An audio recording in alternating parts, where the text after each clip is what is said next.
Good morning. This school board workshop of the School Board of Broward County, Florida is now called to order. Thank you all for participating today. Please identify the exit doors that are clearly marked for emergency exiting while in the boardroom. Refrain from obstructing the exit doors. Upon activation of the fire alarm system, please exit from the room in an orderly fashion and continue to exit the building and remain outside until the authority that has jurisdiction has deemed this building safe to return. We ask all attendees to maintain a respectful and professional demeanor during the meeting.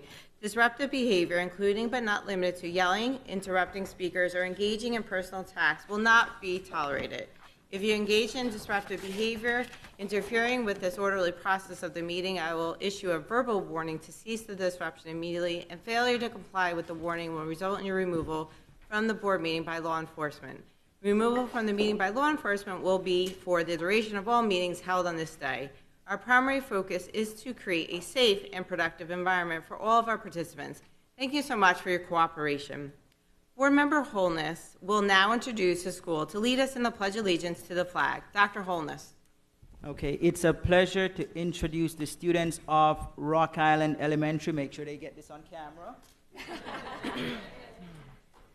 To lead us in the Pledge of Allegiance to the flag. Thank you.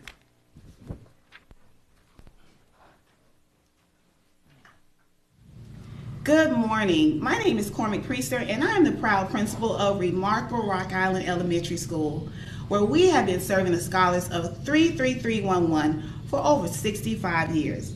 At this time, I will present to you our remarkable student council. Please rise for the Pledge of Allegiance. I pledge allegiance to the flag of the United States of America and to the republic for which it stands, one nation, under God, indivisible, with liberty and justice for all.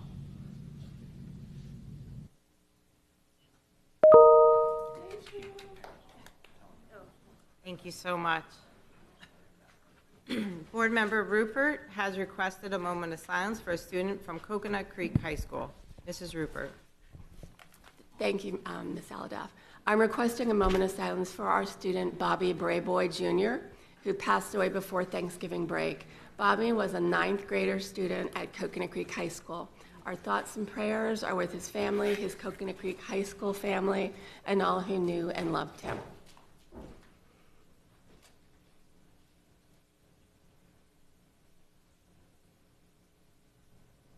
Thank you so much. In order for the meeting to operate within an appropriate professional environment, at this time, we respectively request that all cell phones and other electronic devices be either turned off or put in the silence mode. Please step out of the boardroom if you need to answer a call. Public comments will be accepted on all agenda items in accordance with Policy 1100A. Any person may present live comments by attending the Casey Wright Administrative Building located 600 Southeast 3rd Avenue in Fort Lauderdale. Members of the public who registered online via the Voice of the Stakeholder webpage or placed a name on the sign-in sheets located in the lobby outside the boardroom will be recognized to provide their in-person comments to the board when the respective agenda item is on the floor for consideration. All published written agenda comments related to today's agenda have been shared with all school board members and placed on the district website for public view. As we prepare to begin our school board workshop, we are reminded that our vision is 100% proficiency for all of our students aspiring to become an A school district. Our purpose today and every day is to achieve this goal. In achieving this goal, we are committed to ensuring everyone counts. Our culture will be student-centered, teacher-supported, and principal-led. The following topics are scheduled for the board discussion at this workshop. 4+1 School Week, 2023 Disparity Study Update Presentation, Rule Development, School Board Policy 3330, Supplier Diversity Outreach Program, Update on Office of Inspector General Services, Rule Development, School Board Policy 8020, Use of Broward County School Facilities for Non-School Purposes, Construction Project Update, Coral Glades High School, C. Robert Markham Elementary School, Deerfield Beach Elementary School, Rule Development, School Board Policy 6830, Wellness. As we begin to take public comments for today's school board workshop, the public will have the opportunity to speak on the items. I'm reminding the public that speakers are advised to refrain from obscene or vulgar conduct, slanderous remarks, or statements that intend to incite violence or breach of the peace. In addition, speakers are to demonstrate proper decorum and model the district's 8 character traits cooperation, responsibility, citizenship, kindness, respect, honesty, self-control, and tolerance. Speakers are reminded to watch the clocks on both sides of the dais as the yellow light will come on to indicate 15 seconds remaining. Use these 15 seconds to wrap up your comments. At 5 seconds after 3 minutes expire, the microphone will be reset for the next speaker. The first item up is 4+1 School Week. I will now turn it over to staff for a presentation. I thank you for this. This involved a lot of conversation among executive cabinet, and as well last week we looked at some of the historical pieces to this. We also looked at some of the success we are having here versus some of the non-success we've had here as well. So we have to look at this, and we looked at a big, wide view of these pieces, and I'm turning it over to staff at this time. Good morning. Thank you, Dr. Hepburn. Good morning, Dr. Hepburn, Deputy Superintendent, Teaching and Learning.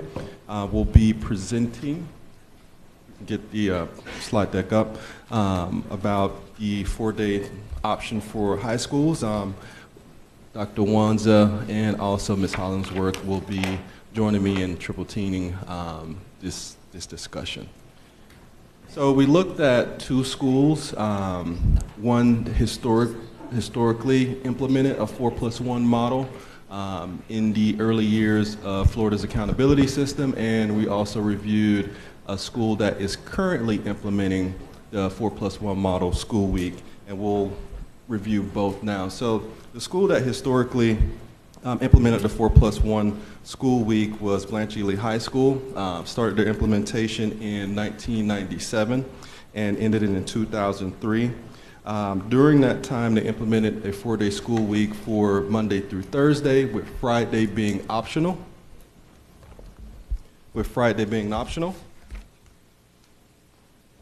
And as you can see by the data for school grades during that time, Florida Accountability System started in 1999, where they started issuing school grades. Blanche Ely implemented the 4+1 model during 1997 to 2003. During that time, in the initial years of the school accountability system, the school performance rating was a D grade from the state of Florida during that time.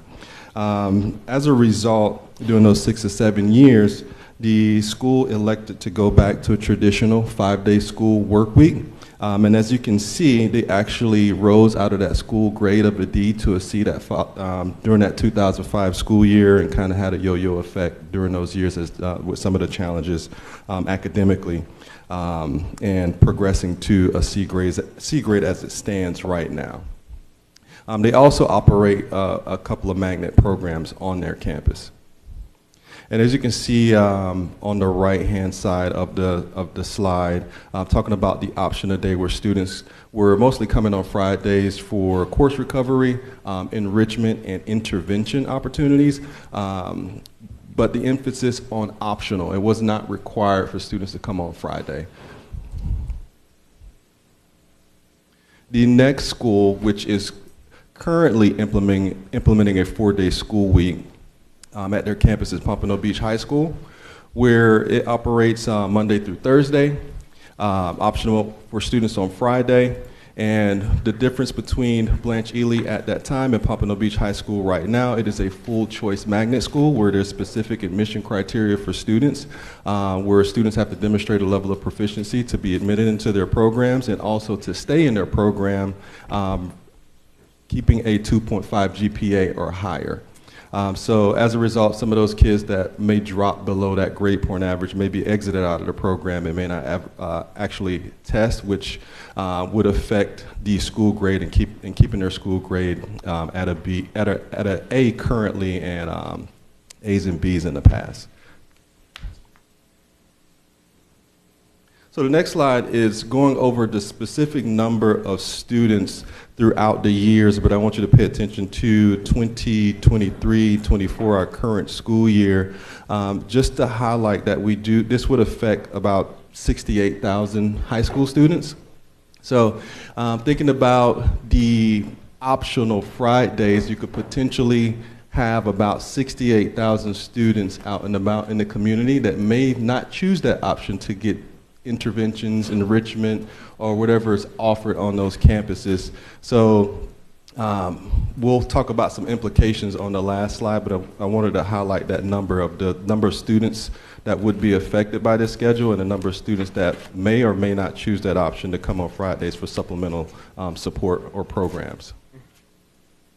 We did dive into some research. There wasn't a lot of research about a 4-day school week. Most of it was about rural communities, Midwest, Northwest, in rural areas that were trying to implement a 4-day work week for the sake of teacher recruiting. Since they did not have a good way of enticing teachers to work in those rural districts, they were leveraging those opportunities to try and entice teachers to come their way. I'm a half a glass half full type of guy, so I was trying to find some research to actually support it, some benefits of a 4-day school week, and unfortunately could not find a lot of research that supported it. Most of the research talked about increase in juvenile criminal offenses due to students not being in school on Fridays and parents and community members being at work for the most part of the day. And then some data also talked about that the 4-day school week was inconclusive as far as supporting or increasing student performance and also other academic outcomes.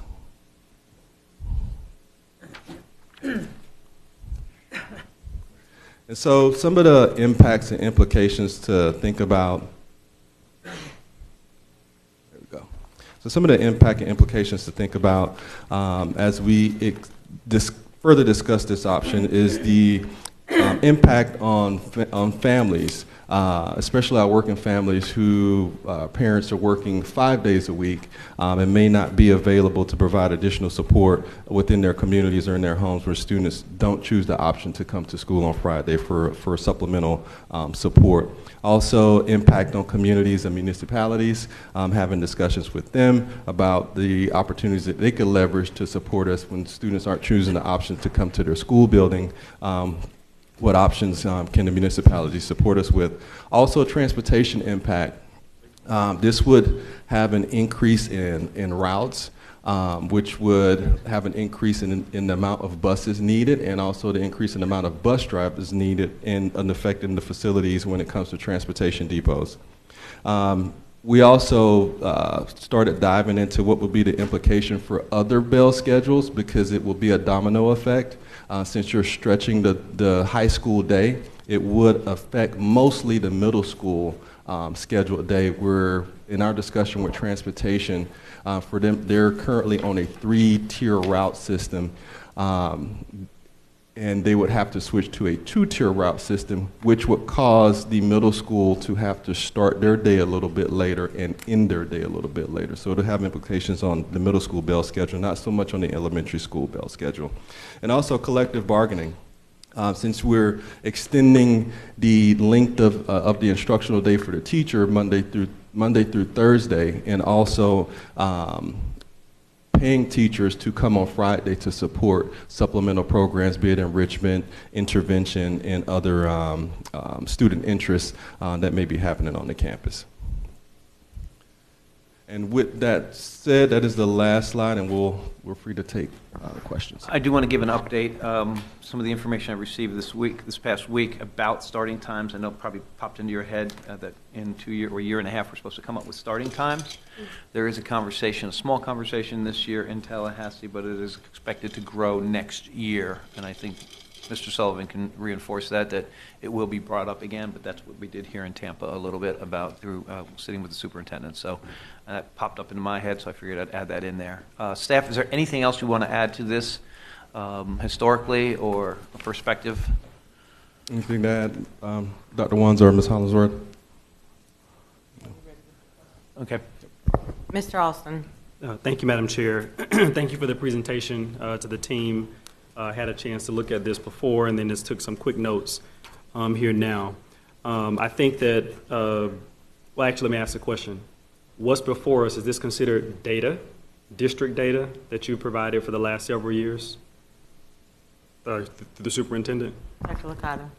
Go ahead, Dr. Hebner. Can you repeat the question? So the information that you have before us showing Blanche, Ely, and Pompano Beach, is this considered district data? Yes. Got That's it. state accountability data. Right. So you have district data that shows the value or benefits of the 4+1 system. Correct.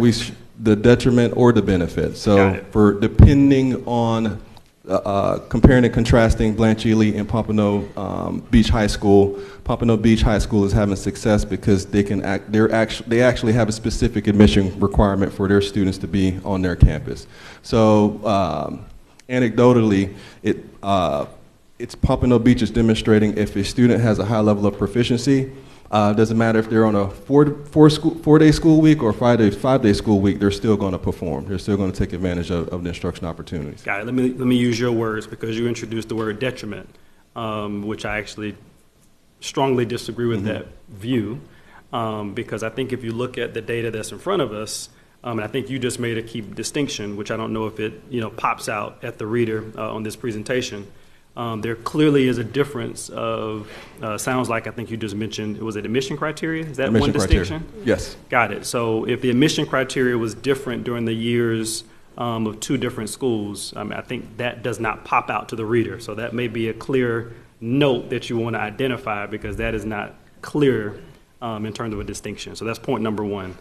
The second point I would just point out, since we're talking about the benefits, I would say, of the 4+1 model, is what I don't see listed on either Blanche, Ely, or Pompano Beach, community service hours. So because I was part of that 4+1 model, I think during that time, community service hours actually increased by students during those years. Do we have any district data that talks about community service hours?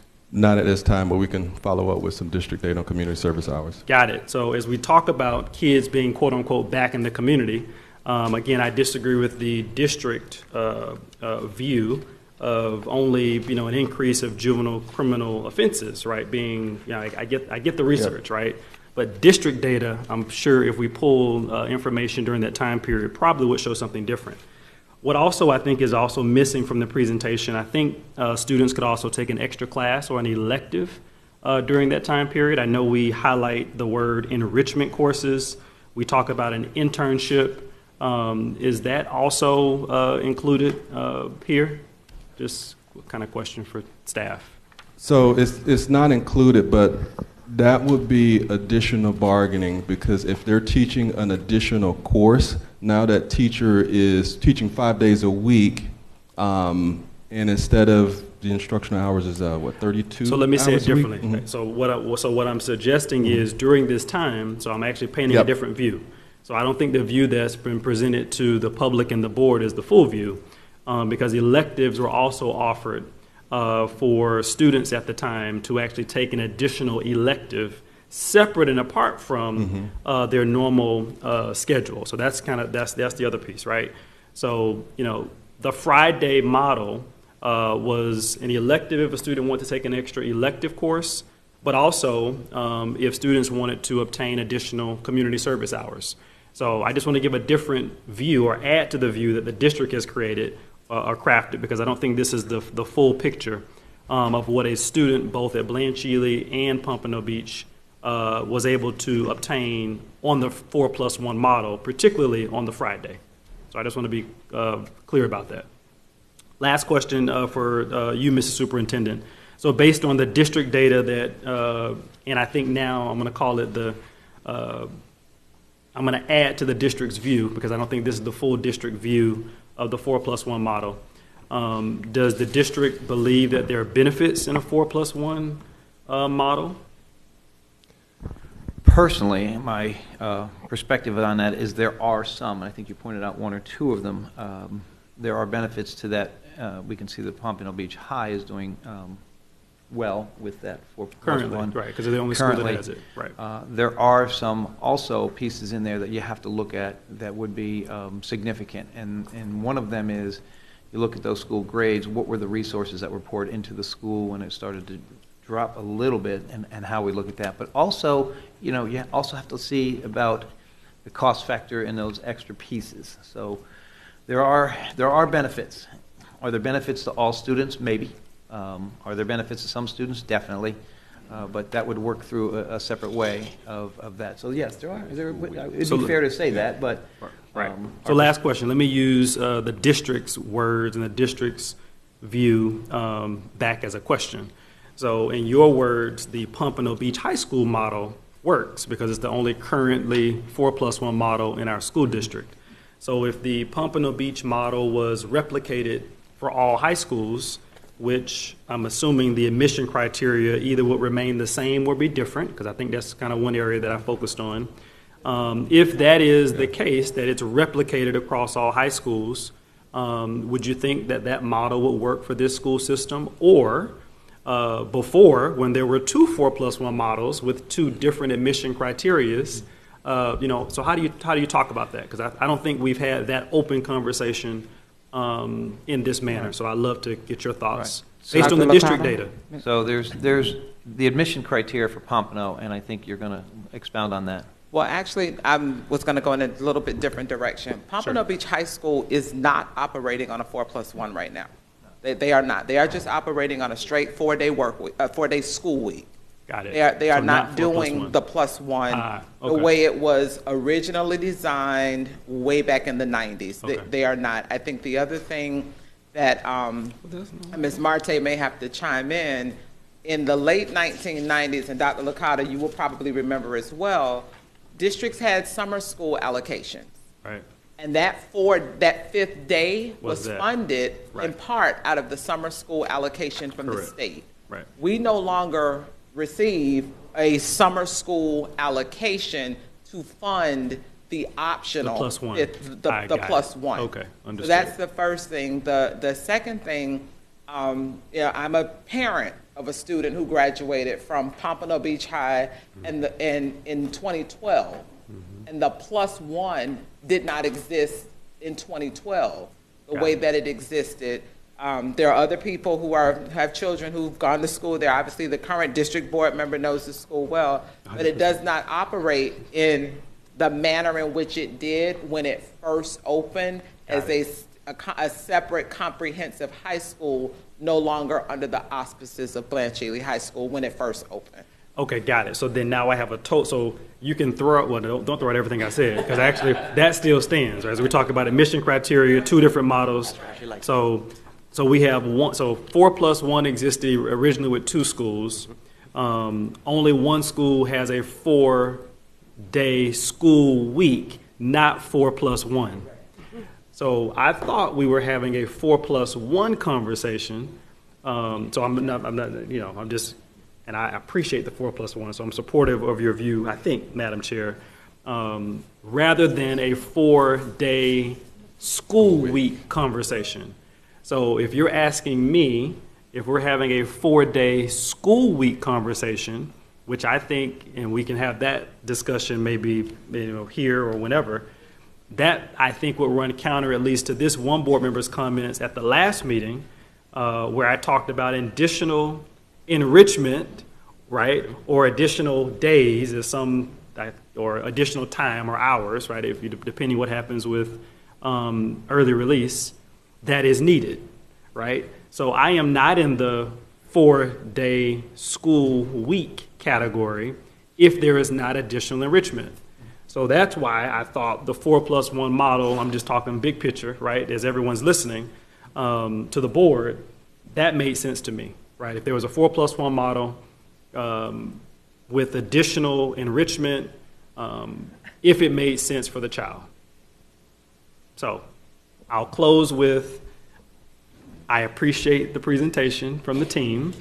This says 4+1 school week, and I have gone through it, but I think that we now have a mix of apples and oranges, in my view, but I appreciate the historical view. But when we put, the next time we have a 4+1 conversation, I would just suggest, I think that we probably need to do a better job of highlighting the benefits. I wouldn't call them detriments or deficiencies, because clearly, we clearly did not have two of the same. We didn't have two equals at that time. All right, I'm done. Ms. Rupert?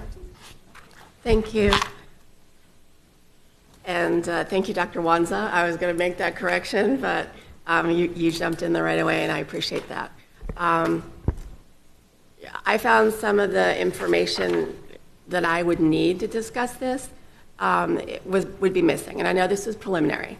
So when and if this comes back, I would like to know the rates of retakes, SAT results, community service hours. Those are things that, yes, that people can notice and that we can track and that are making a difference. You know, and I was also interested to see some of those markers from prior to 1999, 2004, especially since it was a 4+1 model for several of those years. And I know that the grades didn't come then, but they certainly were taking exams. They certainly were, you know, absences. There was retakes. There was pullouts of kids needing extra enrichment. What I would have really liked prior to this conversation, and I'm going to throw it out here, is if we look at some of our schools and a lot of my high schools, one thing that's truly lacking for opportunity for those students is after-school buses for our students. That would make a tremendous difference. I know at Coconut Creek High School and Blanche Ely High School, those kids, if they're magneted in, they have to leave. They have no other opportunity to get back home. So these kids are pooling money and Uber rides, et cetera, to get to things. So to me, that's part of the whole conversation. Because if we're talking to go to a 4+1, it would be a giant, I believe, opportunity for us to meet their needs currently. So I want to stay and go to those SAT after class things. I can't. My parents work. I'm going to have to take the bus back to North Lauderdale. 6-10 kids go together. They can't belong to cheerleading or football. So there are barriers right now that would come up if we were to discuss this. But I'd say, as one board member, I would support buses for our current student children to make them actively engaged in their clubs, in their tutoring, in their SATs, in their internships, whatever they actually would need, because we're meeting them where they are. Why did Blanche Ely decide to go back to the 4x1? Because, or if they didn't, because the paragraph on the right on page 2, it says Blanche Ely uses a 4x1 block schedule. Are they currently using that? No, that was an article during the time they were implementing the 4x1. Right, so that, and yes, I looked it up and I know that answer. However, I think when you're reading this, it says something else. You know, if it says it operates as a comprehensive boundary school, even as a 4+1 model, there is no 4+1 model for Blanche Ely. So I think that is an article that was written at the time when they did implement it, and it talks to. Yes. Okay, and I think and Pompano also had an article written at the same time, and I think the articles were written as a distinction that, you know, Blanche Ely is it is a comprehensive neighborhood high school that also has very stellar magnet programs that draws children from beyond the boundary. Right. The distinction in the articles, I believe at the time, and I can certainly defer to Dr. Hepburn and Ms. Hollingsworth, is the distinction between a comprehensive high school is running it, but also a full choice high school that has a separate complete admission criteria for the entire student body, as opposed to a comprehensive high school that allows for, you know, all the students within the boundary and then draws also from 2 magnets to come to the school.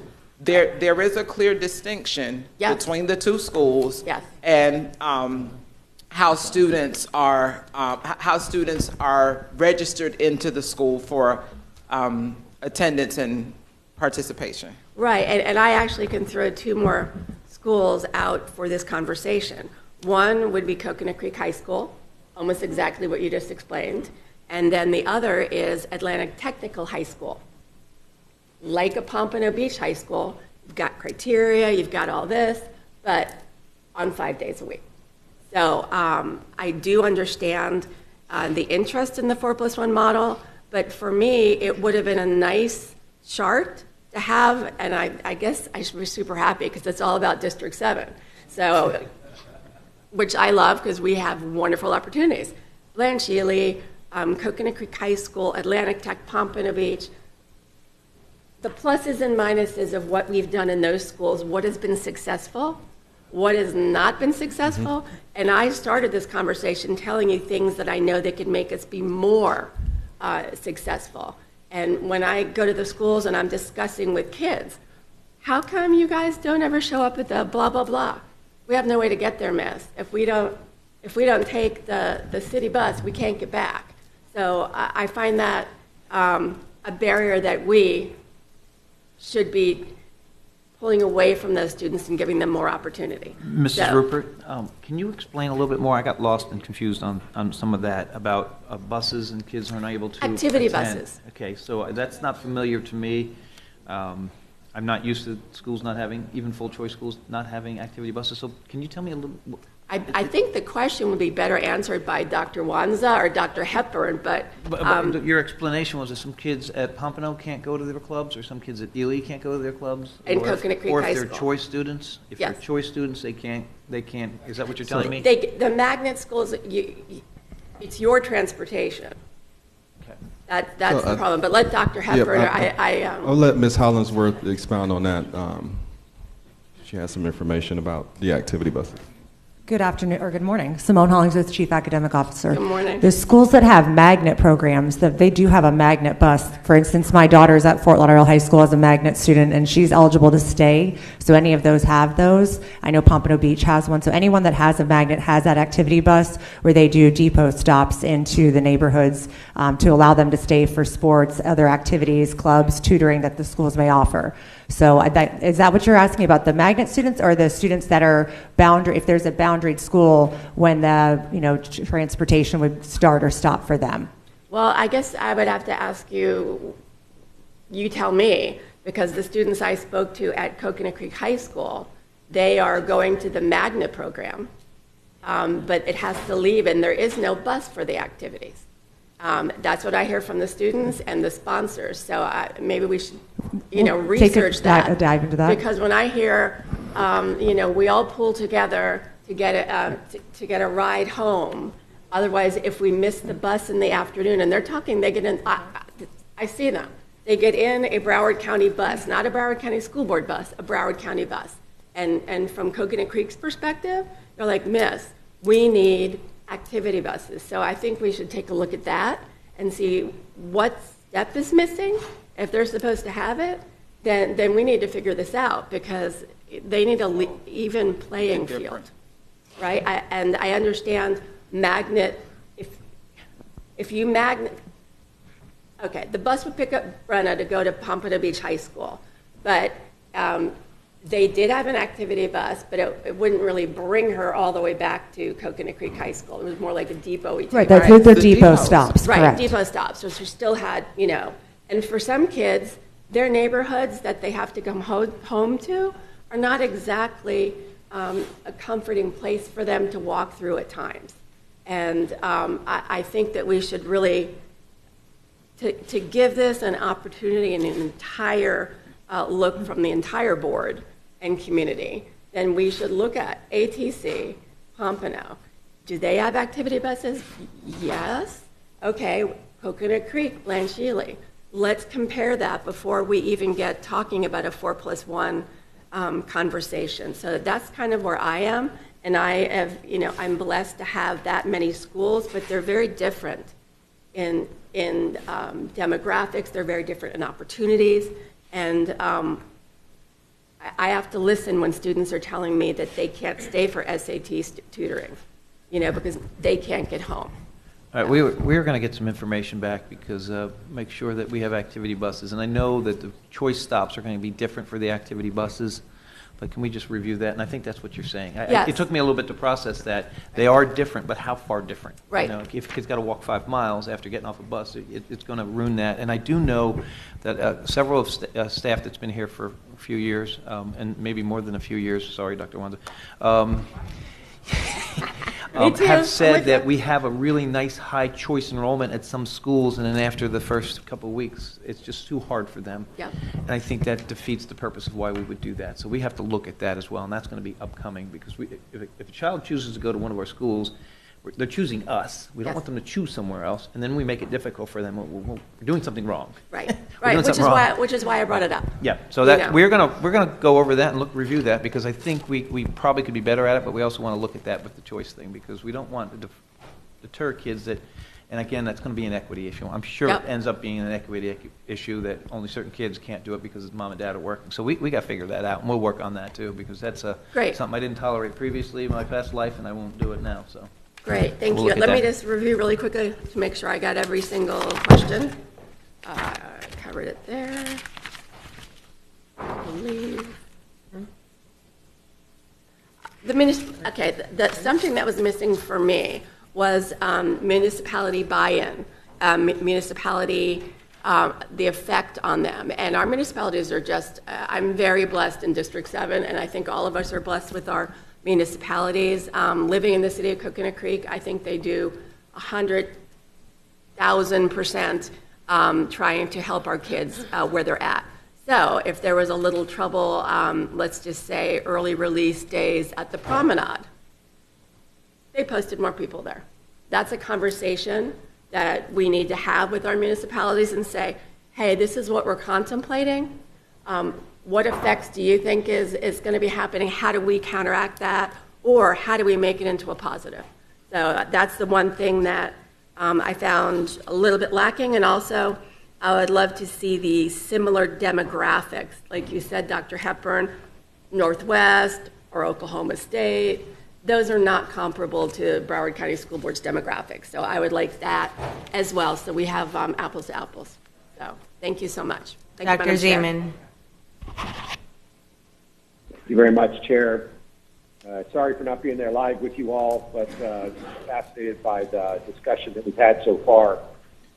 I think it's important to recognize that while the presentation looks at a couple high schools, we have 28 high schools. We have 68,000 high school students.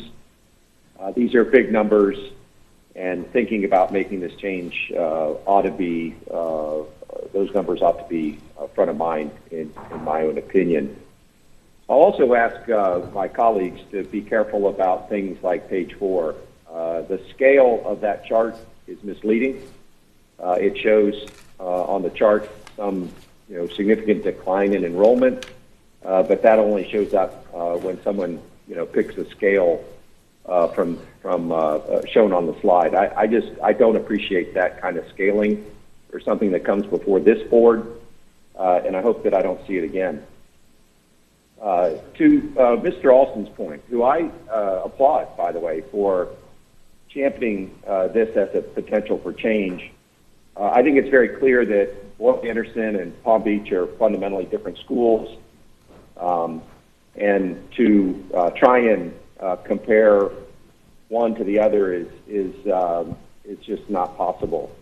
There are 28 high schools. We could have looked at a lot of them.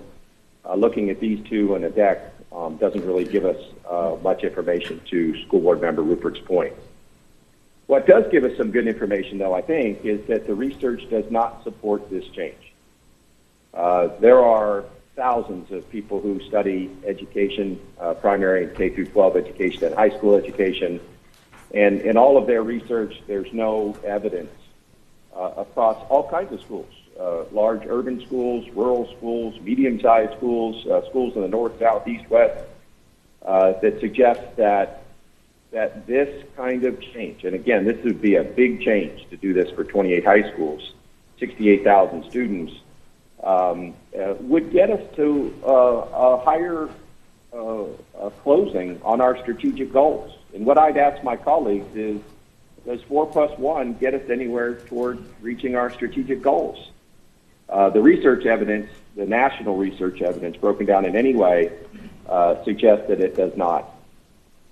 At the same time, I love being agile. I love thinking about changes. I love demonstrating to Broward County residents that we are not a static system that's stuck in bureaucratic morass. We look at things, we study things, we look hard on them. In my mind right now, though, with the information that we have so far, and I hope we get more, the juice is probably not worth the squeeze. It takes a lot of energy to make a change this big. And if we're going to change things and use up that energy to make change, there are other candidates that probably could get us closer to our strategic goals, and I'd love to learn more about them. One thing to take note is that the high school in the presentation has an extended day. They run, if my information is correct, 8.5 hours. That's a lot of curriculum time. It's a lot of dedicated time. And I'm still fascinated with that discussion that we started last week on how can we make sure that our students are getting as much instruction as possible, whether it's through eliminating half days that are offered 4 days a week, whether it's doing, as I learned at the Florida School Board Association last week, a number of districts have longer than a 6-hour day for their students, and they've negotiated with their collective bargaining units to get to that point. Last point that I have, Chair, is I would always appreciate hearing from principals. You know, we have 28 high school principals, and one critical piece of data is what would they think about going to a 4+1 model in their school? Would it serve the community's interest? Would it get us to make progress toward our strategic goals? They are, in my own lexicon, the CEOs of our organization. Just like the superintendent is the CEO of the whole organization, principals are CEOs of their schools, of their campuses. They interact directly with the teachers and all the other educators and employees of our system, as well as with the parents and the community. And I'm always fascinated that we present information, and often without the principal perspective. But I value that perspective a lot, so much so that it would be hard-pressed for me to overrule our many CEOs that are out there doing the work. So I love looking at this. Maybe there's better evidence that we'll find that opens this issue back up, in my opinion. But change is hard. And if we're going to make change on this magnitude, I think it has to be something that clearly gets us to one of our strategic goals. And in this case, the research doesn't seem to support that, at least as much as we learned so far. I know that's why we have workshops, Chair, to learn about these things. And I really appreciate the work that's gone into this today. Thank you very much. Thank you. Mrs. Hickson. Want to say something? No, I'm just going to recap. I didn't know you were going to just what we need to bring back. Thank you. Thank you for the presentation, and I would say that I agree with Dr. Zeman. It would be really important to know what the principals think of a 4+1, as well as the teachers, because you really would need to know, does your workforce agree that that's something that makes sense?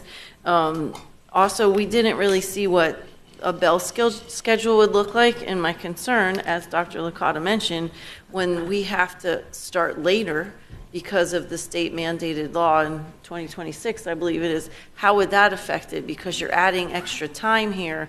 So how late would those students be going to school, and how would it affect the athletics and the extracurricular? Also, if we see this again, would really like to know what the cost difference is. Like what does it cost to run a school now? What would it cost as 4x1? And class time for students. I know we're often having to catch up time because we run out of minutes. And if I don't believe the optional electives would count towards that state time, or would it? There are some questions there that weren't really answered in here. So cost difference, and then the minutes for students, how that affects them. And if the +1 day would count towards student minutes that are required by the state. I didn't think so because it's optional. We can answer one of those questions. For the Pompano Beach model right now, the 4 days, the students do meet their instructional time requirements by the state because they they lengthen the school day.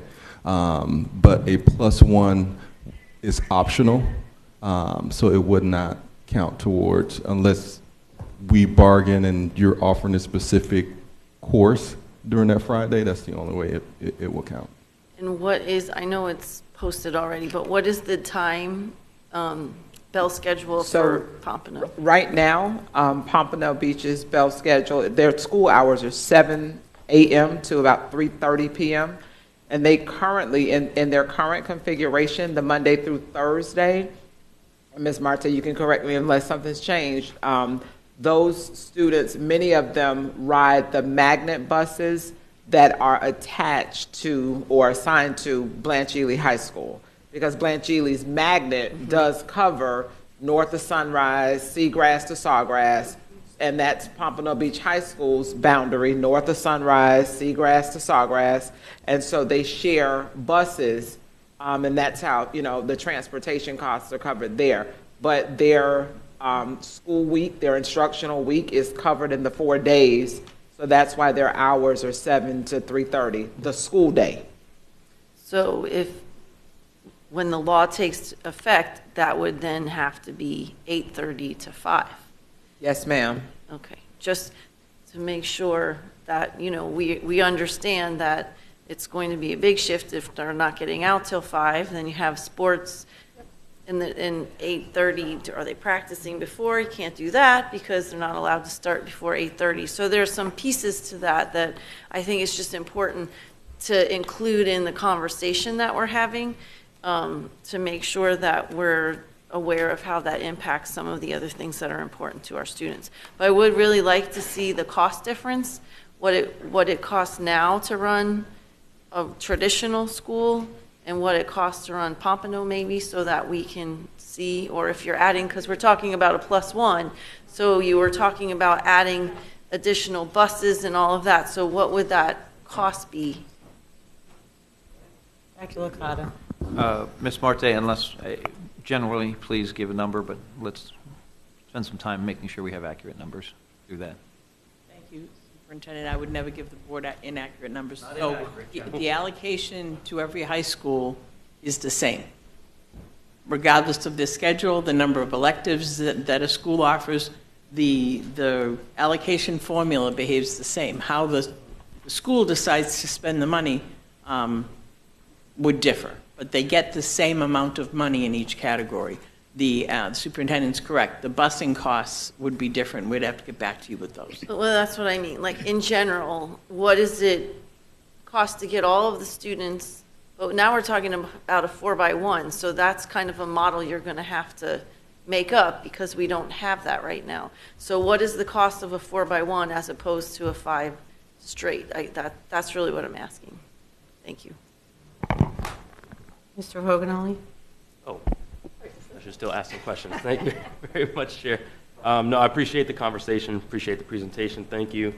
I did also want to ask, because Dr. Wanza made a good point, and I feel like wanting to hear feedback from principals, teachers. We have so many in the room right now, previous principals, teachers. But Dr. Wanza, I did want to ask the superintendent, as a mother, and going through that experience with your son, how was that experience? Pros, cons, what would you see it as a mother? I would appreciate that input from you. That's a tough public question. I could answer. Sit in the back and answer that, please. I think the question needs to be answered. I can answer the question as a mother who had a child that was on the gifted spectrum, who was already high achieving, hold on, I'm gonna go there, who was, I will tell you, and I don't know if Ms. Rupert felt this way, I felt some kind of way on Friday because I was the only one getting up going to work, and he and my husband, God rest his soul, worked the 4-day work week in PPO, so they were both off on Fridays. So I felt some kind of way about that, like the remote work people did some time ago. No, but as a parent of a student who, God blessed me with a child that didn't need as much from me to be independent. I would say that conversation may be different when you talk to our parents of students with special needs who they need us 5 days a week for a number of reasons.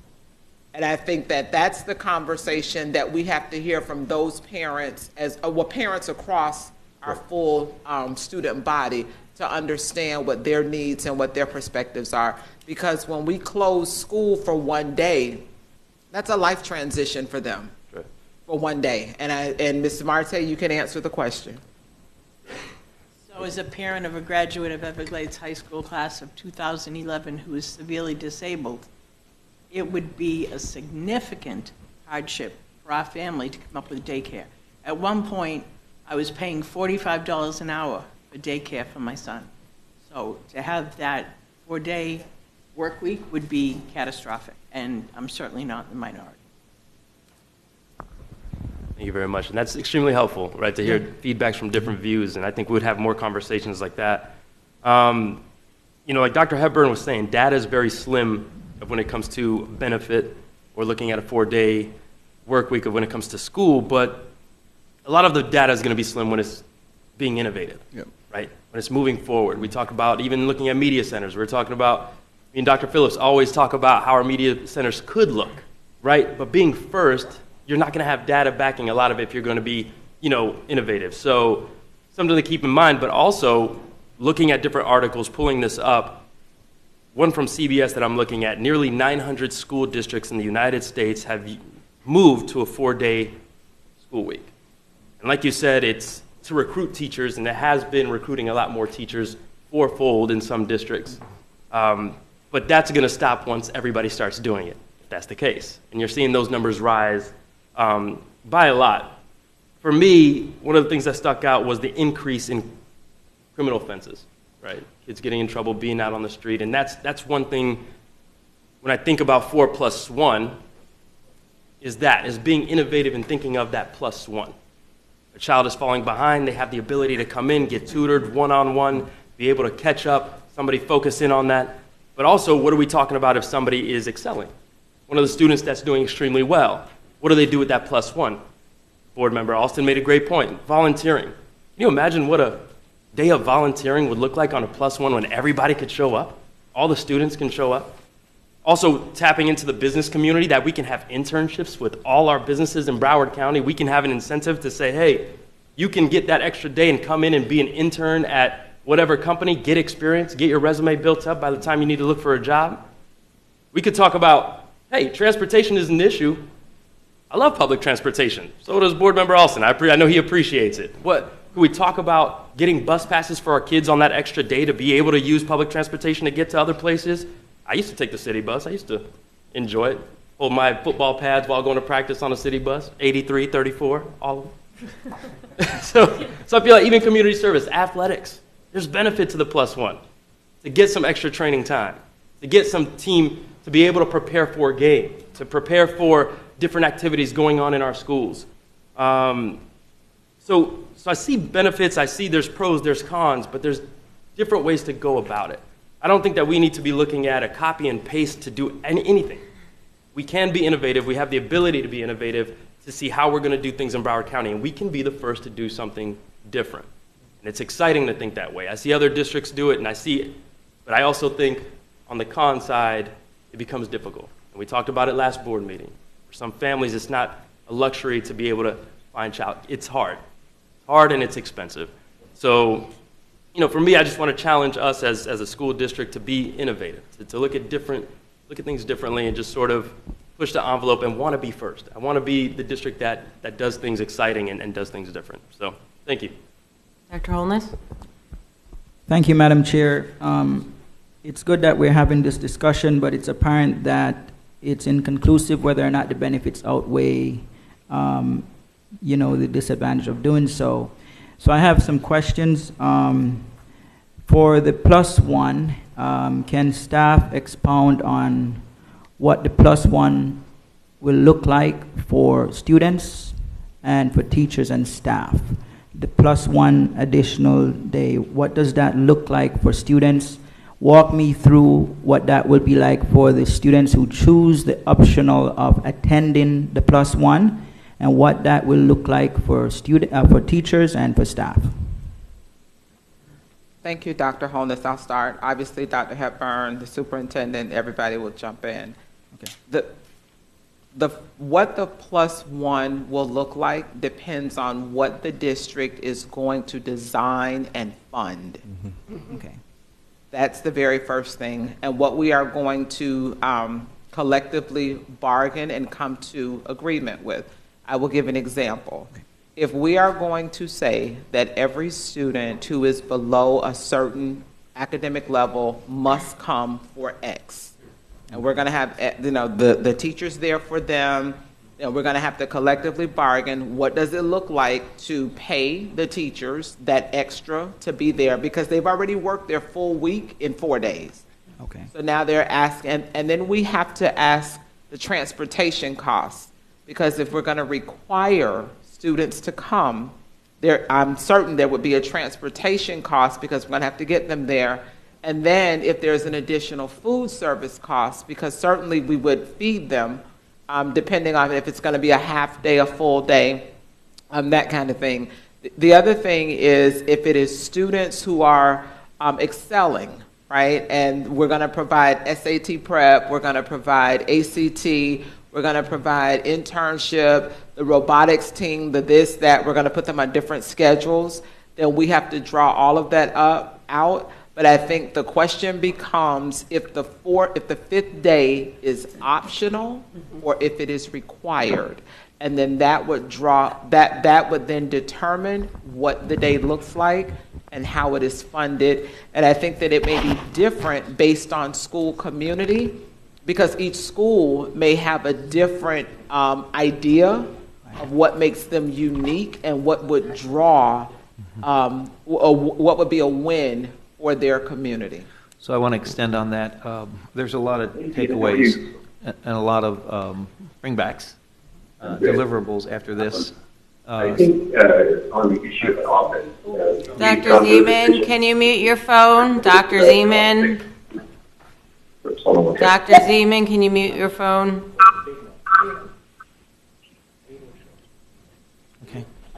I'll repeat. I believe there's a lot, and that's probably one of the, they're all very good questions, but that is, I'm looking at what we need to bring back, and that's a pretty big one, because I think we should go ahead and do the day in the life of, and do in the innovative piece, and do in the idea of what it looks like for volunteerism. I'm not going to be a naysayer. I was a high school principal. I was a middle school principal, and I moved them from C's to A's. I don't think I could do it in a 4-day week, but that's another story. Things are different now. That was a long time ago. I was actually young then. One of the things I want to make sure we understand is we're going to build this down, and we're going to bring it back, and we're going to build it down to what it looks like, costs as much as we can. We can't assume bargaining unit costs, but we can get close, or we can indicate that is. But that is well worth it, especially some of the innovative pieces, and give you different options on what it looks like. I do want to make one point, and I may get some slack about this. We are working at high school to bring kids back to a certain level or give them other opportunities. I have been a driving force to make sure that we go to a 7-period day in middle school. If you've ever looked into the eyes of a child who continually has to go to remediation jail, reading and math, and they do not get to experience that elective or that CTE course they don't get to go to in middle school. They stay on a pathway. And now we're going to look at the same child and say, you have to go to school on Friday, but those kids over there don't have to go, and they get to do what they need to.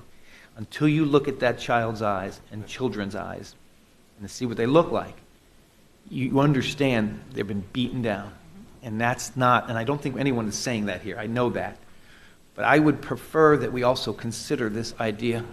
The expense of a 7-period middle school day that could be negotiated, I don't believe we would have to cost more out, because the minutes would be the same for teaching. That obviously would have to be bargained. But the investment of under $20 million, which we're looking at, a pretty good investment for this +1, would be far more worth it in my eyes. Because now we're giving that 5th or 6th or 7th or 8th grade teacher or student an opportunity to go to school for what they love, whether it be graphics or whether it be something where they can go to Atlantic Tech or can go to that magnet school.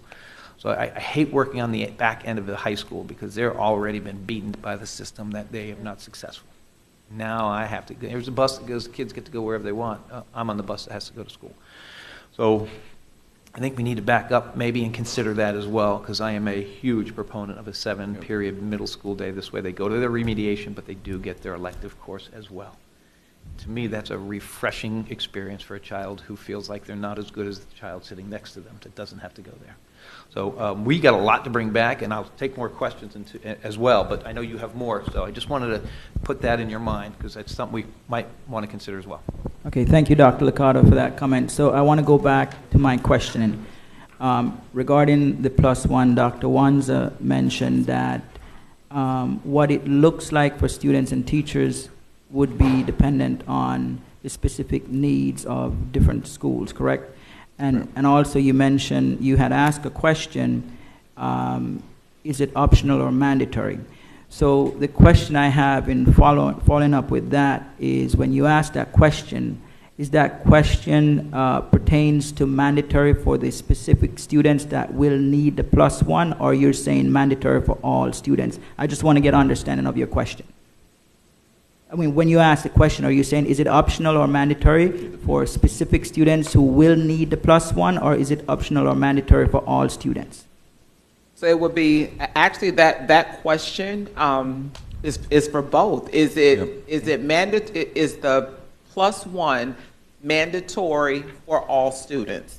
If it is, then the design of what it looks like would be different, depending on school, depending on campus.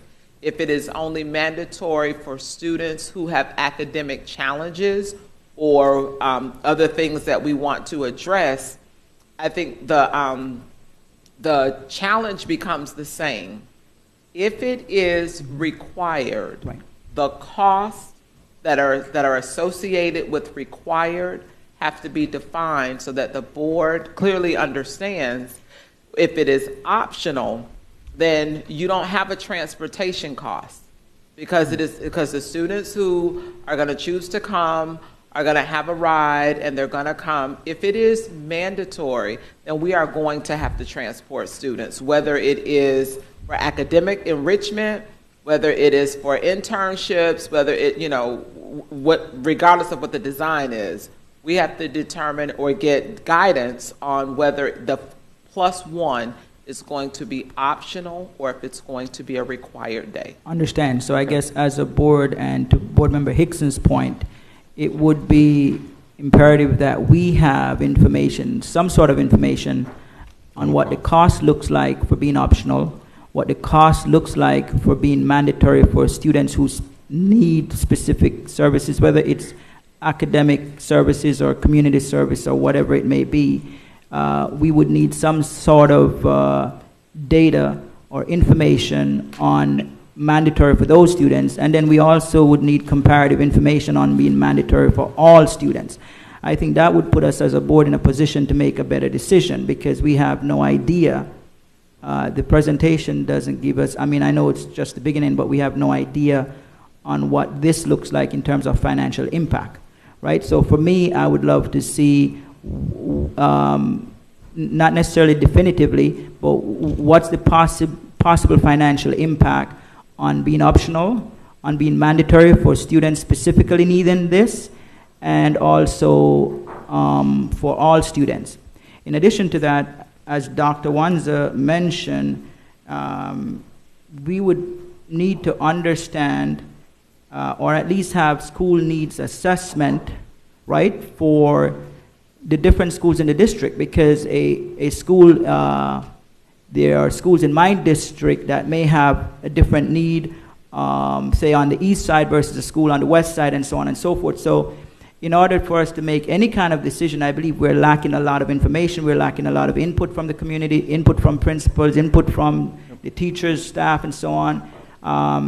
So what I would love to see when this comes back is, we can't assess all of the schools, right? But I would love to see some kind of information taken from schools with different needs. Come back to us, and what will this look like for this school, and what will it look like for this school? And that information would be based on principal input, maybe from even community input and input from the staff, and bring that comparative data back to us so we kind of have an idea what this looks like. I think this is very generalized, and it's hard to make a decision on this when we really have little or no information. So that's what, that would be one of my asks, is that when it comes back to us, let's take a school, for example, Dillard, and let's take another school, Stoneman Douglas. Let's look at what their needs assessment are, and let's get an idea what that looks like. So that's what I would like to see, and I think that would put us in a better position to understand what we're looking at. Now, in addition to that, it seems as if from this presentation, there seems to be, and this is just my opinion from the presentation, not that the presentation is necessarily thorough or detailed, I can't make that conclusion, but there seems to be a lot of cons and very little pros in the presentation as far as when we look at the impact and implication. So I am quite surprised that we don't have in the presentation more pros, right? It seems to be inundated with a lot of cons. So I'm not discrediting the presentation. I would just like to have a balance of what the pros look like and as well as the cons. But there seems to be a lot more emphasis on the cons, in my opinion, in the presentation. Also for Pompano Beach, I've seen data from the point at which the 4-day was implemented, but there don't seem to or appear to be data presented prior to the implementation of the 4-day, and I believe that comparative is necessary, or if it is there, it's not substantive. So do we have information when we look at, because Pompano and Ely are the only two schools that we seem to, so do we have information on what it looks like? I know for Ely, we showed that it was a D school prior to, it was a D school when we had the 4+1, and then after that we have it maintained DC alternating for a while. So I don't see any much change in the performance as far as academics for Ely in the years presented 1999 to 2004 when it had the 4+1 versus without the 4+1. And then for Pompano Beach, I don't see any data at all prior to the 4-day week. So can you comment on that? So we will research to see if we can find data prior to 1999. The reason the data or the school grades started in 1999 is that's when the state of Florida implemented their accountability system with school grades. Right, but there has to be a way before that where we can determine even subjectively learning outcome of the schools. So one of the things that we have to remember is that when Pompano Beach High School reopened, right, the school closed in 1985. Okay. When it reopened in the late 1990s, it opened as an extension of Blanche Ely High School. Got it. So it opened on a 4-day week. Okay. And then in, I think it was 1999, when it then was established as its own separate comprehensive high school. That's why you don't see anything prior to, because the school reopened as an extension of Blanche Ely High School when it first reopened in the late 1990s, and then it was reestablished as Pompano Beach High School. Actually, it's Pompano Beach Institute of International Studies, right, is what it reopened as. And Bill Bell was the first principal when it reopened. So that's why you don't see standalone data prior to. Because it doesn't exist, right? Correct. Okay, so for Ely, Ely showed a D during the 4+1, and Ely maintained a DC, 1 year D, next year C, all the way until recently it had a B, I believe, and then a C. So there's not enough, there's the information indicates that we can't draw a conclusion that Ely benefited in terms of learning outcome from the 4+1, because when they had the 4+1, they were a D all the way through. When they didn't have the 4+1, they became a DC, and then I think 1 point they had an A and then a B. So we can't draw a conclusion of learning outcome just looking at Ely alone. So I think the information presented, I appreciate it, but I don't think it's enough for us to move forward. There's a lot more that we need. I believe also that we should have significant community input from the residents, the staff, community leaders. We need clear comparative data to support the benefits in terms of enrollment, in terms of attendance, in terms of learning outcome, in terms of financial impact, in terms of juvenile crime, as you mentioned here, and so on. So, and also, we need to consider the needs of the wide variety of students that we have as far as the students with disability, economic hardship, what impact will that have? So I truly don't have near enough for me as a board member to make any decision regarding this. Thank you. On page 3, why does it say operates on a 4+1 schedule? If it's only operating on a 4-day schedule? Staff, I believe you have the answer for that. Yeah. Good morning again, Simone Hollingsworth. Well, one, in regards to, that was one of the board questions to the 4+1, so knowing that the school ran on a 4-day week, and then knowing too that one day, although it's not set up the same way that it was when it first reopened, they do have optional clubs and things that are set up. So I added in the 1 day, just knowing that there are different things that do and possibly could occur on that day, but are not mandatory. Okay, so it is a version of a 4+1 schedule. Very it's minimal. Just with special rules on the last one day on very, Friday. very minimal. When I spoke with Ms. Spencer, just for clarification, the 4 school day week is the 7 to 3:31 for all of the academic and elective needs that a typical traditional high school would offer, like any other student that's on a 5-day. The 5th day, teachers may offer a club that they may do out of the kindness of their heart. Students, to the point, can do volunteering or internships. That's not mandatory. And then they do offer at times extended learning opportunities like most of our schools do, but that again is optional and only for those certain students. I just wanted to build in that there are times that there is something happening on that 5th day, but it's not set up in the same situation as it was set up originally when it first opened, as well as Blanche Ely back in 1997 with their program of that full, as Dr. Wanza mentioned, summer school option or course recovery. Okay.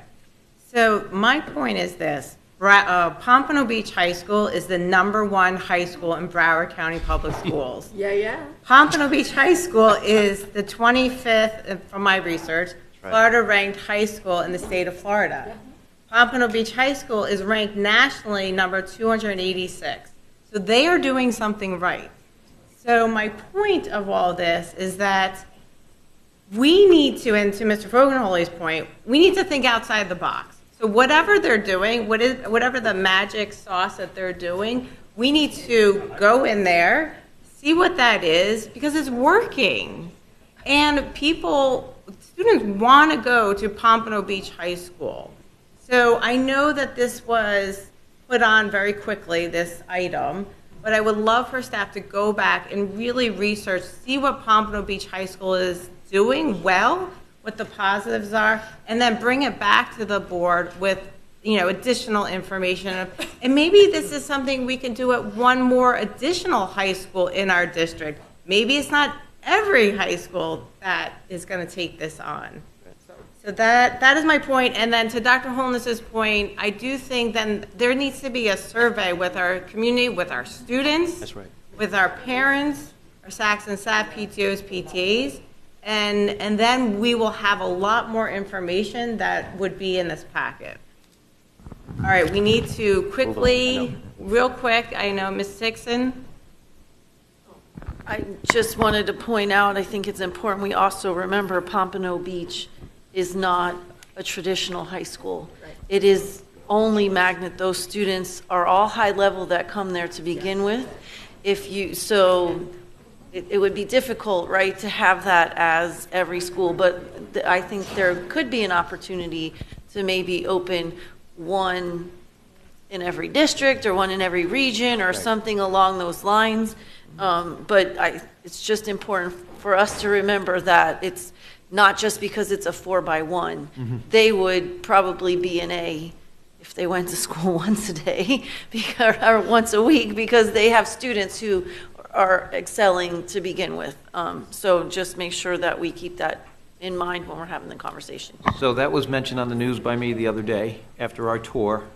I've seen where when we open these schools as such and expand on it, previous history, that the students have a criteria. They got to have a 2.5. They have to maintain a certain level. They can't get in certain kinds of trouble, so forth and so on.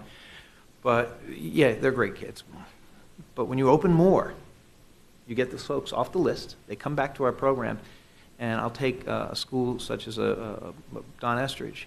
They don't have criteria, but there is such a level of everyone is successful. And they have kids in intensive reading and such, but it brings on this culture of success. So expansion of this is what we want to do. We have, and this is part of that repurposing thing, we have to do this.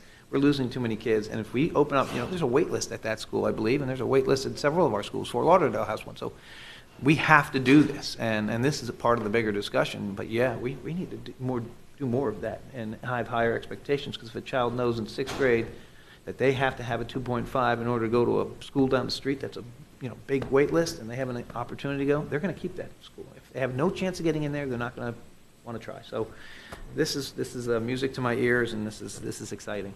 So thank you. Mr. Pogonoli? Thank you very much, Sharon. I'm going to go very quick. So I do agree with you, and I think we're talking about all high schools, but I would like to see possibly a pilot. If we did do one of the schools, we welcome it in District 1 because we are the District of Innovation. I like that name. This sounds good. And I also had a sister-in-law that I even made Fam laugh over the phone. So I even had a sister-in-law that got into Pompano, but decided to go to Monarch. Yep. And she said, it's just not for me. I want to go to Monarch and be a Knight. So that's that. And then I would also like to hear from the student advisor to get her input as well. Thank you. Student advisor? Madam Chair, I haven't had the opportunity to speak. I'm still holding. Okay, one second. So I see a lot of potential in this schedule. I think on the pros that we can see prioritizing mental health. So in that day when you're studying or when you're revising content, students will not feel that stress, or they'll have that day to recuperate. Additionally, the students that do need free and reduced lunch, they'll still be able to go to school and be able to have the services offered. So I think that's when it comes into play about the questions with finances. And then for a con, possibly students that need more structure. I know that there's a lot of students coming from different schools and districts that we need to make sure that we prioritize. And so when it comes down to making sure that they will have the structure they need to succeed in whatever caliber that they're in, I think that's extremely important. So I think with further getting surveys and getting actual statistics from students, we'll be able to assess if we need to establish a couple schools, or rather if there's certain areas that we can establish more than just a couple for students that want to pursue it. Thank you. Great, thank you so much. Mrs. Pham? Thank you. This is Brenda Pham. I'm sorry I have to appear remotely, but I'm still not clear to return. I just wanted to say that I agree with Mrs. Aladaff. I love the ideas that Mr. Holdenfolly has brought forward. And Pompano is a success, and we need to find out why they're a success so we can repeat what they're doing there. So I would ask that additional data, and we require more information on the gains they're making and how they're making them. Some of my concerns, however, is that Florida recently got their SAT scores, and we're one of the lowest in the nation. And I'm not singling out Broward, I'm saying the state of Florida. So we really have to consider what we're doing in order to raise that, elevate that rate. And I like the fact that Fridays could be used as a SAT prep course day, at least a class in that the students can opt to take that. We're going to have so many people that are for these ideas because we are being innovative, and we're going to have a lot of people that are against.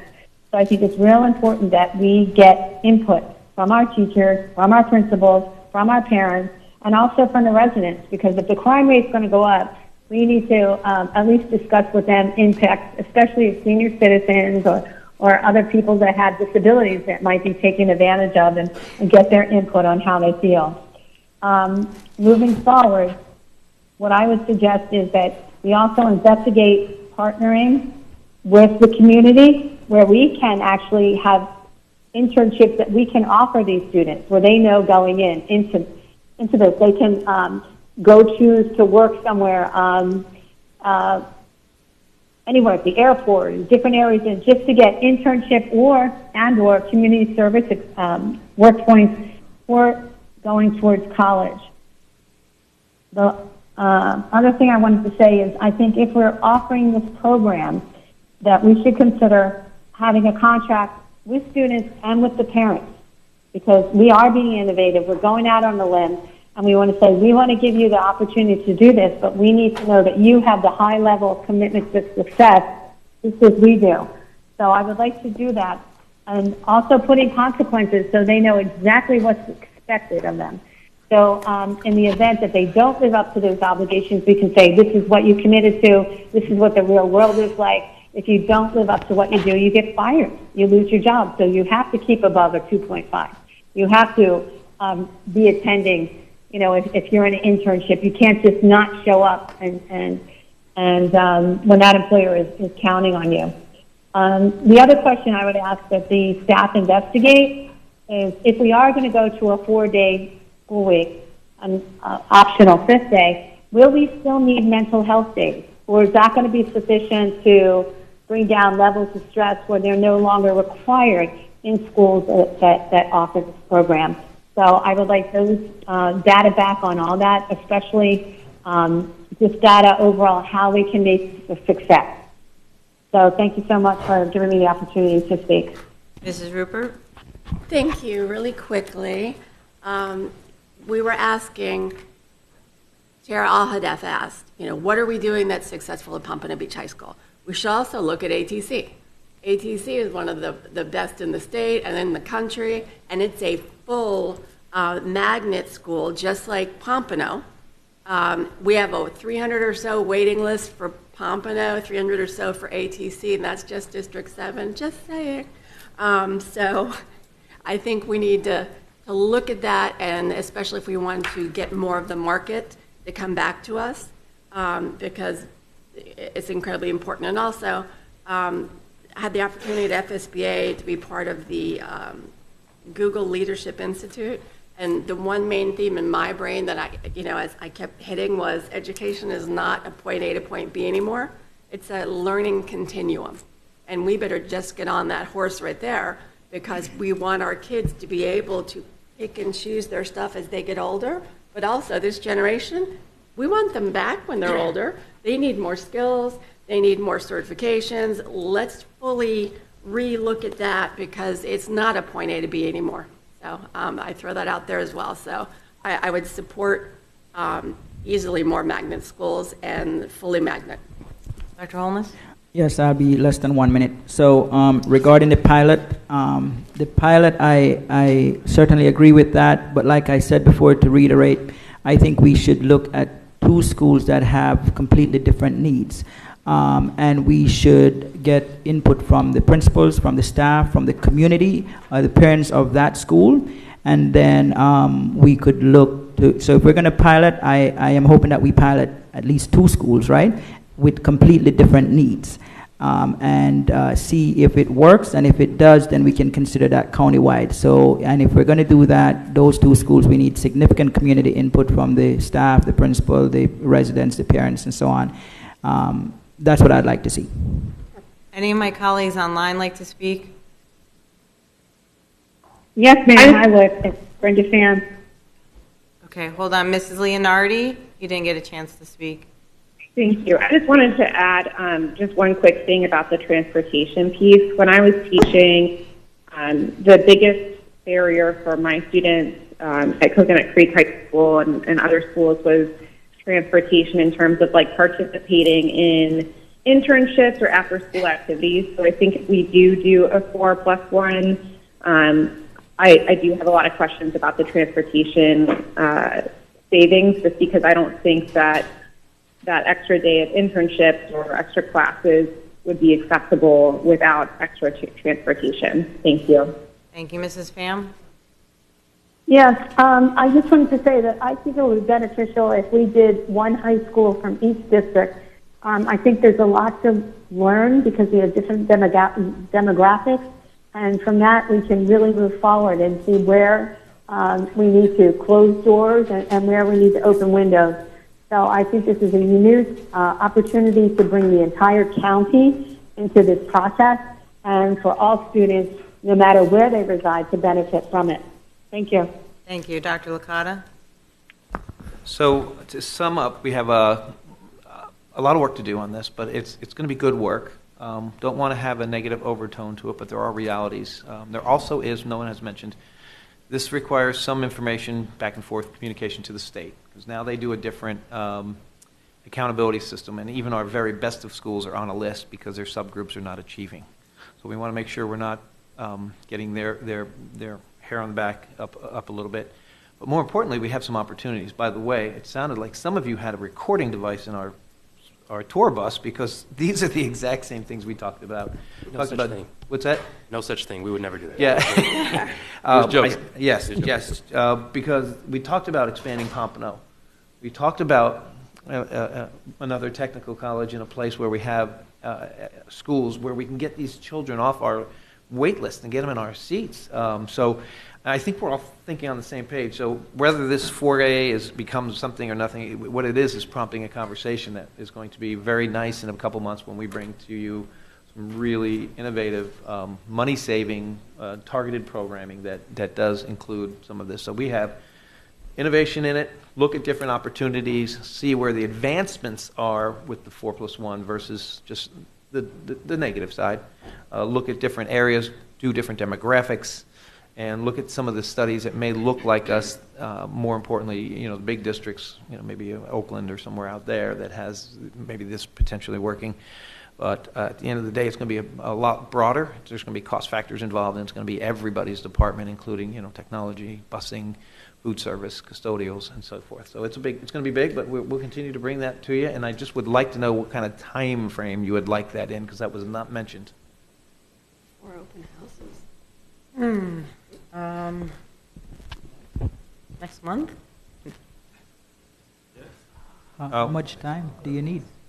Well, this was we got a 1 week heads up on this one, so we'd prefer more than a week. We got 4.5 days. I'm just joking. Yeah. What do we look like in January though? Because everyone in this place is thinking January 1st. Can we, right now, we would ask so that we can really do the due diligence for the month of February, because it would give us an opportunity to really talk with the high school principals, talk with parent groups, talk with students. Really look at some different models, what it would also entail as far as boundary processes and things of that nature. So we would ask for February. If the board, we can do either the 13th or the 27th. We could take the first one or the second one, but we would ask for February. When are you coming back to the board with the conversation about right-sizing the district? We were considering, well, it's got to be by June. I know that. That was the date we settled on, but we were considering earlier. We'd like to be earlier. The only issue with going earlier is, and I think I talked about this last week, you drop some big information that day and impacting some current schools. You're also looking at right there at testing right after in April and May, and that does have a psyche effect on schools and culture and such. So we don't want to be dropping too many heavy hits to schools if we're going that direction too early, because it will impact the teaching motivation and the testing motivation. When you think about that in the back of your head, I've seen it, I've known it, I've seen schools drop from A to B when we're looking at it. So we got to be very careful about that, because it does have an impact. But I'd like to think somewhere in early May, sooner than June, if possible. If that's okay, being early than late. Ms. Rupert? I think the better question would be is, when do we need it to actually excite the community for an option to join us before the end of the year for next year? I mean, that's me asking that question. I'm a parent. I'd want to know, hey, I'm normally going to be Broward for this school, and there's a waiting list, and I'm on the waiting list.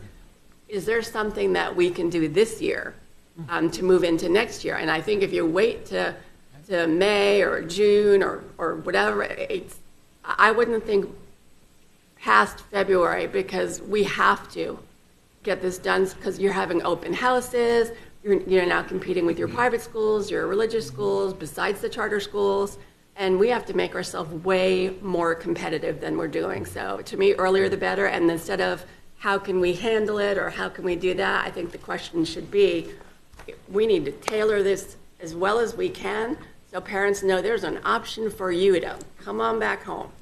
Mr. Olson? Yeah, no, thank you, Madam Chair. I was actually just going to politely push back. And I understand the testing piece, Mr. Superintendent, but what I don't want us as a district to do is we've put out, the board has been clear in terms of what our policy position is and direction is to you and staff. I don't want to, push out to July, push out to August, push out to September, because that now creates a different picture, right? We've been very clear as a board where we are, where we're headed, what the direction is, I believe, collectively. I think, well, at least overwhelming majority of where the board, I think, wants to go. So I support sooner than June. So I actually think I'm going to put it back, I would put it back on you, right? If you are ready, after we get back from spring break, let's go ahead and advertise right now. We know April is the day. April regular board meeting is when we're going to have a public conversation about the at least 5 and up to 50 sites that we are going to close and or repurpose. Let's just say that, right? Let's just be very clear with the community today. The April meeting is designated for that. So we'll have, and if we need to move the April meeting, I'm going to even take it a step further. Let's have it in the community. Let's not have it here at KC Wright with the same 50 people that show up, right? Let's have that at a school, right? In one of our districts. Let's have it at some big auditorium, right? So let's have an evening meeting, right, or an evening decision where we're going to make this public decision about repurposing, closing schools, et cetera. So I'm taking it a step further. I think we should be clear on a date. June, I know, was a marker, but I think April sounds good to me. Everyone's had time to go home, I think, or go back, and enjoy spring break or whatever breaks are around that time. And then we're back as a board to make some very clear, definitive decisions about where we're headed for this district. So I support April. April is clear, and we go ahead and promote. I know our communications person is listening. But let's be clear, right? The April board meeting, we're going to select a location that can hold hundreds. So we have, overwhelming input in person. And of course, I'm sure we've all, all of us collectively have heard from folks leading up to that point anyway. So that's where I'm at as one board member. Okay, so are you also at February 13th to do this conversation and then April for the repurposing? Yes. Okay. I'd like to Yes. Dr. Licata. For this, bringing back February is a really good day. I think we can get it then. Gives us some time, and we know that we're looking at January these times. I do want to say in the most professional manner that we determined my calendar would be and my objectives would be for June, and we're changing the playing field right now. You're changing the goalpost on me. I can be earlier. If we're changing goalposts and telling me when my times are, that's sort of tough to do this in a public meeting right now. I can be earlier, but I'd hope you would trust my experience in saying that when you drop bombs on schools with what they're going and what they're going through and possible changes, there is a cultural impact to that school. I don't know if any of you have experienced it, but I have. So I really want to be careful. I can be earlier. But I think to mandate it till April, when we decided as a board that would be part of my objectives for the year to be in June, I don't know if that's a real, I don't know if that's something we should do right now in public, because I think that puts an unfair advantage at me, telling me that you're changing the goalposts on me. So I'm trying to be very logical on this, because that was something we talked about a while ago, and that's something that's been on the plan. And yeah, I'm planning on being sooner than that, but I want to be careful that we don't put it in writing and put it out there, because that would, I don't know if I'm changing it right now. Mr. Olson? Thank you, Madam Chair. Mr. Superintendent, respectfully, as I like to always start off, I don't think, let me speak for myself because I can't talk for 8 other people up here. I'm not changing the goalposts. I think the motion was clear. The date that the board set for a public conversation, I think it was your prior comments, and then you just reiterated that you could be sooner. right? So I was actually building on your comment and suggestion that if you are ready for a much sooner conversation, because of all, other impacts, right? Just so we're very clear with the community when that date is coming. I proposed April, right? If you are comfortable with sooner. What I also heard you state earlier was, having it in June could have some impacts, which what I also stated was it should not be slid to July, slid to August, slid to September. So I will stand by, and I still stand by the board motion that I think, I recall the motion clearly, and the board vote clearly. But if we're in favor of a sooner date, I support a very clear date that is clearly advertised, clearly communicated in a much larger location than having these 60 seats plus overflow that is available here at Casey Wright. So I want to build on the statement, right?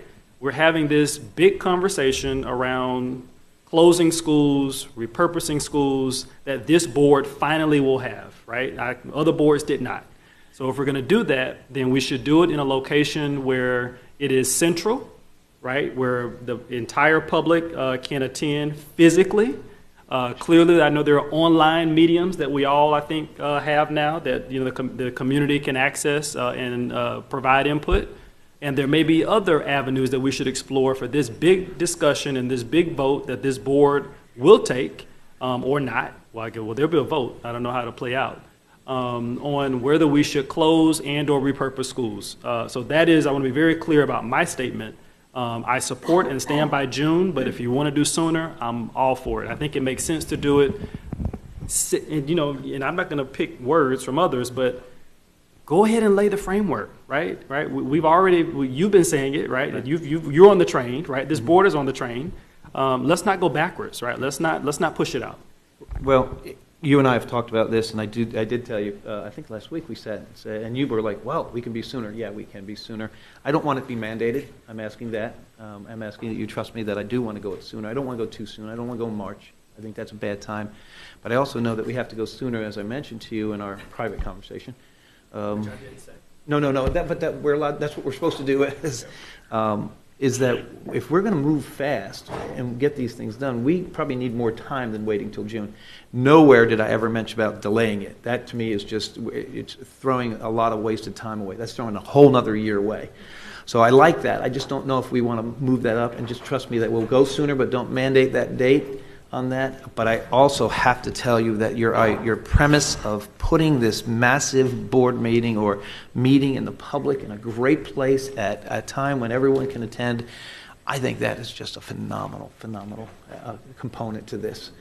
Because we have said we're going to go to the community. We have said that. I know I'm going to be sooner than that. Good news is we did our interviews for our innovation chief person. They were told that they don't have any staff. They don't even have a secretary. But what they have is one job. And that's going to be working with me on this because we want to get it done as soon as possible. But I love the idea of this really big redefining Broward schools, and that would be it. So I really love that idea. But never have we spoken about being longer. No way, we can't do it. We cannot do that. Dr. Holness. Okay, so Superintendent Licata, as you indicate the possibility of going sooner to the public regarding repurposing schools, what is your idea of sooner based upon Board Member Alston's suggestion? What would sooner mean to you? And then I have another quick question. I'd like to see somewhere mid-April. I don't know the spring break calendar. I think we get back in March 29, 28, somewhere there, and give it 2 weeks, everyone's settled. So mid-April to late April. Early May, you're starting into graduation season, and everyone's crazy. So I'm thinking I would like to see it. So that's what I'm going to shoot for. I'd rather not change the date that everyone talked about, but I'm shooting for mid to late April. So you were, because Board Member Alston suggested April, so you were in agreement with that, but not for it to be mandated, correct? Right. That's what you're saying. Okay, so I have another question, and then I know we have to move forward. For the repurposing meeting being in one general meeting, at this meeting, you're going to, is it at that point you're going to introduce the schools that will be repurposed, or what will that look like? So we're going to go through very briefly. Yeah. So as the conversation as we're moving into it, we are starting to schedule the 3 community meetings to talk about that and that only in January. I believe they're almost done, correct? Because I wanted to expedite this and not wait to go to the community. We did our tour last week with the bus. I want to get to the communities. I want to go north, south, central in big locations, and just that's what we're going to talk about. We're not going to talk about anything else. We're going to talk about our schools. Once we get that data back and those information back and start bringing it up, I would prefer that we bring a menu of ideas that would come together. Eventually, you got to pull that Band-Aid off. It's never an easy conversation, and we're not allowed to do it behind closed doors. We obviously can confer about it individually, but then we're going to have to pull that Band-Aid off at that meeting and have maybe 8 to 10 different options and looking at it and look at costs and look at how we would boundary, because then we have to go right into the boundary process, because the boundary process takes a while before that. So I think did that answer you? So, well, and I'm going to try to get through it this quickly, but so the repurposing of the schools, you're going to look at several options. I just need an understanding as to when the community or communities will know what schools are under consideration. That would be at that big meeting when everyone... At that big meeting? Yeah. So here's what I would caution, right? Mm-hmm. Because communities are very, very committed and dedicated to their school. Mm-hmm. It's sentimental. Mm-hmm. If at that big meeting we announce that we are going to look at these 8 schools and possibly repurpose 5 of them, Mm-hmm. I am just wondering, for these specific communities, is there any possibility that prior to that big meeting when we announce this, to meet with the schools that are under consideration prior to that, specifically those communities, in some form or way, because I am just concerned that at that big meeting when you announce that these 8 schools are now going to be repurposed, that's going to result in a whole lot of... Sure. So can there be a sort of an ease into that by, because each community is different. If you're going to repurpose a school on, say, in the Dillard zone versus another school on the west side, and having one huge audience to discuss that. So in an ideal world, I believe we should workshop that earlier. Okay. With more than just 7 to 10. I say we have all the options and what we have without any targeted specific schools, but this large piece. So all of you can sit after our 3 meetings we do with the communities in January. We come back somewhere around March, and we talk maybe early March, and we talk about all these different options, look at capacities, look at potentials, not making decisions, but looking at and getting the input and getting feedback from you, and then we can stir the pot of what looks good, and then bring those ideas back to this big Okay, meeting. so by the time we narrow this down through those workshops, everyone would be aware of what schools are coming forth. Yeah. Okay. Yeah, we can't just drop that and, drop it right there on that day. We have to, obviously, going to have to workshop this and bring some of it together. It is a lengthy and big process. And obviously, when one school hears their name or one community hears their name, we need to hear that. They need to get that out. They need to be able to talk to us. But we'll have to workshop this in March, and then late April be ready to go ahead and make some decisions at that big meeting from going down to 20 or 25 to, and in there will be the sale of properties, and there will be other things. And we'll get significant community input, correct? We have to. Okay. Yeah, we have to. Yes, absolutely. So, Dr. Licata, whatever dates that if it could be put on kind of like a master schedule. You want me to give you a timeline as what you're sort of written okay. down, and then publicly everybody would have it, so we have the Perfect. game plan to understand moving forward. Absolutely. Okay. Any other board member comments? Chair, I have some, please. Okay. Dr. Zeman? Thank you so much. We're skipping out on the 800-pound question here, and so, Chair, I'm just going to, lay it out for you. In what year are we going to repurpose at least 5 schools? Dr. Licata? That is to be determined this year. Next school year is preparation for those repurposings, and then the following year is when they are repurposed or closed, open up in a different way, whatever it would be. We have to go through that process simply because there's boundaries involved, and there's a lot of information that has to go to parents to start making some choices. And meanwhile, we have to work with our choice office to start opening other programs so other folks are prepared. So we don't want to lose people through this process. We want to get them back. Thank you very much, Chair. So just to be clear, we are looking at making decisions this year, which will do at least 5 repurposings for the school year of 2025-2026. Chair, is that correct? Through the chair, yes, that is correct, Dr. Zeman. Thank you very much. Now that's important because I recognize that it takes a long time. I recognize this is a huge issue, maybe one of the largest issues, if not the largest issue for our community to deal with. I'm very proud to serve on this board that makes the courageous step to do things like this. It is, as we pointed out before, the right thing to do. It's part of reimagining the district. It's part of getting right with our public so that we can spend all of our resources to achieve our strategic goals and even to make difficult decisions that will be viewed by parts of our community as a negative thing. I would suggest, Chair, that in March, in order to keep a good conversation going with our community, that we establish criteria for those decisions in March. So if one of those criteria is enrollment compared to capacity, another is impact on student achievement, whatever the criteria are, I think we have to be very clear with the public that these are rational decisions.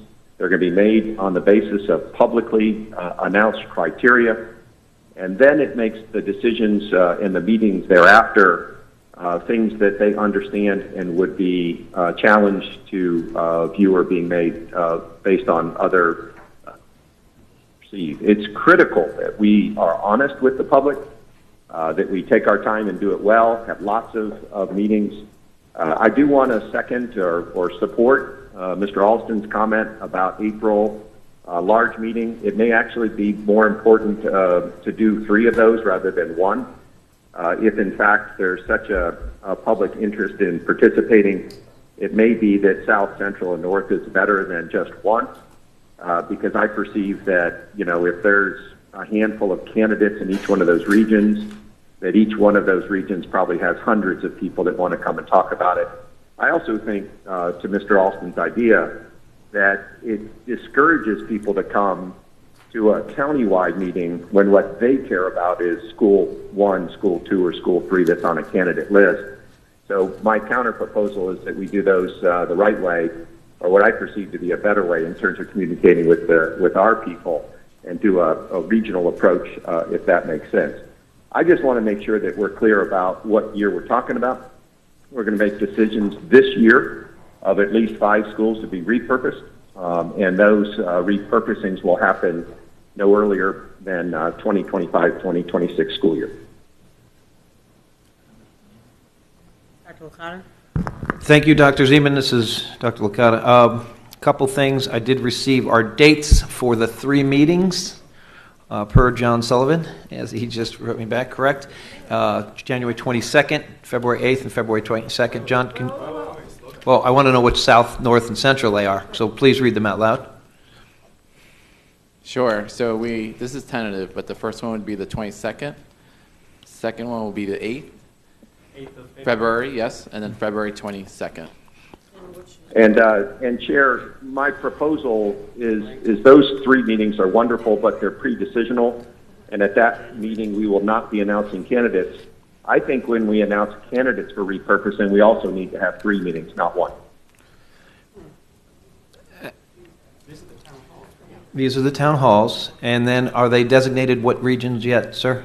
Not yet, because I want to make sure that the board members for those respective regions can attend. Okay. All right, and to Dr. Zeman, your point, I would believe that the big meeting, to clarify, we would be capturing criteria. It would be streamed online as well, but it would be reduced. It wouldn't be countywide. It would be reduced down to these schools that we were already workshopped into. So it wouldn't be 254 schools, bless you. If that was a sneeze, it would be reduced down to whatever it would be, maybe 8 to 15 or so. So it wouldn't be all the schools, but I defer to the board as their decision on that one.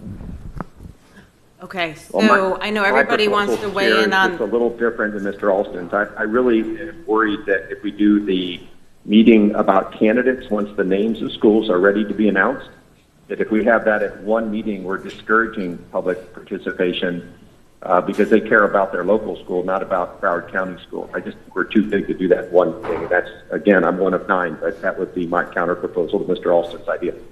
Okay. Board, so we're moving away from the 4.1 item from the workshop. And so we need to land the plane. Let's give Dr. Licata the opportunity to come back to the board with a plan to be able to move forward with this. Because I know we could talk about this all day long. Sounds great. Thanks, Chair. Thank you. Ms. Sexton. Thank you. I just want to make a quick comment because I've been out and about, and it seems as if a lot of the community thinks the schools have already been selected because some people have been going to different cities and having conversations. So I just want to be clear, and if Dr. Licata could just clarify to everyone, nothing has been decided. You have not brought anything to us. You're still in the planning phase, and when we get to that April meeting will be when there's actually information about which schools have been chosen. There is no list. There has been no written document according to that. The only thing I've spoken about moving forward is our current sale of Rock Island that's already in process for sale that we meet next week about. So much so that on our bus tour we drove randomly. We did not even have a charted course. We went about just driving through neighborhoods and driving through schools. We knew that if we were to start pulling up in front of certain schools or certain places, someone would say, oh, they're already on the list. And that is not what we want to portray. We go to the community first, then we start making those decisions. Obviously, the decisions are, some of them could be based on enrollment, some of them could be overcrowded, whatever it would be. But there is nothing in writing, nothing that has been documented that says we have a short-term or a short list of schools. And I pledge my entire family on that one, for sure. Mr. Alston. Thank you, Madam Chair. Thank you, Mr. Superintendent. So I didn't know we were going to have this conversation, but we're in a workshop setting. I appreciate it, Madam Chair. So it's good to hear the 3 dates publicly now. I'm hoping that once we confirm with 9 folks plus whomever, that we do a press release, that we email, that we strongly publicize this before the end of the year. And I'm talking about the 3 dates. In addition to, I think Dr. Zeman made the point around whatever criteria, or let me call it considerations. I'm not going to say criteria, right? All the considerations that you, as the superintendent and staff, will consider. I think that should all be a part of this public framework that's released to the public in December. So there is months of ample community knowledge that they know this is coming, right? Let's not kid ourselves. 600 people are not going to show up to location X and say, I'm in favor of closing my community school. That's not going to happen. So if 8 of you think that, then you might as well just not show up to that community meeting, right? If you're not going to be able to withstand the comments, right? And I get it, right? It is a tough conversation. And if we're expecting 600 people to say, yes, we're going to support you, Mr. Superintendent, to close our community school, then I hope that 8 of us up here hopefully are not looking for that reality. The other thing I would propose at the end of this year, whatever you put out communicating to all stakeholders, we as board members all currently have a list of all school enrollments, because we got it. I mean, I think we've all requested the document 10 times. That shows current population, the percentage of under enrollment, et cetera, right? Let's post that information publicly now. So the same way we had a website that everyone could go to, and when we were going through the superintendent process, right? There needs to be a website, right? Or a web landing page that will have all of this information by the end of the year. Here are some documents of interest, right? Because I'm assuming the current documents of interest that all 8 of us have seen will be what we utilize for the considerations that you are going to recommend. Let me also build off Dr. Zeman's point. So the January and 2 February dates, I'm also hoping in your community conversations, because I'm assuming it's you along with staff, right? It's data-driven considerations, that at these meetings you are also saying, here are the document that shows all of our 300 plus schools, and I'm not saying draw a line, right, or a dotted line, here's where we're starting from, but it's very clear population-wise, maybe these are the X number of schools that meet these considerations. So I'm going to build off of, I think, comments I've already heard. Here are the 100 schools. I'm making up a number, right? To Board Member Holness's point, I don't know if waiting to the April meeting is the right public time to say, boom, here are the 8 schools, okay? So maybe there's a lead up, after the town halls, after we've done whatever we want to call it, in advance of that April, not the normal school board process, right? Of posting something now, 12 days in advance, whatever it is, not that normal, whatever that normal process is. I think we have to take a step further of posting in advance, here are the 8 potential options. Now, I'm going to take it a step further because I am in the favor of, I am prepared to make a decision based on considerations I have on my own of 50 schools that I believe could be closed at that April vote, okay? I would love to see in your considerations, if the 100 is the number, use that considerations across all of our schools. So if the board decides, I don't think you should make the decision on the, maybe you say, hey, here's the initial recommendation. The board may say, hey, we appreciate your 7, right? Maybe we want to do 12, right? Whatever that number is. So give us the considerations based on your criteria. There should be a landing page or a web page end of year that is very clear, listing the full framework. So no one can say, come April, we didn't notify the community, because we've been talking about this for months, and other boards have talked about it and kicked the can down the road. Thank you. Thank you. I believe that workshop in March might be something that we may need a bigger room for, and give all of you that big open frame. And there might be school X that you already have in your mind about something you want to add to it, and that's when we start narrowing it down. And then no decisions made, and then exactly, but keep posting those notes, keep posting those discussions, keep posting it publicly to make sure. I learned a term yesterday that I never heard before from one of our members, NIMBY, not in my backyard. Yes. I've never heard that before, but that's what was brought up when we were talking about this. So, thank you. Mr. Hill, is there any public comment? Madam Chair, there are no registered speakers. Thank you so much. The next item up is the 2023 Disparity Study Update. I will now turn over to staff for a presentation.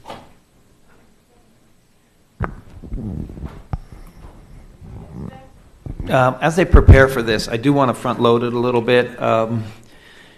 There's a uniqueness to this because I actually am a political science business major out of University of Miami. I wasn't originally an educator. And I look at these studies, and if you look in 2016, there was a disparity study of 100 studies by roughly the same group with the same cases with Croson and Juan and those 2 major cases. And I tried to put a connection between 2016's massive study of 100 cases of this and us. And what I noticed is they say the same thing for the most part. Their numbers are a little bit better, but then I wanted to do some soul searching on why our numbers aren't good. And then I realized, especially with our contracting services, we are struggling getting contractors, so I need everyone's help to boost us up. My friends in the business that have worked for it for years in other places don't want to work for Broward County right now. We got to change that. We also have to make sure that we're not publicly beating these companies up day in and day out. We have to respect our partners and respect our companies, but more importantly, we have to boost up and say, listen, we need you, and we are going to be responsive to you. What's that? And pay our subs on time. Yeah. So there's more to it, but I looked at this study, and it did say the same thing that we're going to hear today, but not as bad. But it is intriguing because some of it is socio. It's not just us, and we got to fix that. Let's be a leader in this and fix some of this networking things, and there's 3 or 4 terms they've used. So I'm going to turn it over to 2 of our amazing, brand new staff members, as well as, could you please introduce our guest? Good morning, Chair, Vice Chair, School Board, Superintendent Licata. We are very excited to share the 2023 Disparity Study results with you. I am Jennifer Andreu, Executive Director, Operations, and we have with us today Keene Independent Research Group, who will be leading this part of the discussion, and the second part, Part 2, will be led by myself and our new Director for EDDC, Ms. Denise Mincy-Mills. Thank you.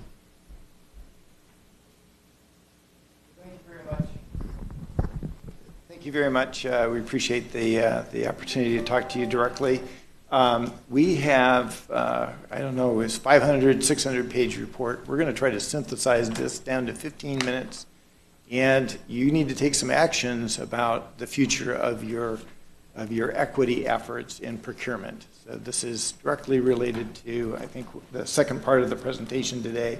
My instructions were, please give you an overview and then entertain and answer any of your questions. So we're going to, this is a critical, a very sensitive topic, is very timely. There's a lot of litigation around race and gender conscious programs, whether it's in education or in procurement or employment.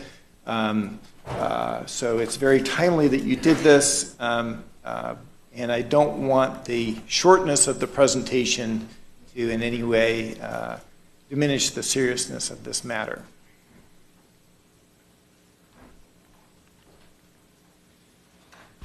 Okay, so Keen Independent Research is a national consulting firm.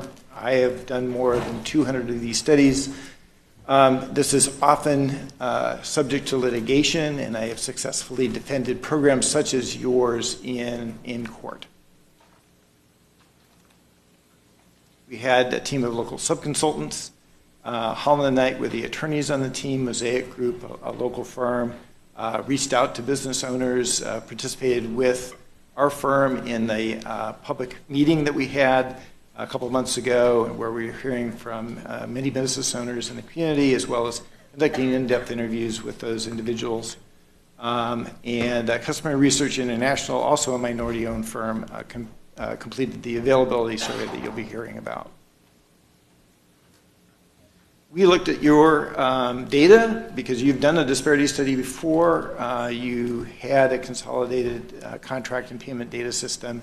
We looked at both your contracts, your payments, looked at subcontracts on district construction and E&E and other types of contracts, and looked at your policies.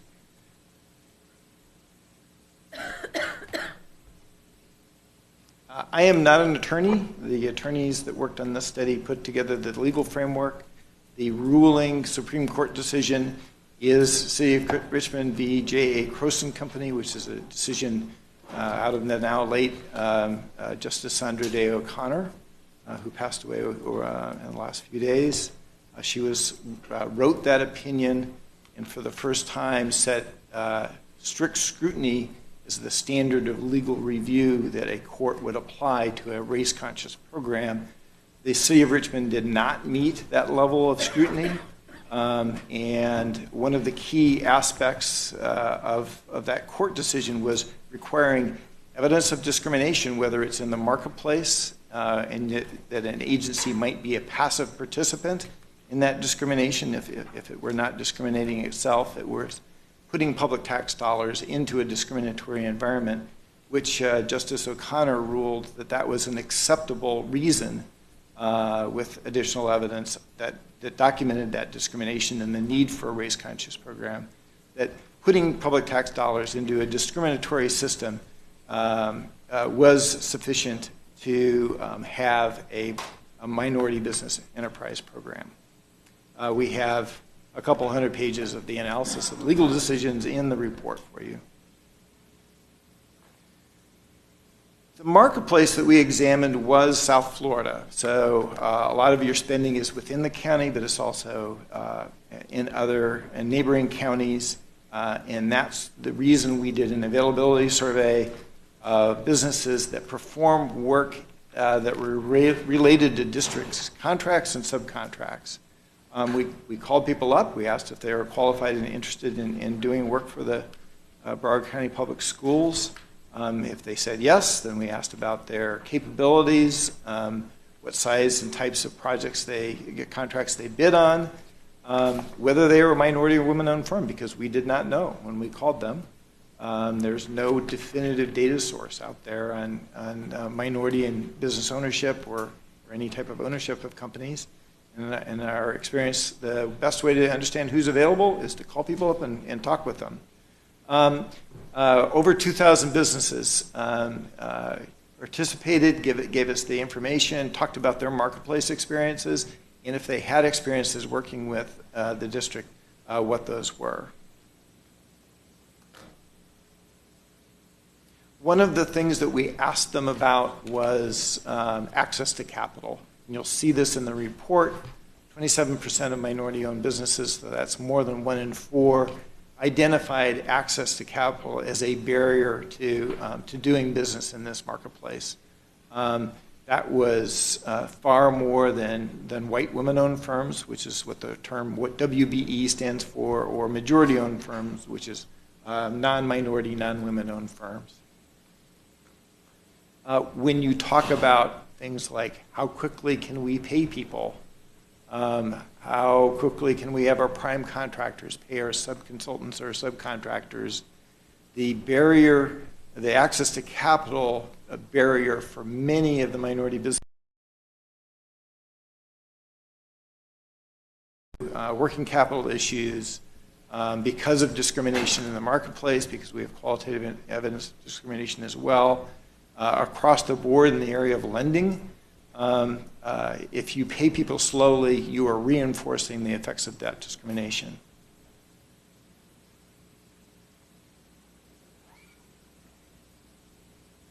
We talked to more than 400 business owners about their experiences in the marketplace, doing business with the district. There were barriers for minority-owned firms in getting a foot in the door, relationships with customers and prime contractors. I mentioned access to capital and bonding. There is evidence of a good old boy network that excludes people of color and women who are business owners in this marketplace, and negative stereotypes and double standards. So it may be 2023. I first started doing a disparity study in 1989. We heard many of these same things. This is generational. This is persistent, and we have not removed this from the marketplace conditions for people of color or women who are trying to start businesses, sometimes unsuccessfully because of discrimination, or being successful in sustaining and growing their businesses. We have a couple comments, examples of comments. Again, we have many, many pages of you being able to hear directly from the people that we spoke with or came to a public meeting. And some of it was favorable. People that know about the programs, the supplier diversity outreach program and the other efforts that you are doing. Some of them are very appreciative and have had some success because of those programs. And then we heard some people who were less familiar with it, less experienced trying to get public sector work in general or district work specifically. And the one thing that came up over and over again is, just tell me what the rules are. It is very difficult to understand how to do business. And can you make it simple? Paperwork for a small emerging business is a killer. And these businesses are at a disadvantage in trying to displace established vendors that may have been doing business with the district for years. We heard from many of them directly at our public meeting. And just listening to how they talked about it, said, I can't get my foot in the door. I can't get on the property. I know I have something valuable to offer. And there was always, in addition to being business owners, these are people that are passionate about what they do and want to help the Broward County Public Schools and other school districts. They don't know how. And I also listened to people from the program in your offices that help those folks with very concrete steps that they need to do to be able to get help.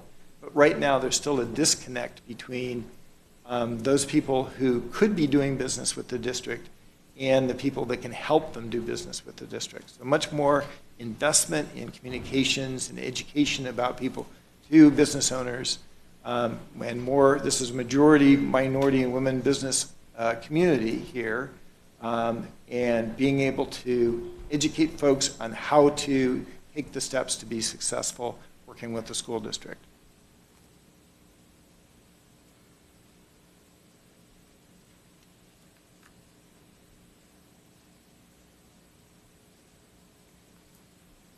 Barriers to subcontracting. So you may not have any relationship directly with subcontractors.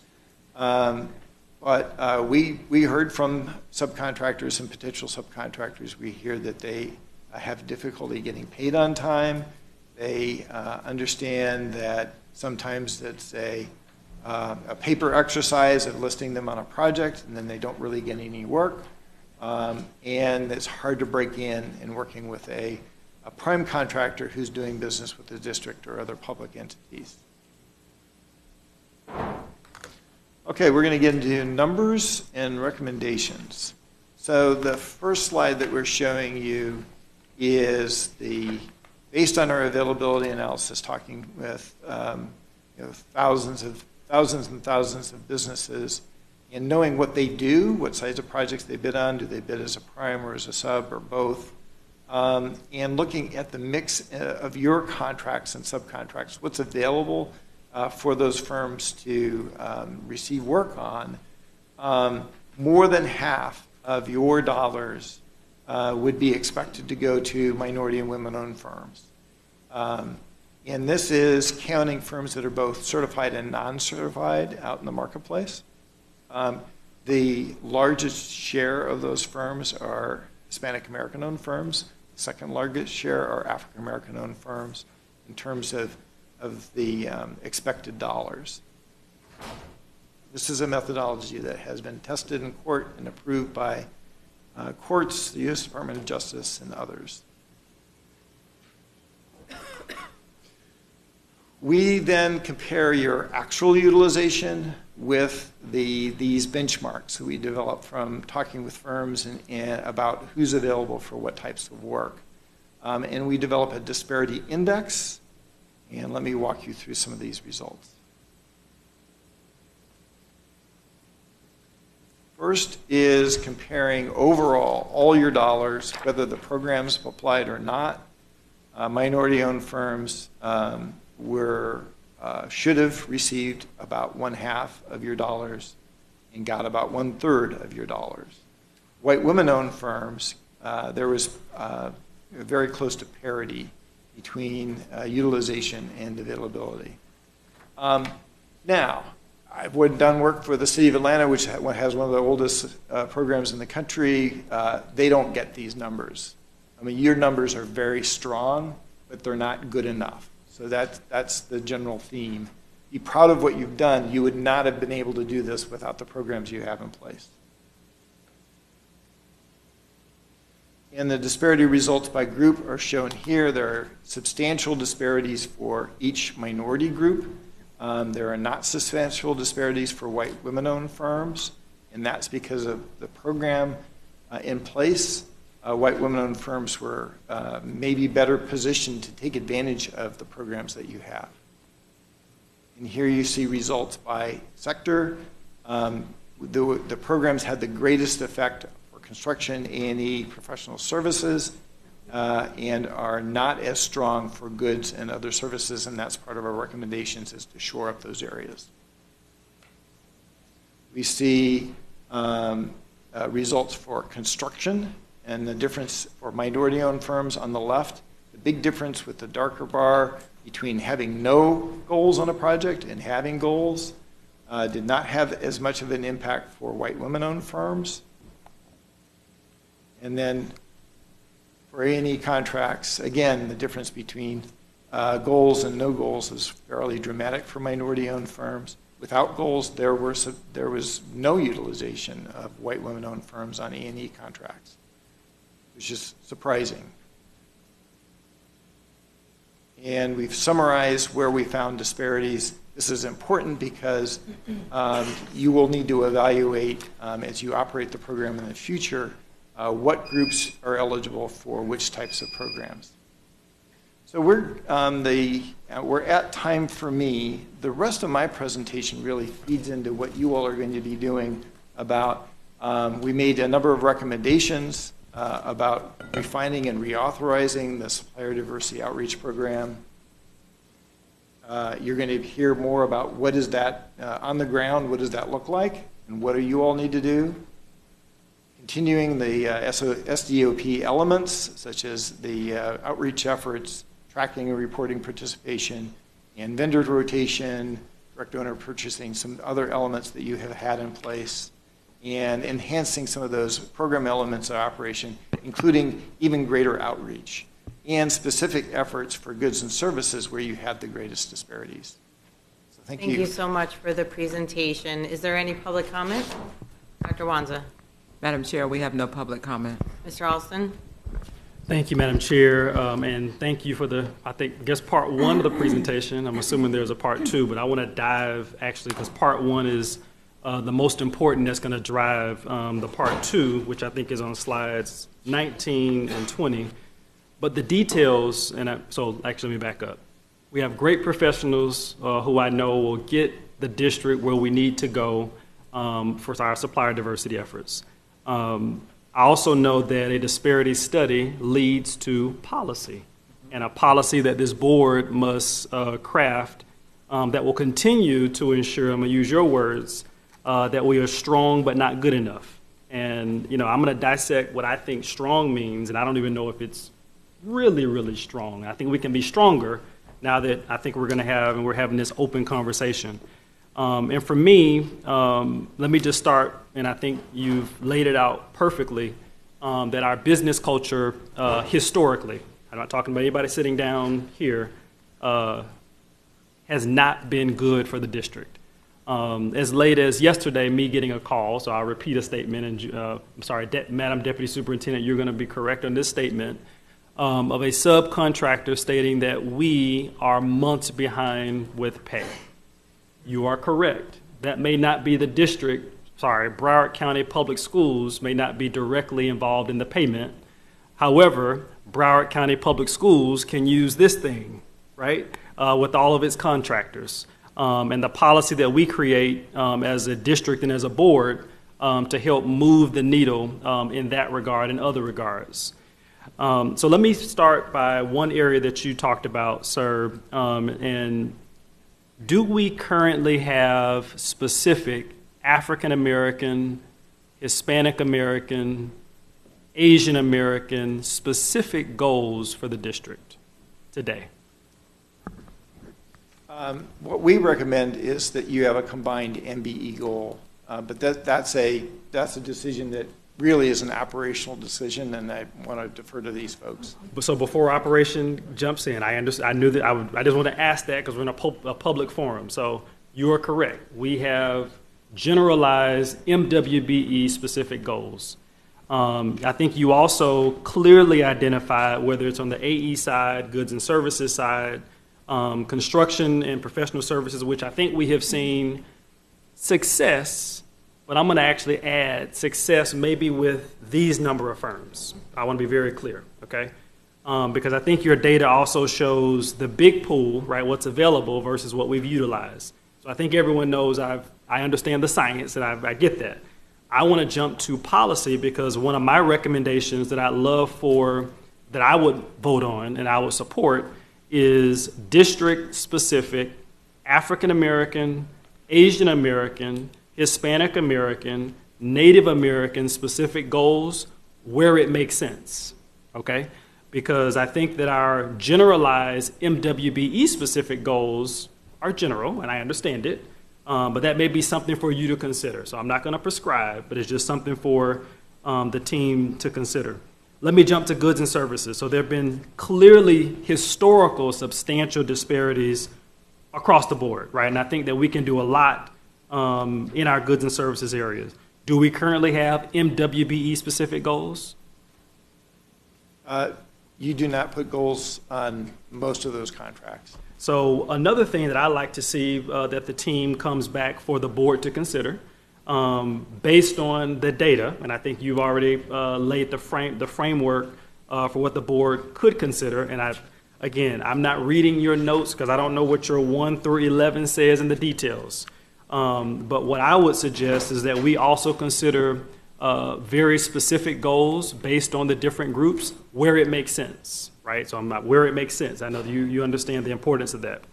Let me jump to professional services. So you were very clear outlining there are disparities, but you currently use APIs. I don't think all the APIs we've used historically have worked. I think we should absolutely do more, and while we can press the gas, let's do it. So let me focus on the Asian American and Native American specific firms. I'm hopeful that what you come back with, there's some new, innovative, I'm going to use your term, Board Member Fogan-Holy, outreach efforts to target those specific firms. What's not on here, and I've been a big proponent of this, I think I started the first one, veteran firms. I know we're not talking about, non-genders, race and gender specific firms, but also how we apply similar efforts for veteran businesses, just as an example, right? Just more that we can do. As we have a board conversation, folks in the community, they don't really understand, some people don't understand the science behind it, but you ask a general question of how many millionaires has the district created? I'm just a general question, right? African American, Hispanic American, Native American, put that out, right? That's an opportunity for the district. How many firms have graduated, right? By category, because that shows success, but I think it's also going to show they've only graduated in probably one area, and I think I know what area they graduated from, okay? So that is how you also, from your side, and I know you know this, that you will continue to share the past success, but I think we have to build on that because all of the big successes have been in one segment of district contracts. It has not provided opportunities across the board for other certified firms who are qualified and who are ready to get work from the district. Last point. Is there, and I'm going to feed back into operations when you answer, I am wondering when there will be policy adjustment. So whenever you come back with whatever your recommendations are, you already have it, perfect.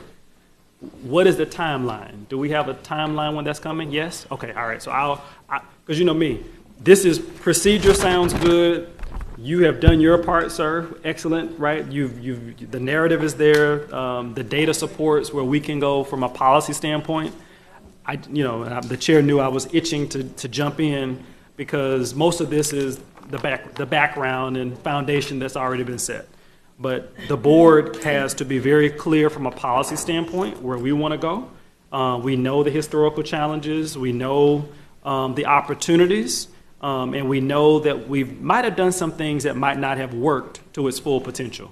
So that's where I'm interested in what the next steps are, how quickly we can implement, because I want to do more with more firms. Last point is we talked about vendor rotation.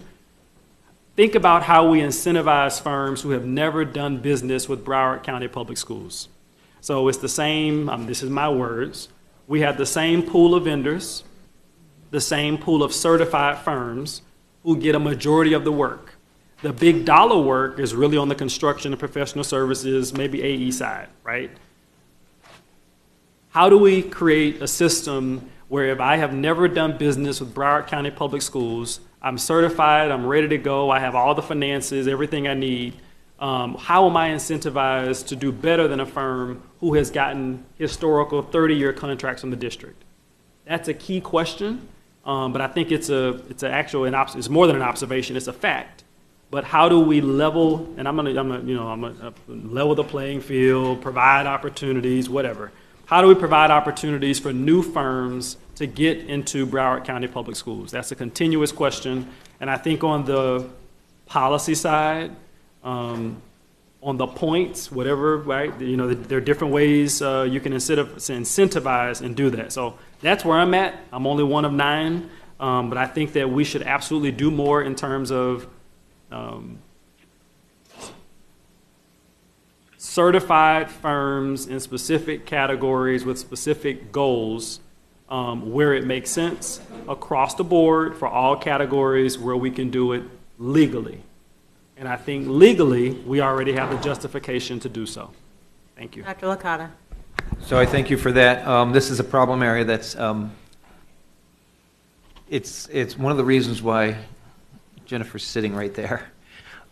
We know that she brings a big cabinet of vendors. We also know that she comes from a place that has an ability to attract some great vendors. We need to adjust internally on some of those things as recommended through the report. But we also need to do it as a group. We all need to speak up how much we want to be part of the community and how we need everybody in this to make sure our community is good. But that was one of the things I told you when you said yes. We know what you bring, and we know also that we also have a new addition that's going to be as good. And that was one of the recommendations, so we already got that check mark off. So we appreciate that. We appreciate your time, but we got work to do here. We seriously have some work to do, and we got to take it seriously. Can staff speak, though, to his question regarding the policy? Oh, I'm sorry.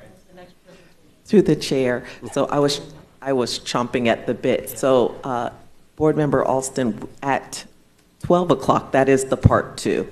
So many of the items that you alluded to during your discussion piece, they will be addressed. I didn't want Mr. Keene to steal my thunder, but in terms of the items that you're already mentioning, they are embedded in this policy that I am going to be presenting to you all for first reading. So this is Rule Adoption Part 1 for the final adoption to take place in January, again, pending the discussion we have this afternoon.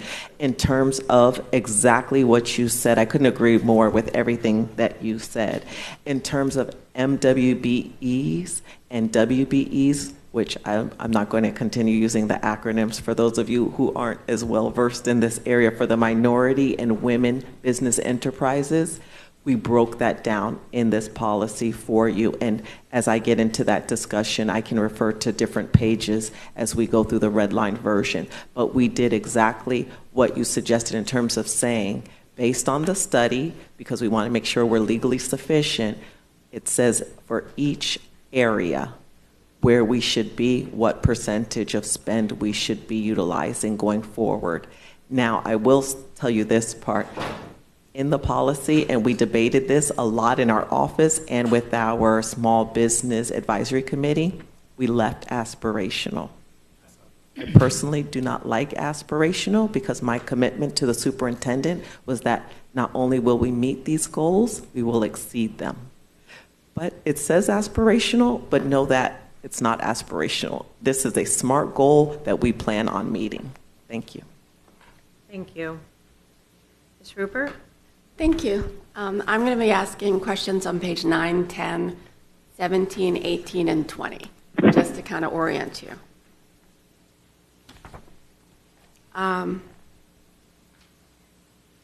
Going to page 9, the process with paperwork and too much information needed is too much. Person needs to help with all the paperwork. So my question is, for this, do we now have a person presently that's going to help with that? I know you're going to go into it with that second half, right?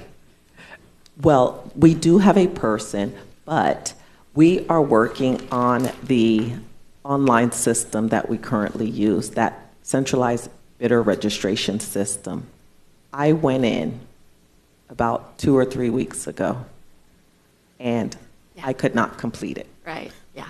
It was so time-consuming, and one of the first charges that I gave our new director, sitting to my right, was to go through and eliminate at least 50% of the questions that are not necessary. You don't even have a contract yet. We don't need to know your DNA results, and we don't even have a contract for you yet. Ancestry.com. Okay. Exactly. So we're going to eliminate half of those questions and eliminate those burdens and obstacles so that we can get more vendors in the pool, because that is step 1, as Dr. Licata alluded to. We have to at least get them to be registered, and then we can prepare them to do business with the district. Thank you, and I look forward to the second half.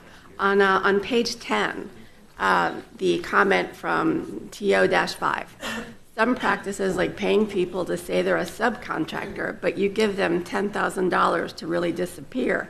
So obviously, there's no learning. There's no growth for that company. And this was from an African-American female representative of a trade association. Very alarming to hear that, and that was their experience, and I'm sure that was their experience. Paying people to kind of go away and be quiet is not how our smaller firms are supposed to be under the wing of our larger firms to get to the point where we can get them to have business. So I would assume through Dr. Licata, I'm hoping, that this already is being looked at from audit, from some other standpoint, because it's extremely, and I can't emphasize that enough, alarming. Understood, and I mentioned that in my opening as they were setting up. We're not doing good business right now, or we haven't, and we're fixing that. Right. Well, not even just good business. I don't know if this is legal. Oh, I was going to say, Madam Counsel, but yeah, we need to follow this string, to tell you the truth, to see where it goes, because it stops. And as much as I hear about not getting paid, which is when I joined the board in 2010, oh, they're months behind, they're this, they're that. That has been continuing through the years. And I know that that's happening, but I've never heard this. So this is very alarming. I will say it one more time. And as a board, we need to give direction, if it's either to the auditor or to the superintendent or to SIU. I don't know where it needs to go, but it does not end up here not silently having us take a stand for that, because by God, we are. Well, if that's a quote from somebody, it doesn't mean it happened, but it also, you got to listen. You can't turn out the noise, but you got to listen to some of it sometimes. So I'm not going to say it's happened, and we'll look into that piece, but I mean, so we got to be careful. Okay, well, I don't know about board members, but that didn't satisfy me. Moving on. Page 18.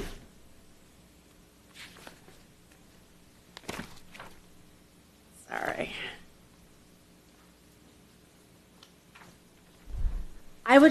What happened here? I would have liked to actually have seen maybe those 200 or 300 pages, because that's the kind of person I am. Because when we originally received the disparity report last time, that's what I did. And I actually found mistakes that were left off from the contract, which was goods and services, as you would actually say.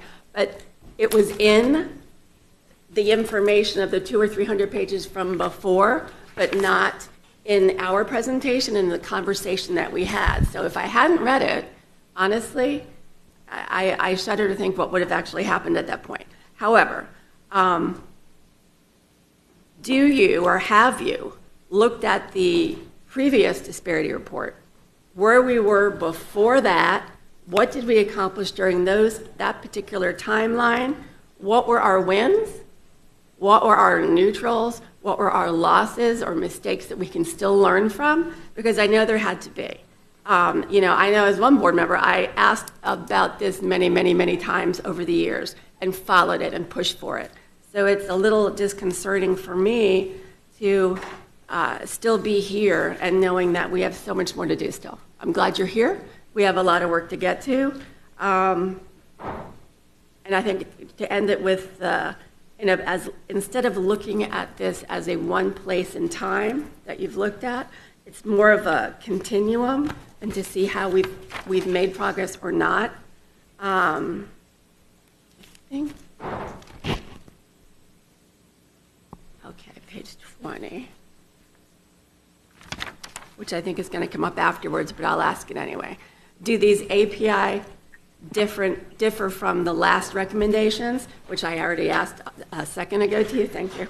And I'll look forward to hearing that conversation as we move forward. But I appreciate the work. I appreciate hearing very honestly how you've researched this topic, looked into it, did your due diligence, and I appreciate your professionalism. Look forward to having a further contact on this and content. Thank you. Dr. Holness?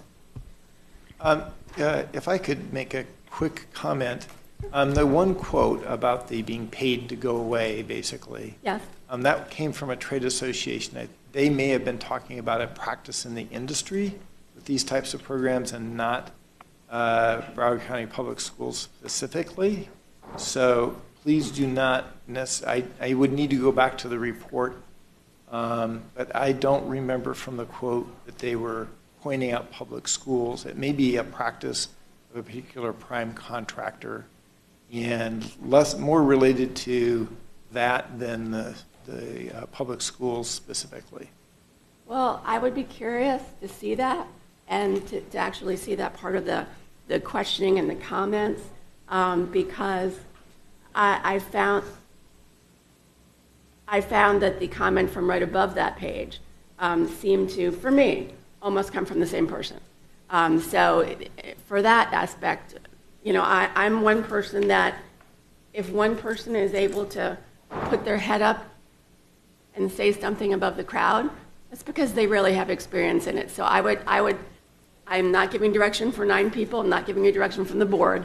Just saying I personally would not mind having the 200, 300 pages, which I would go through with a fine-tooth comb to make sure that we're not doing this. This isn't an anomaly, and this isn't something that's, you know, going to continue under this board. I can say that. So, thank you. Thank you for those comments, Ms. Rupert. And Dr. Licata, you know, since now we're discussing this needs to come back just from you to justify or give the concrete evidence that this did not occur in Broward County Public Schools. I would like that in writing. Dr. Holness? Thank you, Madam Chair. I'd like to thank Ms. Andreu and the team, Keen Research, for providing this. I'd also like to, this is the first time I believe I am speaking directly to our EDDC new individual, new chair, director, Denise Mincy Mills. So welcome aboard. It's good to see you. It's refreshing to see you. And so I have a few comments and questions. Regarding the disparity study here, I just want to understand first, it says, am I reading this correctly in terms of African Americans have known disparity for professional services? Is that correct? Or roughly known disparity for professional services? And if that's so, is a SMART program subconsultant a major reason? And if so, I just want to caution that SMART is once in a generation activity and not recurring. So would the rules allow us to adjust for that fact when assessing disparity? So if you could answer those 3 questions, I would appreciate it. That's an important point. So we conclude that it's but for your programs that you have in place, that it's highly likely that you would have disparities for African American owned firms in professional services, along with other minority owned firms in professional services, and that you should actually go back to the the prior disparity study, okay.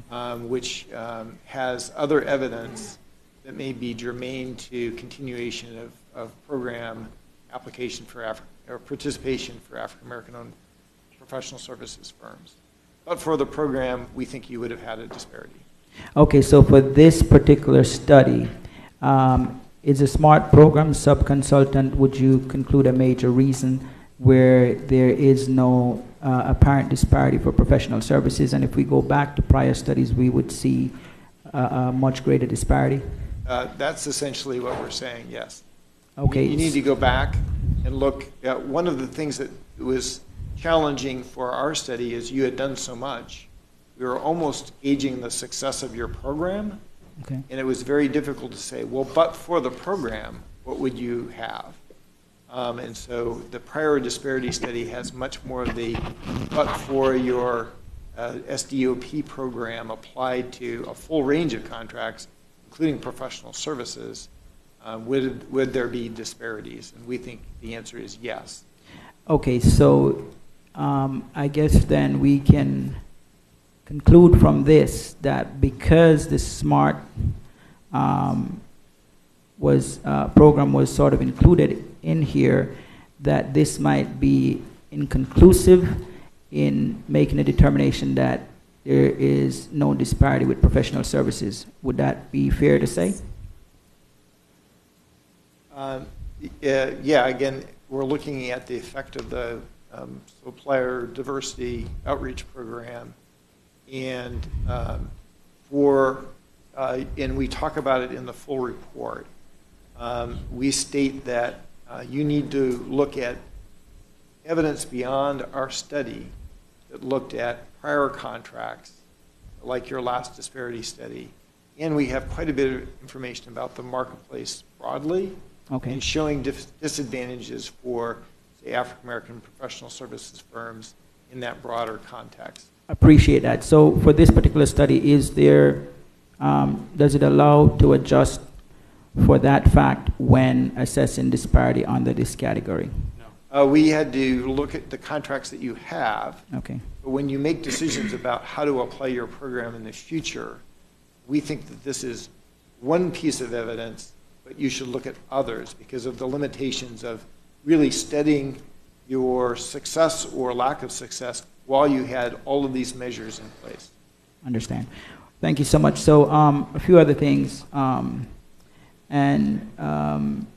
Ms. Andreu, I appreciate you mentioning as far as when we talk about making the process simplified for our MWBE firms and eliminating some of the questions and so on.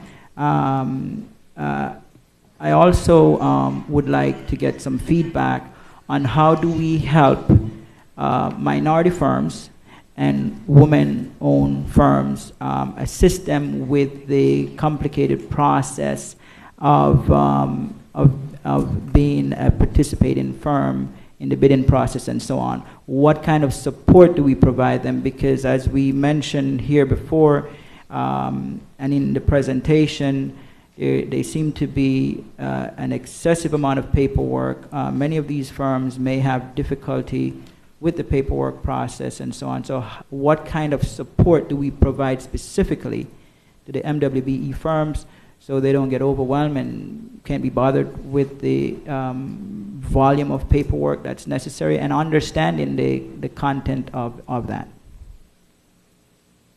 Thank you, Board Member Holness. So I think this is exactly what Dr. Licata was stating. Mm-hmm. This was an area that was ripe for opportunity and growth.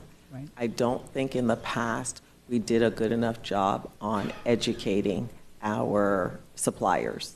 Right. So we will institute, and that will be part of the actually procedures, the standard operating procedures and activities that we do. So again, Ms. Mincy Mills is very familiar. She spent her entire career doing supplier development and compliance, to Board Member Rupert's point and the chair, which I'll touch upon a little later. So you're going to see both aspects greatly increase now.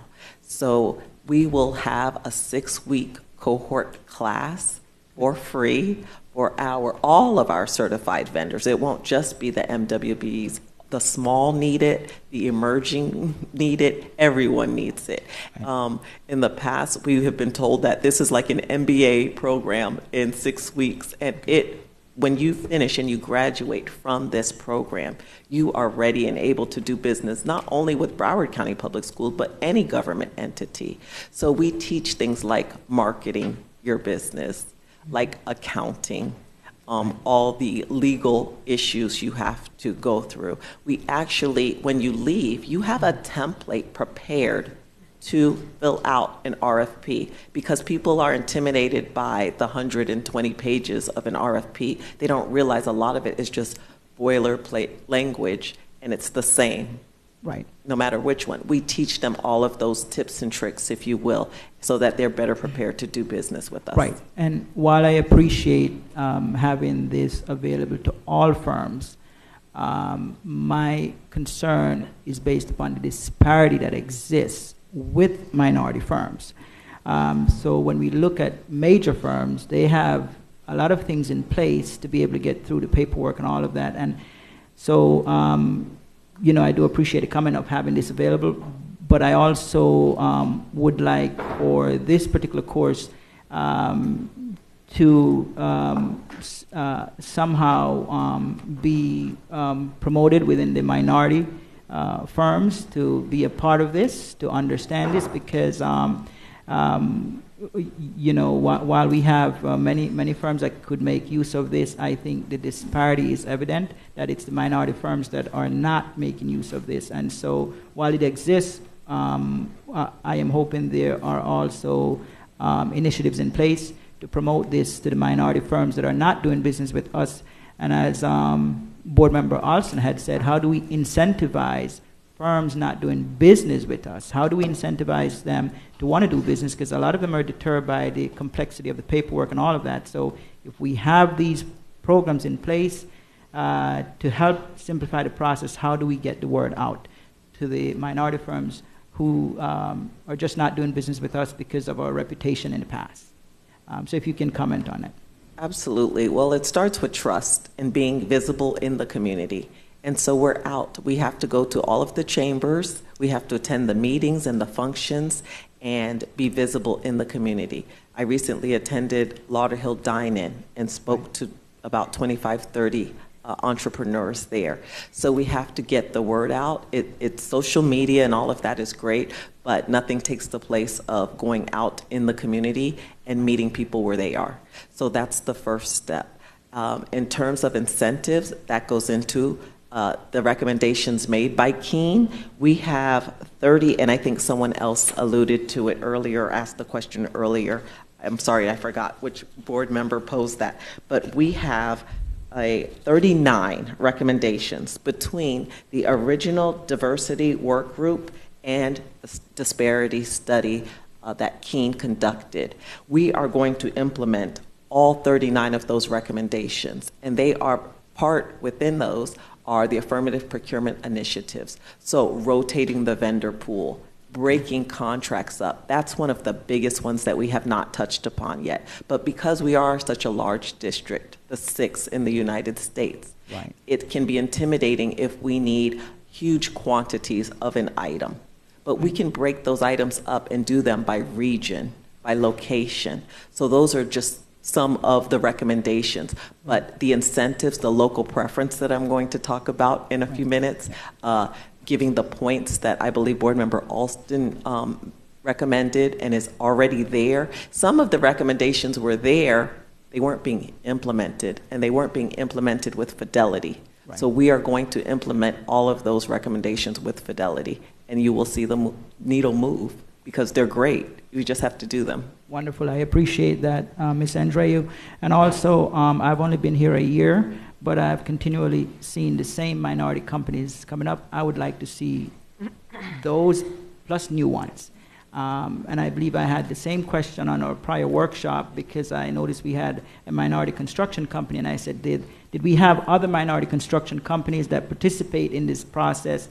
And that information is going to come back to me. So I'd like to see more new minority firms being participants because it says to us and to me that there's something deterring them from wanting to participate. So that's wonderful. The other comment I'd like to make is access to capital. In the presentation, access to capital is one of the factors that inhibit minority firms from being able to participate, right? And how quickly as a district we pay these firms, right? And in fact, we reinforce the effect of access to capital if we don't pay these firms quickly. So can someone comment on, and I believe we had this discussion in prior board meeting, have we made any improvement on expediting the payment of our minority firms? The superintendent? Yes, sorry. You Thank threw me you. off with this budget. Thank you. Aside from the wonderful work that Ms. Andreu is leading, I have met with Ms. Matawala, Mr. Shim, and the capital payment team under AECOM and the SMART program, and we have reduced the number of payment days by 15 so that everyone's getting paid within the 30. And Mr. Shim has led that effort with intentionality and done a very good job. I think one of our board members who may be on the phone still, actually when I had my budget meeting with them 2 weeks ago, has said that they've been approached by contractors who have acknowledged that we are paying faster than we historically have paid. But once you get that reputation, that's a big rock to move. And Ms. Andreu and I will do that as we move forward. Part of that ability to pay people faster is minimizing the paperwork that they have to submit to get paid. Understand. And I have just a couple more questions and I'm done. One of the recommendations says a fully staffed EDDC department. Can you comment on, is the EDDC department fully staffed at this time? And if not, what's missing and why? Thank you for the question, Dr. Holness. I believe part of the work is benchmarking against other similar-sized districts, and in that area, we're a position or two short.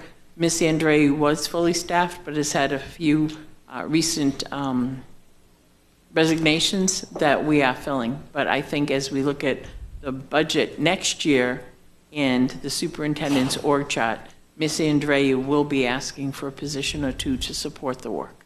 Okay, so the two positions will be for the EDDC specifically? Yes. Okay. And that will assist in the EDDC department getting, how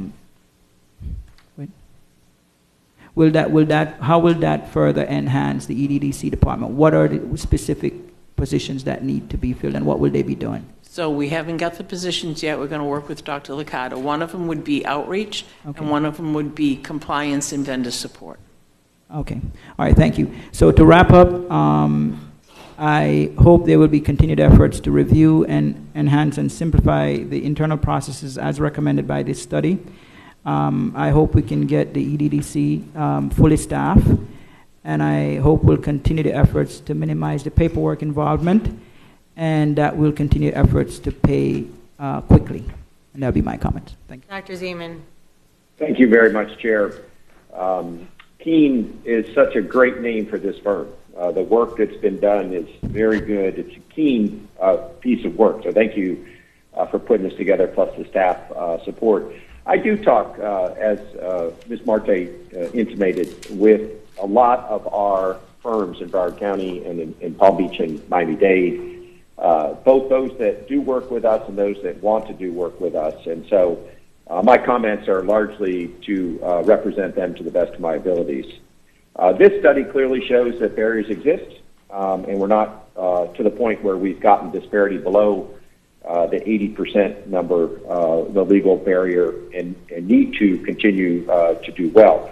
My comments are both to amplify what School Board Member Alston said in terms of policy changes, but also to dip a little bit into some processes that I hear about from vendors multiple times a week.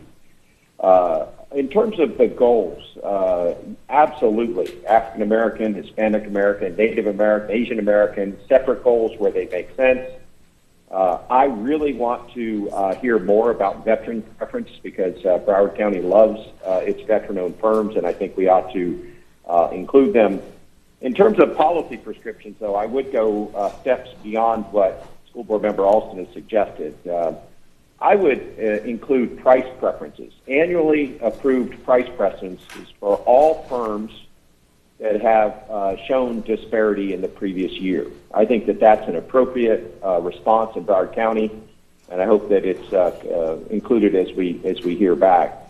I would also try to ensure that all contracts go out with minority or women or other preferences, veteran preferences, as our standard, and that those that are not be justified as not going out. And I think it would be a better reflection of what the county is looking for than to have exceptions first and then it's a yes or no whether or not to go forward. I think every solicitation should go out with preferences for minority women-owned firms and veteran-owned firms unless somebody can prove that there aren't enough there.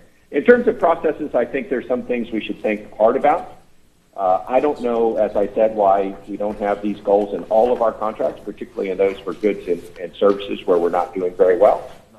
I don't know why we have a contract, Ms. Andreu and Superintendent, that does not have a pay when paid clause, so that prime contractors are required within 10 days of them getting paid to pay their subcontractors.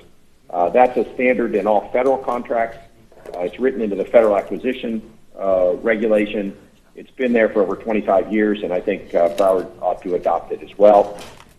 In terms of processes, I also hear about things like electronic proposal submission. To my knowledge, and I might be dated in this, Mr. Superintendent, but we require paper submissions of proposals. That makes it very difficult for smaller firms to participate who are used to working up until the last minute of something due and hitting send and electronically submitting, but that's important. I think we can take advantage of things like requests for information, which our firms are also asking for, where we tell firms in Broward County and Palm Beach and Miami-Dade, where it makes sense, that we're thinking about soliciting something. Would you send us a letter and tell us whether you're capable and interested in bidding? It's a way to give smaller firms a heads up because it's often difficult for them to turn proposals around in a short period of time.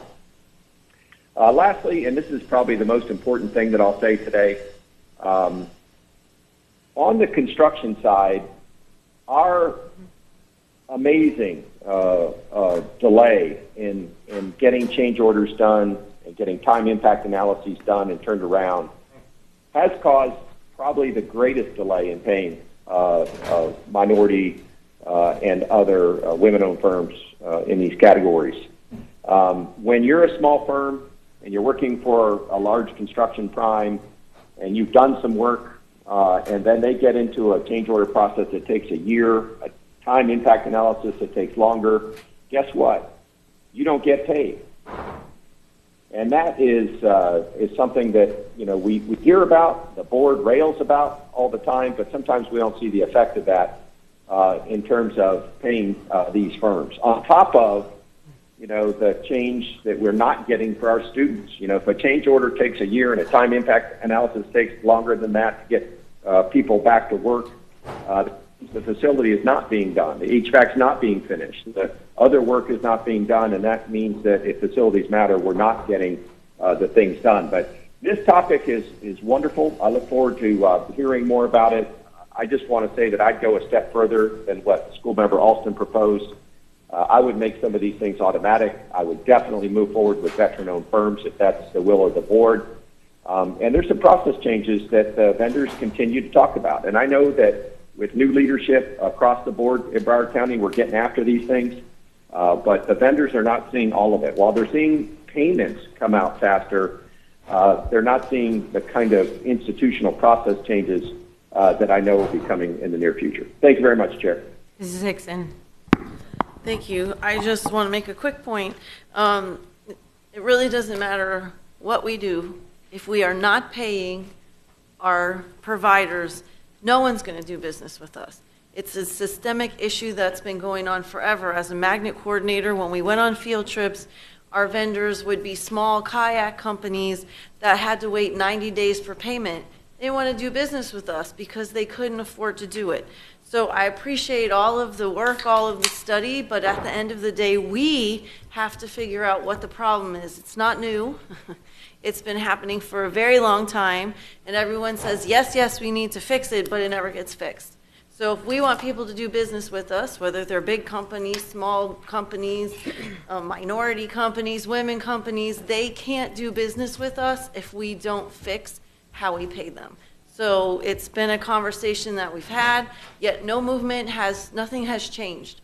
So I appreciate all of this, but I also want to see the other side of how are we going to pay them in a timely manner. I hear all the time, well, they're not filling out it's something on the contractor's end. But they're not all doing something wrong, or if they are, we're doing something wrong and explaining to them how to do it. So we have to stop deflecting the issue onto those people. That's why they don't want to do business with us. So just stating the obvious.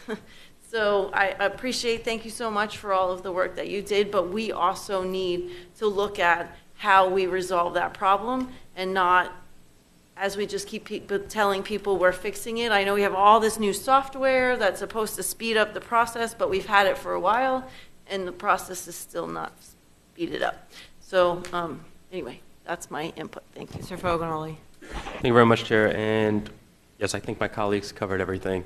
They went through it, but I did want to talk about the one page that we were talking about, engagement policies, programs. And one of the P's I feel like we missed is process. I think we've talked about it. I'm not going to keep rehashing it.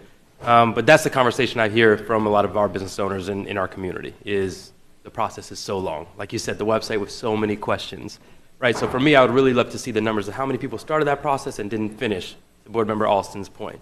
And we really reach out to those people and say, hey, how can we get you to the finish line and get you to start working with the district? So I'd really like to see that happening. And of course, the big one is the access to bonding. I feel like that's where usually most of the businesses are getting caught and getting stuck. So just like to see that. And like I said, a lot of the conversations with businesses, it stops there. So thank you very much. And I look forward to the 12 o'clock. Yes. Thank you. And so I know a few years ago, I believe the district did a round table roofing conversation, and they brought in all the roofers, and I think that was a very enlightening conversation to hear about the issues and problems. So are we doing any types of those roundtable conversations? Dr. Licata. Staff. Thank you, Chair. I did actually just speak to Mrs. Chubkowski about doing a quarterly type of roundtable discussion, and she was very amenable to it. So I would like to see that up and running in the new year, where we do bring in our contractors and our subcontractors. I think it's great to hear and get that feedback directly from them, and we're able to, right at the table, resolve a lot of the payment issues, any delays, lots of small areas that we can approve upon right there at the table. So those conversations are powerful, and I look forward to working closely with her on doing that on a regular basis. I greatly appreciate that, because I think that if we can hit the problems head on and confront them, then it can be a smoother process moving forward. So I know that the board approved AREBA. How is AREBA going to, because my understanding is AREBA is going to help to bring in more vendors and expedite this process? Again, I don't think it will help to bring in more vendors. We have to do that from a workforce point of view, boots on the ground, but it should streamline the payment that Board Member Hickson and so many of you have already discussed. It should streamline that process. We're a bit disjointed now with using 3 or 4 different systems with SAP and AREBA and B2G. And so it's supposed to really be procure to pay and should streamline it and expedite payments.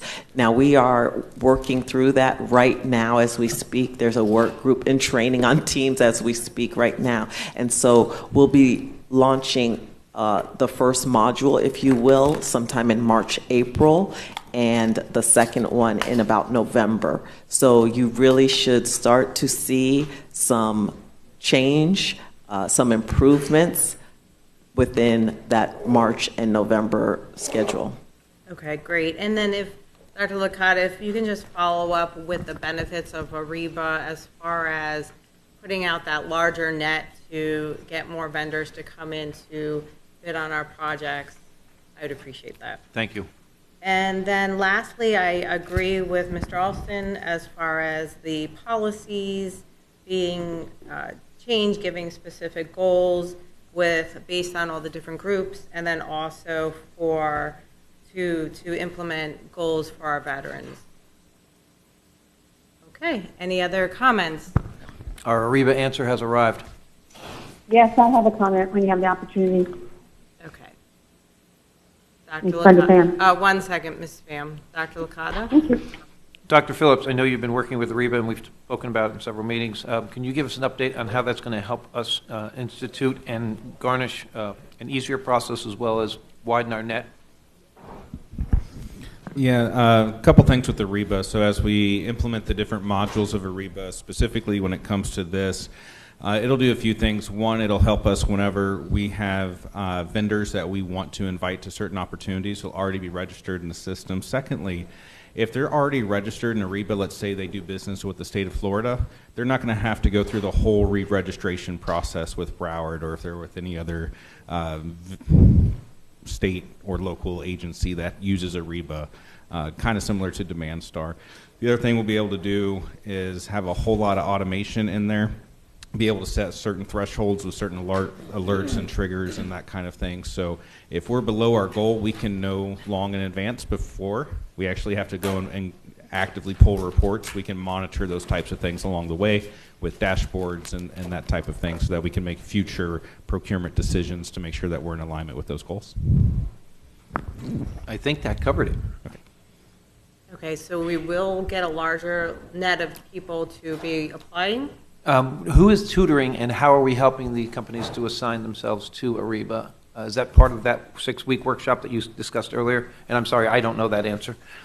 Yes, it is staff through EDDC that's working with the vendors on onboarding them and taking them through that process. But the first step is really to eliminate the length and the number of questions in that initial registration piece.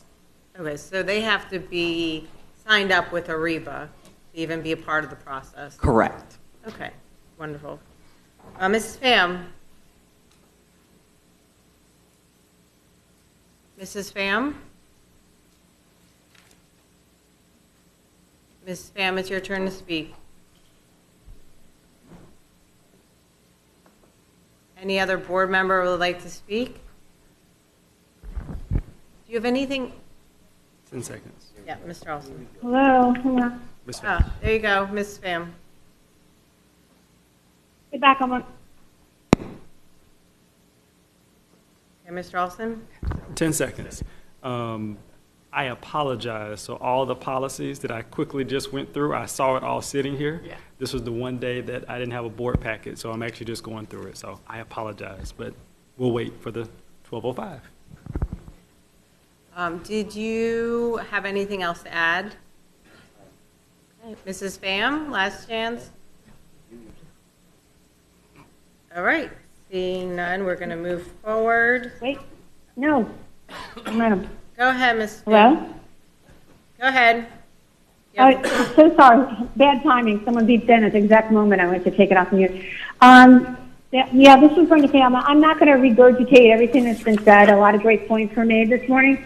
But I just want to expand upon this concept and say it rings very similar to what we hear with our employment situation, where everyone says they're boggled down with paperwork, they're overwhelmed, they don't get hired where they get paid timely, so they can't just sit on their hands and hope that this job materializes a few months down the road. They can't afford it, and I don't know many people that could. So I would just like the board to be mindful, as well as staff, is that if you guys can link up these processes where you're cutting down on time and helping vendors and our future employees to get jobs, we should be doing this. You should be working collectively because you are working on a lot of the same processes. So I thank you for listening to me. Thanks. Okay, thank you so much. Any other board member comments? None. The next item up is the Rural Development School Board Policy 3330, Supplier Diversity Outreach Program. I'll now turn over to staff for a presentation.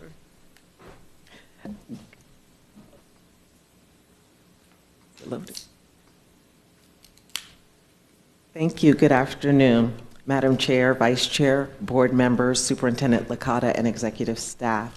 So the objective this afternoon is to seek your feedback in preparation for the final adoption of Policy 3330, Supplier Development Outreach Program, which will guide the work of the Office of Economic Development and Diversity Compliance for the next 5 years.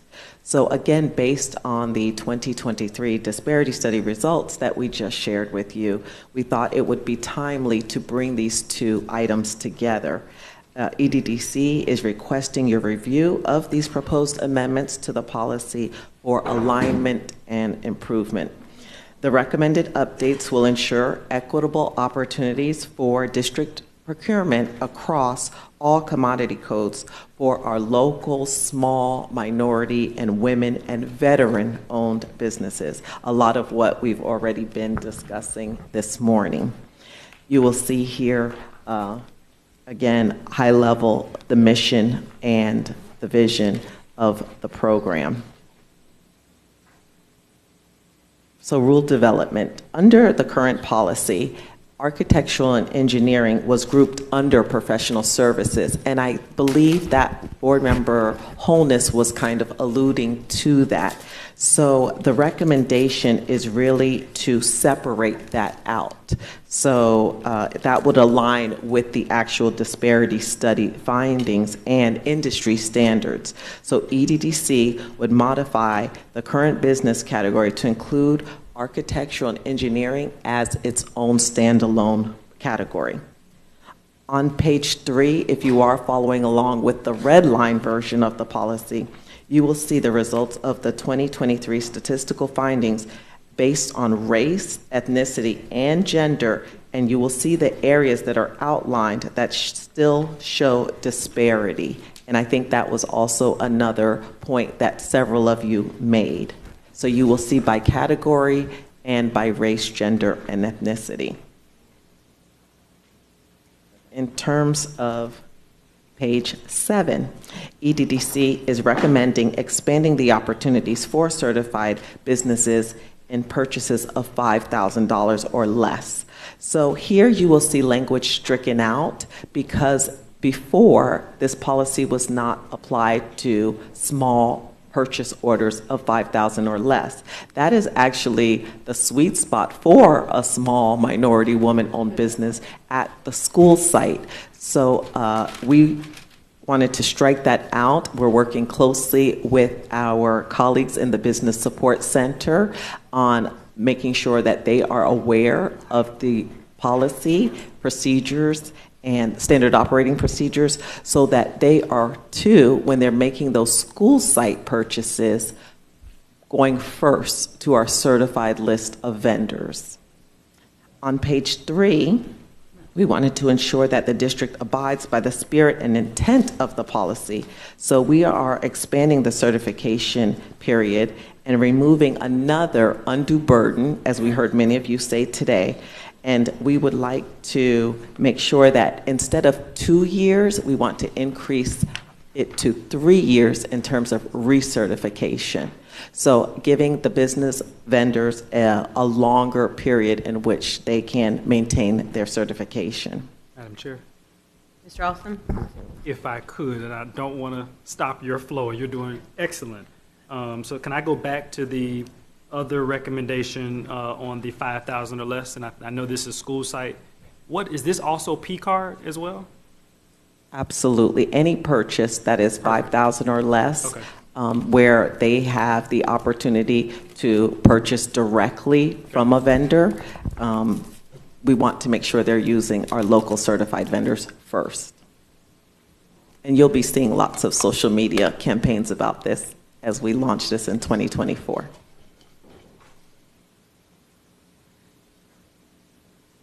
Continuing on page 13, we are defining emerging businesses. I think that before it was... Hold on one second. Can we hold you up?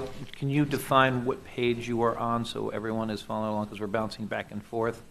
I think there's some confusion.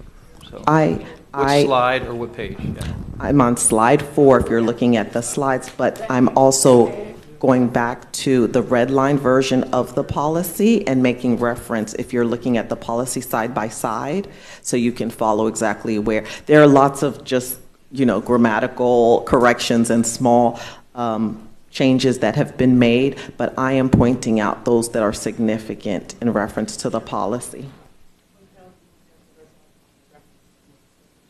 Yes, so the red line reference as well as the clean version were attachments as well. So again, I'm referencing the red line version, and please feel free to stop me if you have questions.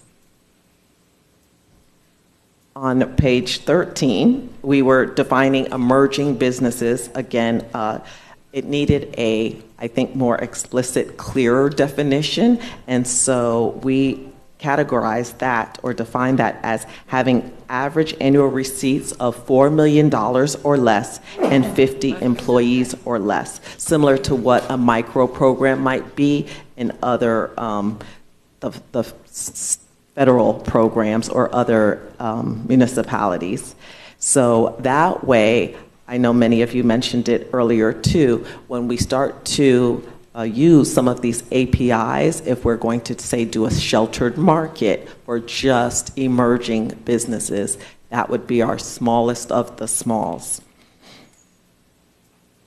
Moving on to slide 5 and page 25 of the red line version, we defined small business enterprises as having a maximum of $7.5 million average annual receipts and 100 or fewer employees. That would be a small business enterprise. Page 27, and again, because of feedback from this board, we are expanding the certification categories to include, for the first time, a veteran business enterprise program. And in doing so, we will have the incredible opportunity to support our nation's heroes and tap into the specialized network of entrepreneurs who possess drive, passion, and dedication and are a vital sector of our Broward County community. Slide 6. This slide encompasses revisions to several definitions, and I'm going to rattle them off quickly. So on 17, again, we are providing the definition of professional services and segregating that from architectural and engineers.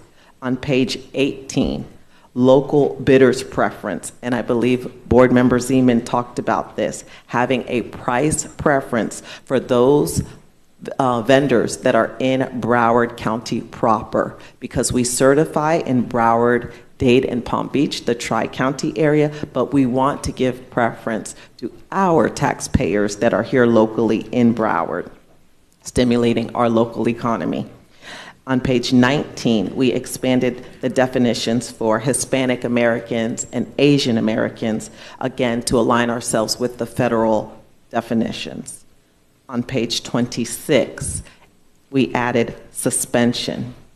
This is important because Board Member Rupert's talked about it. We're serious about compliance and the integrity of the supplier development program.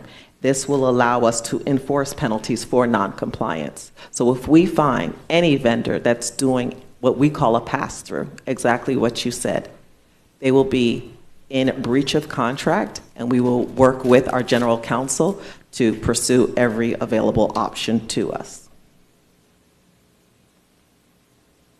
On slide 7 and page 27 of the red line version, we updated new threshold guidelines again for women and for our business, veteran business enterprises, the 7.5 million and the 100 employees.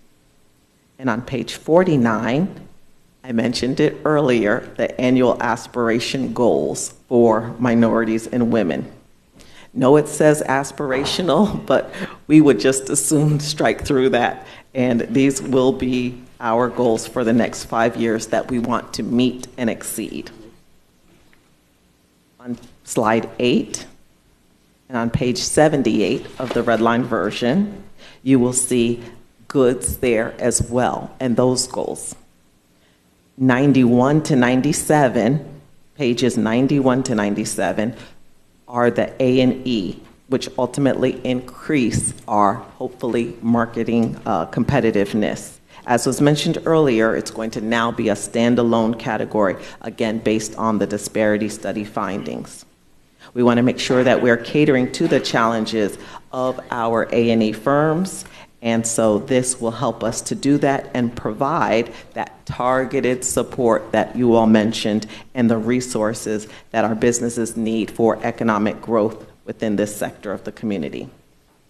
And then finally, on pages 107 and 108, we have updated our sunset clause that every supplier development outreach program must have for legal sufficiency and needs to be reviewed by the board every 5 years. And then you all will decide if you want to undertake another disparity study sometime in December 2028 or January of 2029.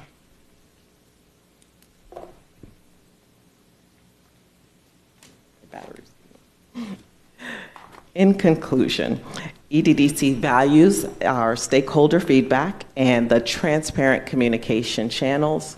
We have shared this policy revision with several stakeholder groups to solicit their input and support. We don't want to work in a vacuum. And so on behalf of the entire EDDC staff, we want to thank you for your continued leadership and commitment to inclusiveness and collaboration. Your support in offering unique perspectives to this work is helping us develop progressive policy recommendations and is sincerely appreciated. You have already asked about a timeline, so my apologies, I think there was a small typo here, that actually final rulemaking date should be Tuesday, January 23rd, not the 24th. And that concludes our presentation. We would like to capture the board's feedback during this time of deliberation. Thank you. Ms. Rupert. Thank you, and I appreciate the second half that we had a conversation about here today. Thank you so much for including veterans. It's something that I asked when we went through the disparity study the very first time, so adamant about that it needs to be in here again, so, and actually built that way. I don't want to go through all the other pages because you did that beautifully. I do want to just share some quick ideas from my representative for the SWMBEs, and I'm going to summarize it. He's given me 3 ideas. One, we already did, but I'm going to name it anyway. Include veterans in the outreach program, because I love this next sentence. Breaking a glass ceiling is much easier the second time. A female that's given orders to men and or driven a truck has already been through at least one glass ceiling. So I love that. Number 2, provide short-term credit. Even if a small minority and or women business enterprise can put together a winning bid, they may not have the capital nor the credit to complete the transaction. The awardee needs to pay for the equipment and have it shipped, et cetera, et cetera. So we really need to focus on that helping hand that you talked about. He gave an example. I won't have to read that. And number 3, break up the invitation to bid. For an example, ITB 24-236, technology, computing devices, accessories, deployment services. Bidding on products and service is too complicated for small businesses. Why make a service company that does not sell products prove they're authorized to sell Dell, HP, and Lenovo? So technology should not be a single bid that covers everything. Service could also separate warranty from deployment. So those are some ideas. I'll actually ask Ellen to make a copy and put that. I think I'll just have it sent to Dr. Wanzer and she can distribute that. And then I love the last statement that he makes here. Doing these 3 things is the easiest and fastest way to achieve Policy 3330 goals, get proven leaders, lower the financial hurdle, and simplify the bidding process to help small minority, veteran, and or women business enterprises. Furthermore, increasing competition will lower the cost to SBBC. It's a win-win. So I thank him for his service for me on that committee, as well as doing a lovely summary for us as well. So thank you so much, and I do agree with the changes that you recommended. Mr. Alston. Thank you, Madam Chair. Excellent presentation. Thank you for the formal update. So no, I too agree with all of the recommendations and look forward to having a conversation to support them in January. What I would like, maybe I'm just adding to the follow-up, the number of firms who've graduated, maybe in the last 2 years. I think I'd like to know that. And also how many firms have made $1 million or more by category. And by grouping, goods and services, construction, professional services, and or now A&E, whatever is easy. So that can be a follow-up. Also add Urban League and or NAACP. I think that would be good for community stakeholders. You probably have already done that. But just on your going forward, I would maybe just explicitly list those entities, or organizations rather. Third, this is probably to you, Mr. Superintendent, policy is important. Implementation is also important. Execution is important because you, superintendent on down, will be doing it. Clearly, I understand the role of the goal-setting committee. I think I do, so I want to ask a question. And I believe, let me actually do the first part. So my assumption is staff, you will determine all the APIs by contract at the goal-setting committee level across all departments. Is that correct? I'm going to let you answer your part first, and if you can answer all, that's fine, because I got the second half.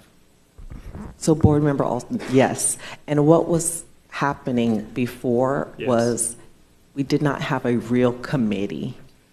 That was on paper. There you go. Again, it was an API, but you hit it on the head, implementation. All right, so put a pause right there. So this is where the superintendent was going to come in. You know I was coming to you.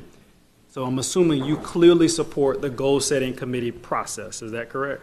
That is correct, with an obvious diverse committee to determine this. But separate from that, because I know it's difficult sitting in those seats where you have multiple departments across the organization with competing priorities, which I understand, right? So there is I'm going to call it a supplier diversity view. There is a procurement view, which is best value, low cost. There is a department view based on the customer and the product, right, depending whatever the goods or service or whatever it is that comes before the committee.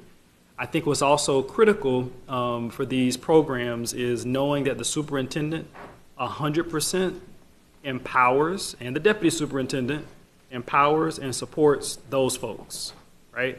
Have you made that commitment clear to staff? Let me pause there. Good. As we work through, not just this item, but many items, and especially the new person coming on for that role, it's very clear in executive cabinet when we are moving through these massive issues and they're interdepartmental, there's no holdup or there's no questioning of the authority or the work. It gets done. So it's been echoed often. And I see Ms. Marte nodding her head multiple times. But as I well. also, before Ms. Marte jumps in, I also want you to use your seat because you're in the center next to the chair, because the public is clearly listening and watching, right? So they know that I'm the one who says that at the meeting. Yep, this is a thoughtful conversation, and we're about to continue moving the needle. Mm-hmm. They need to hear from you, and I think I pushed the last two folks sitting in that chair. The first, I think, who didn't really do anything in that regard. So I'm going to push you again to publicly give that same empowerment, commitment, and your support really for the local business community, fostering a better business climate, support of this policy and effort that will increase the amount of certified opportunities for our local businesses. So I'm going to give you that 30 seconds to do the same. So I'm going to reiterate that. I've spent more time in the business community than I think most of the superintendents have in the last 4 or 5 years. I have their commitment, and I also have their direction as well, because we are servants to them in some sorts. But more importantly, we know that we've worked in silos here for years, and that, I think, is what really is the heart of what you're saying, and we got to stop doing that because one hand doesn't talk to the other. And I just signed a piece of paper that was 6 months old because it sat in one department, and I wrote a little nastygram on it. So you have my commitment, the public has my commitment, and the vendors have my commitment. Hopefully we need you back, and we need you with us. Hopefully a reprimand. And then lastly, now that you have publicly stated, because you are the CEO of this organization, and everyone will be listening and watching, all the departments and staff, as well as the business community, to your point. So I appreciate you being very clear, you and the executive cabinet, did I get that right? Executive cabinet, senior staff, will clearly also, clearly support this because it's important.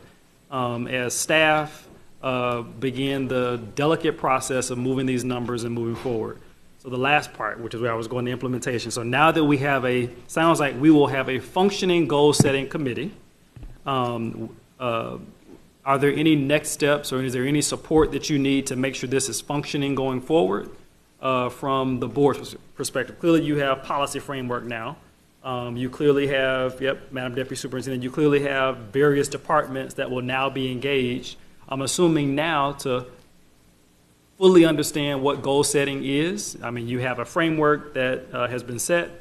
I'm assuming there's going to be some training for the other departments to understand what that process means, when you identify if something is sheltered or not, how you put goals on it or not, whatever, right? If you do both race and gender conscious and or none, or race and gender neutral, I should say, or in this case, a veteran or any other API. So just talk through that process, because I'm sure this may be different as staff will be entering, sounds like some new territory, but good territory.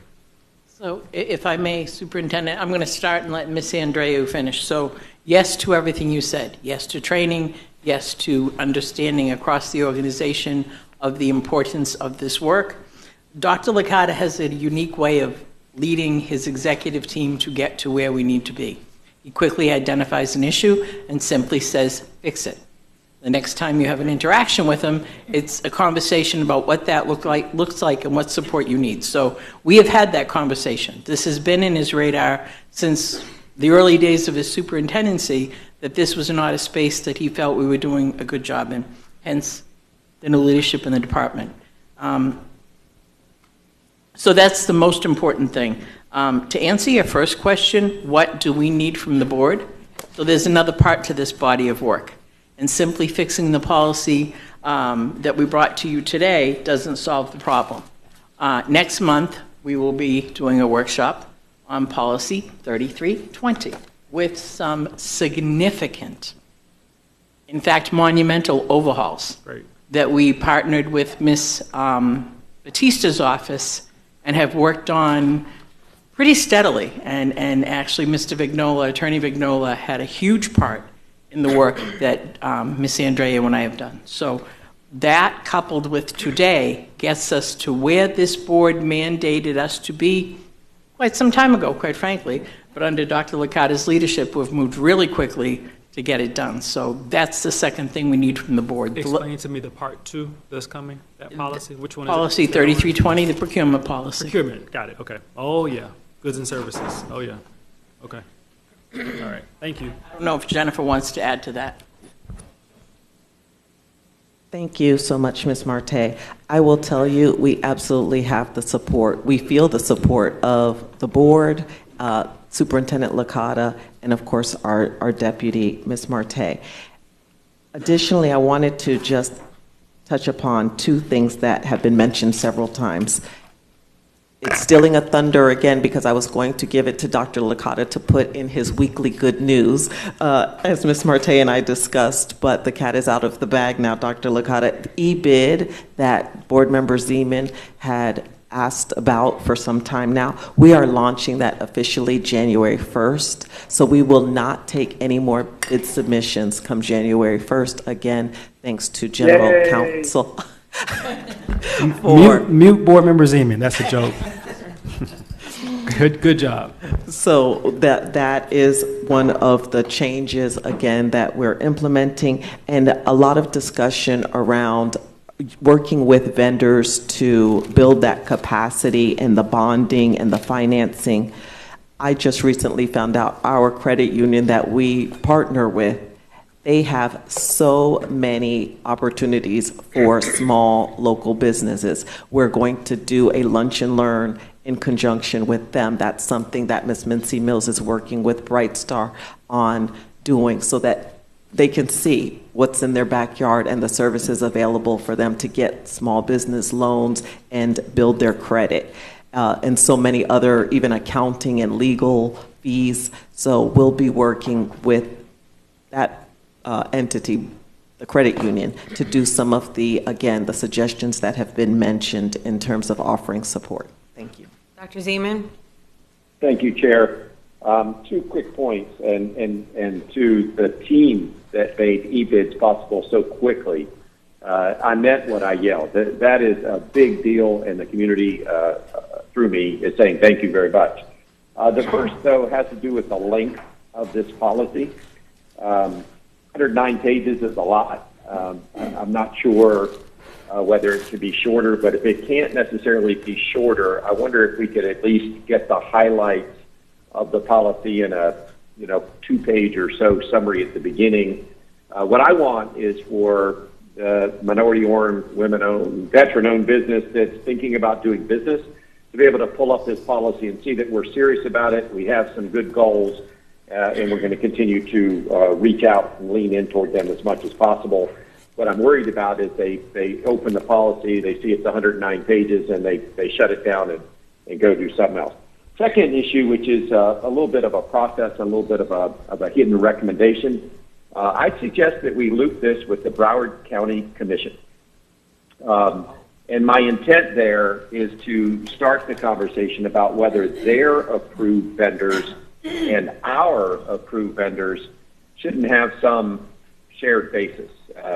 If our rules are industry standards and theirs are industry standards, I wonder if a vendor who's qualified as a minority or other categorical firm with Broward County Commission could also be eligible to bid on our work, and vice versa. So just an idea that maybe we can create some real synergies with another major government entity in Broward County, the Broward County Commission, through looping and maybe discussing whether or not we can share vendors. But huge amount of work. Thanks to Ms. Andreo and others that worked on this to put this together. I'd prefer it to be shorter or have an executive summary, and I'd prefer for the looping to include Broward County Commission. Dr. Holness? Thank you, Madam Chair. So it is 109 pages, quite a document to go through. But I do have some suggestions and concerns with different parts of the 109 pages. So I'd like to go to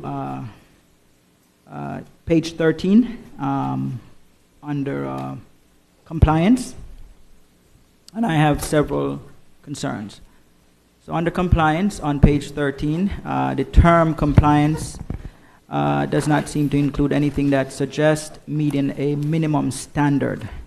So a low level of performance, in my opinion, would not be compliance. So is there any way that, page 13, in the 109-page document, C2, section C2, on page, let me make sure it's page, page 13 at the very top, which says compliance is one of the red line items.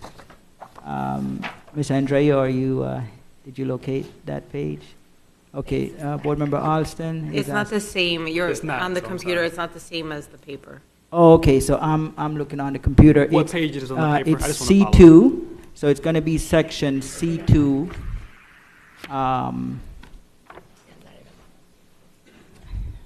I'm sorry, I'm trying to save paper, so I. No, you're good. I'm No, proud keep of going. you. I'll find it. You're Okay.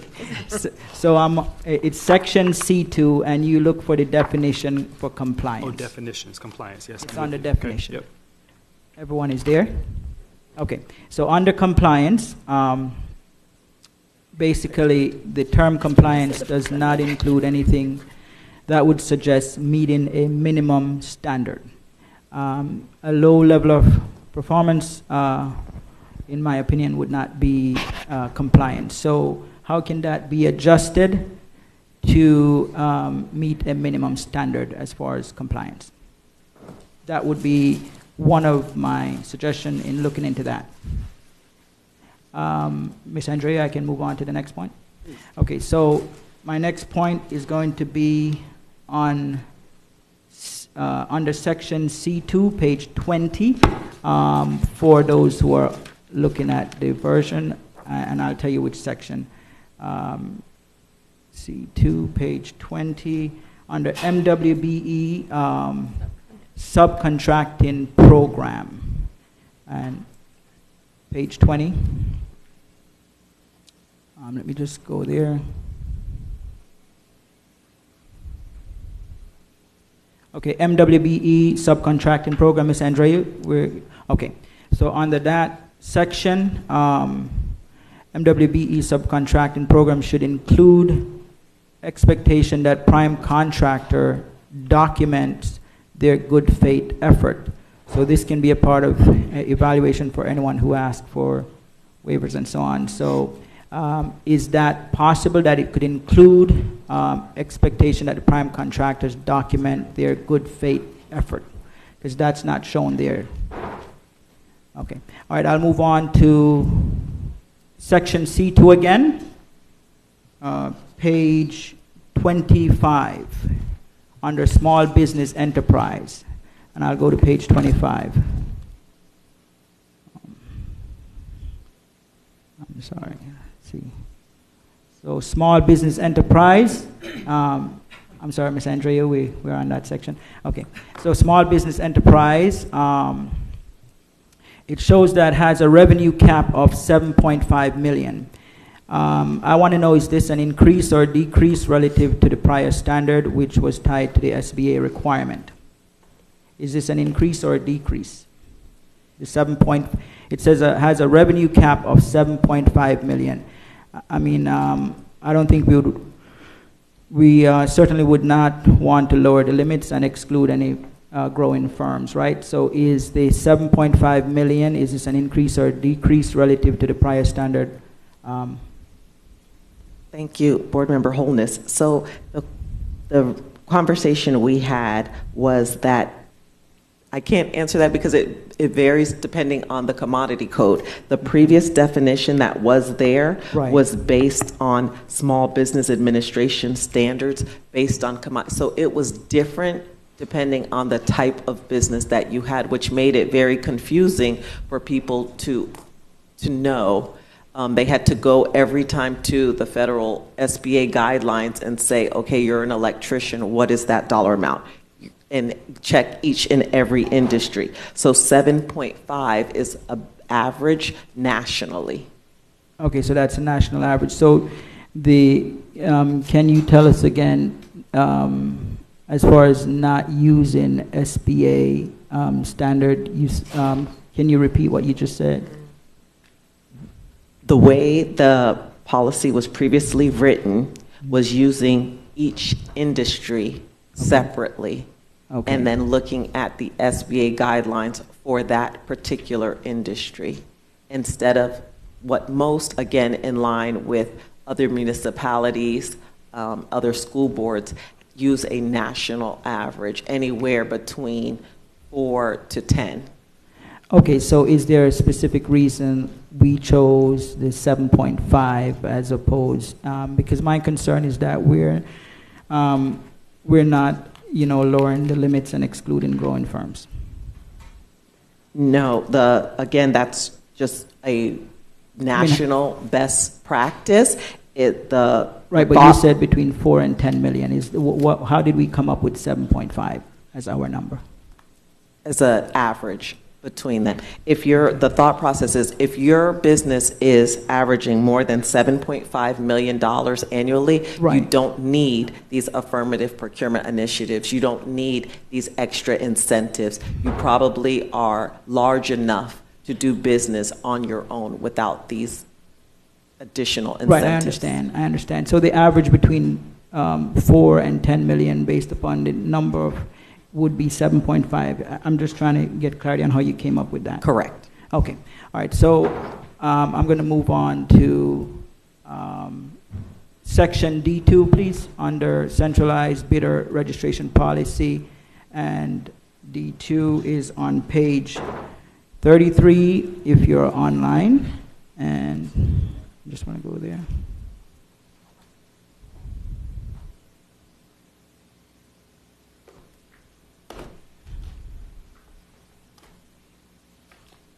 And this is under centralized bidder registration policy.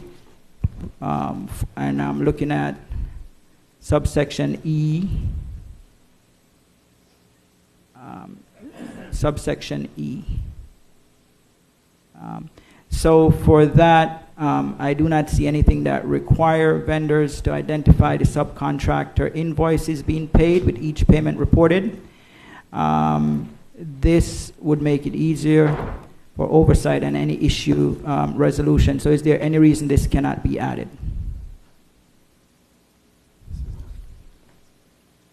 I'm not sure I'm following.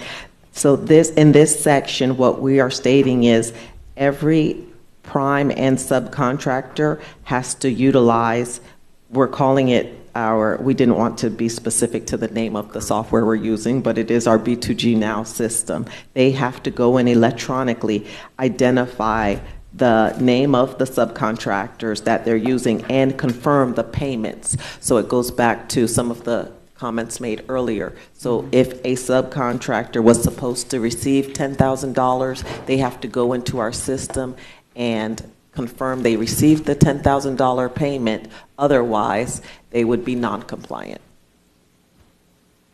Okay. All right, I'd like to go to section E1 on the race neutral construction program and item B. So E1 would be page 35 online.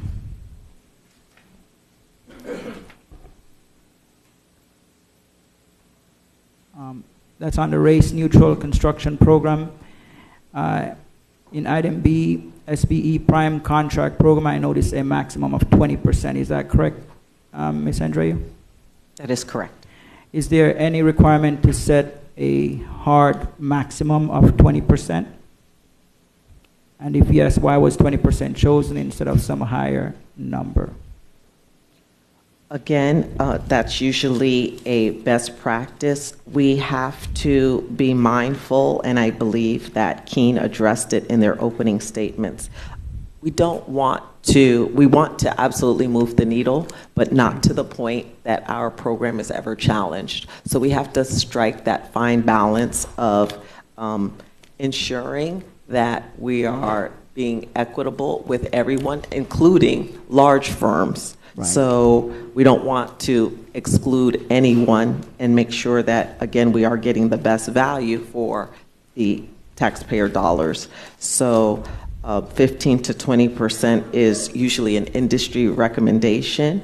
And if Keene wants to weigh in, if they have seen anything higher than that. And also, it's not ever firm, because we do, I believe Board Member Alston said it, you want to look at the scope of each project, you want to look at how many businesses you have in that pool, in that industry. So that's why the goal setting committee, so we can look at all of the particulars before setting any mandatory goals to projects. So it's always a fluid system, if you will. Okay, so to follow up on that then, is there any, is any of this required by statute or federal law to have a maximum or a range of percentage? No.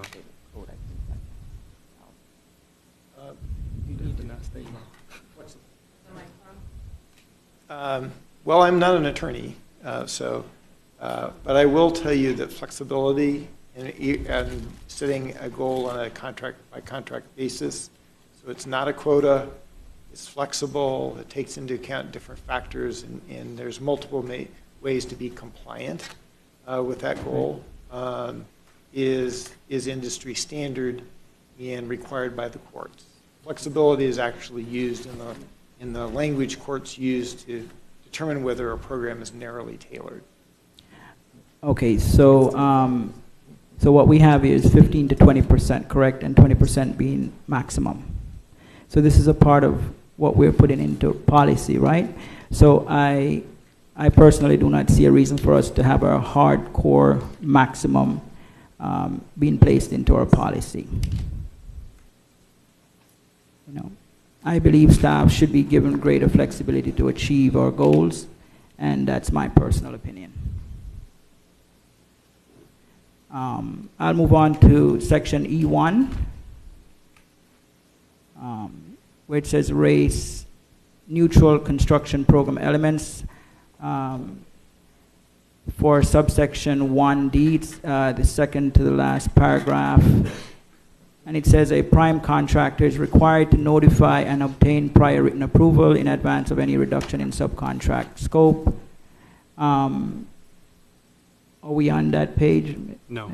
I'm sorry, what page are you on, sir? Okay, I'm looking online. So it's what I wrote my page numbers based on the online version that we have. It's going to be under section E1, race neutral construction program element, for subsection 1D, the second to the last paragraph. And this would be page 41 online. I'm not sure where it appears on your hard copy because I don't print hard copies anymore. Same page. Same page. Same page, we're there? Okay. All right, so for that, it says a prime contractor is required to notify and obtain prior written approval in advance of any reduction in subcontract scope. We're on that page, Ms. Andrea? Yes, sir. Okay, so this is good, but we had situations with sub-consultants raised the issue that the API was not being applied to 100% of the prime contract. So could you comment on that? I'm not familiar with that, but that would fall under our compliance division. And so if all subcontracting goals must be complied with, 100%, either that is the minimum. They can exceed that, but minimally, again, or they would be in breach of contract if a prime contractor did not meet their subcontracting goal. Okay, and what is the EDDC role in reviewing all of this? We have a compliance team that ensures that all of the goals are being met on all of our contracts. If not, then we work with general counsel, and again, they would be in breach of contract. And so it could be a whole host of consequences for being in breach of contract. Okay. Up to being terminated, not doing business with us, fines. Understand. And my last is section F under periodic review and factual predicate. This is on page 107. I agree with giving the superintendent latitude to deem when necessary to conduct a disparity study. However, I believe we need to set a maximum interval between studies so the wait is not too long. The interval should be short enough that our studies do not become stale and useless under federal law. So I thought we used to do this every 5 years. Is that correct? Yes, sir. That is why the recommendation is in 5 years, December 2028, or if you would prefer January, since that will be the hopefully final adoption, it could be January of 2029. Okay, so this will be done every 5 years? If it is the will of the board, yes. Okay, I think that would be my recommendation, because if we wait too long, the information may be. So my hope is that we can do this every 5 years. Is that correct? Okay. Also, my last question is,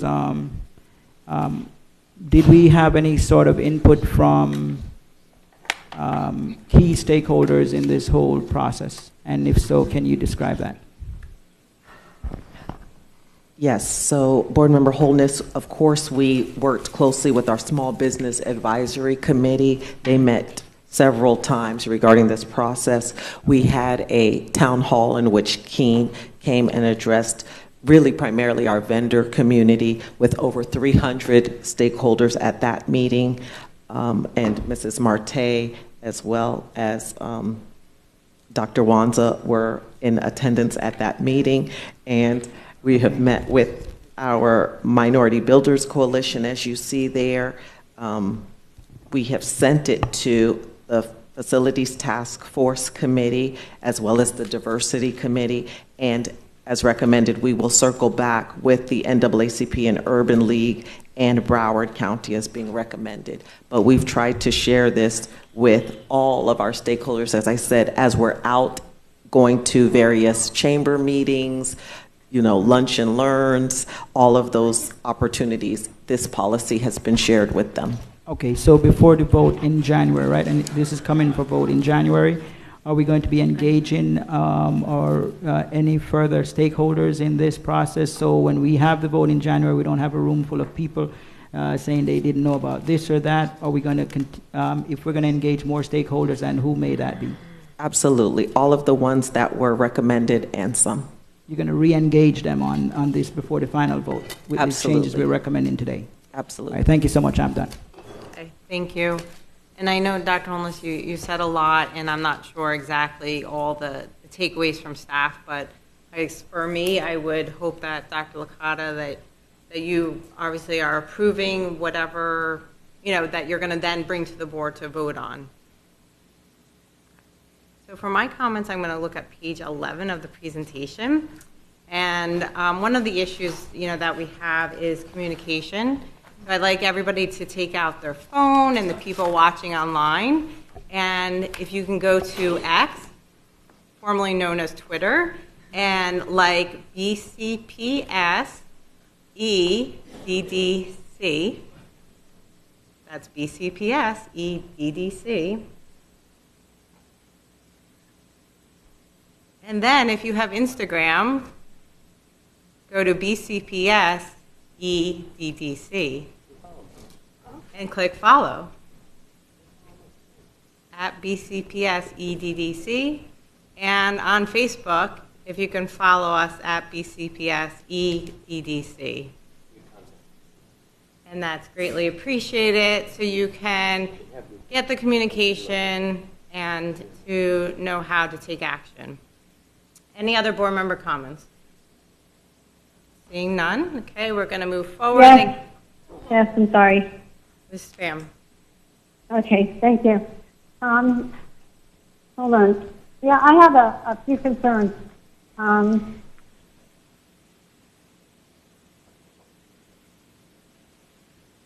on, forgive me as I turn to the page.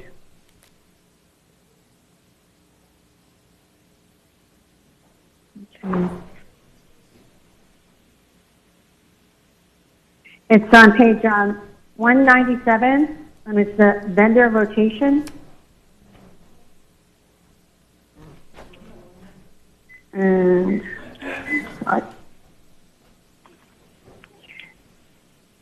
this is my concern that this can be, there is nothing set out for the criteria for the vendor rotation, and I think it can be abused in the way that it's implemented, in that because there's no details of the process providing, how do we make sure that this is not used unfairly or abused, or people are discriminated against, because here it allows you to rotate vendors out of positions and substitute them with others. So I'd like to address that question to staff. Thank you, Board Member Pham. So this would be after you have a vendor pool of pre-qualified vendors, and then you would just ensure that everyone in the pool is receiving work, so that you're not going back, as previously stated, to the same person, the same vendor every time. So, you know, you would rotate the people who have already been deemed qualified. Thank you for that clarification, but my concern is that the easier, more lucrative jobs might be steered to certain vendors. That's why I'm asking about what guardrails you have in place.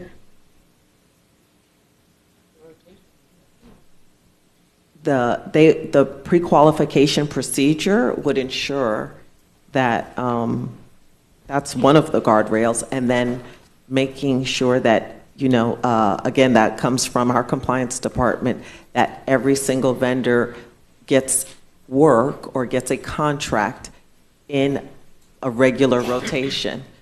So there would be an order in the rotation. In other words, so you have 5 people that are pre-qualified. You can't hand select which of the 5 you want. It's an automatic rotation, and you move up that list. Correct. Is that right? Correct. Okay. Correct. Thank you. I wanted that clarification. And also, I have a question on the page 195, race-conscious other services program elements.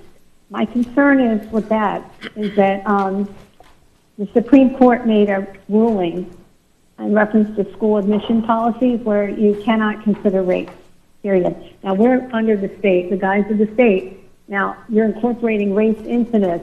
How do we know we're not going to be eventually back in court or in court and before the Supreme Court because we're using race as a qualifier? Ms. Batista? Thank you, Madam Chair.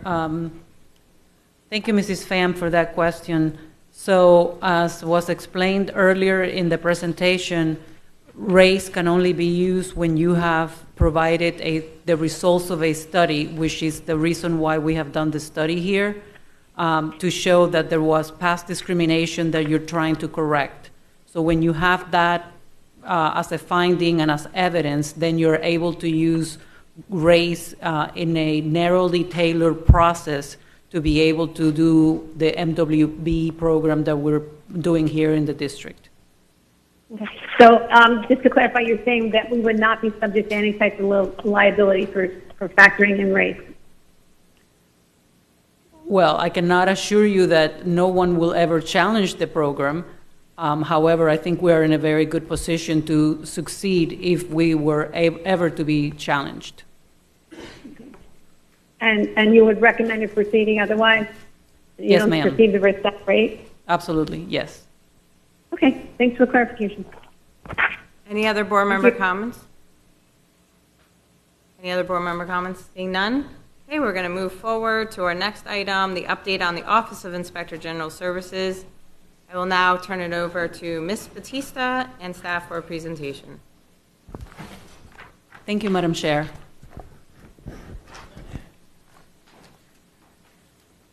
So before I begin, I would like to recognize Catherine McIntyre from the Office of the Inspector General. She's the General Counsel, and Jenna Gargano, who is the Deputy General Counsel for also the Office of the Inspector General. They were kind enough to accept our invitation to be here today so that we can, if we have any questions, if the board has any questions, you can actually, Mr. Jabouin can maybe do the clicker. I'm going to do an overview, and he's going to talk about the slides in particular.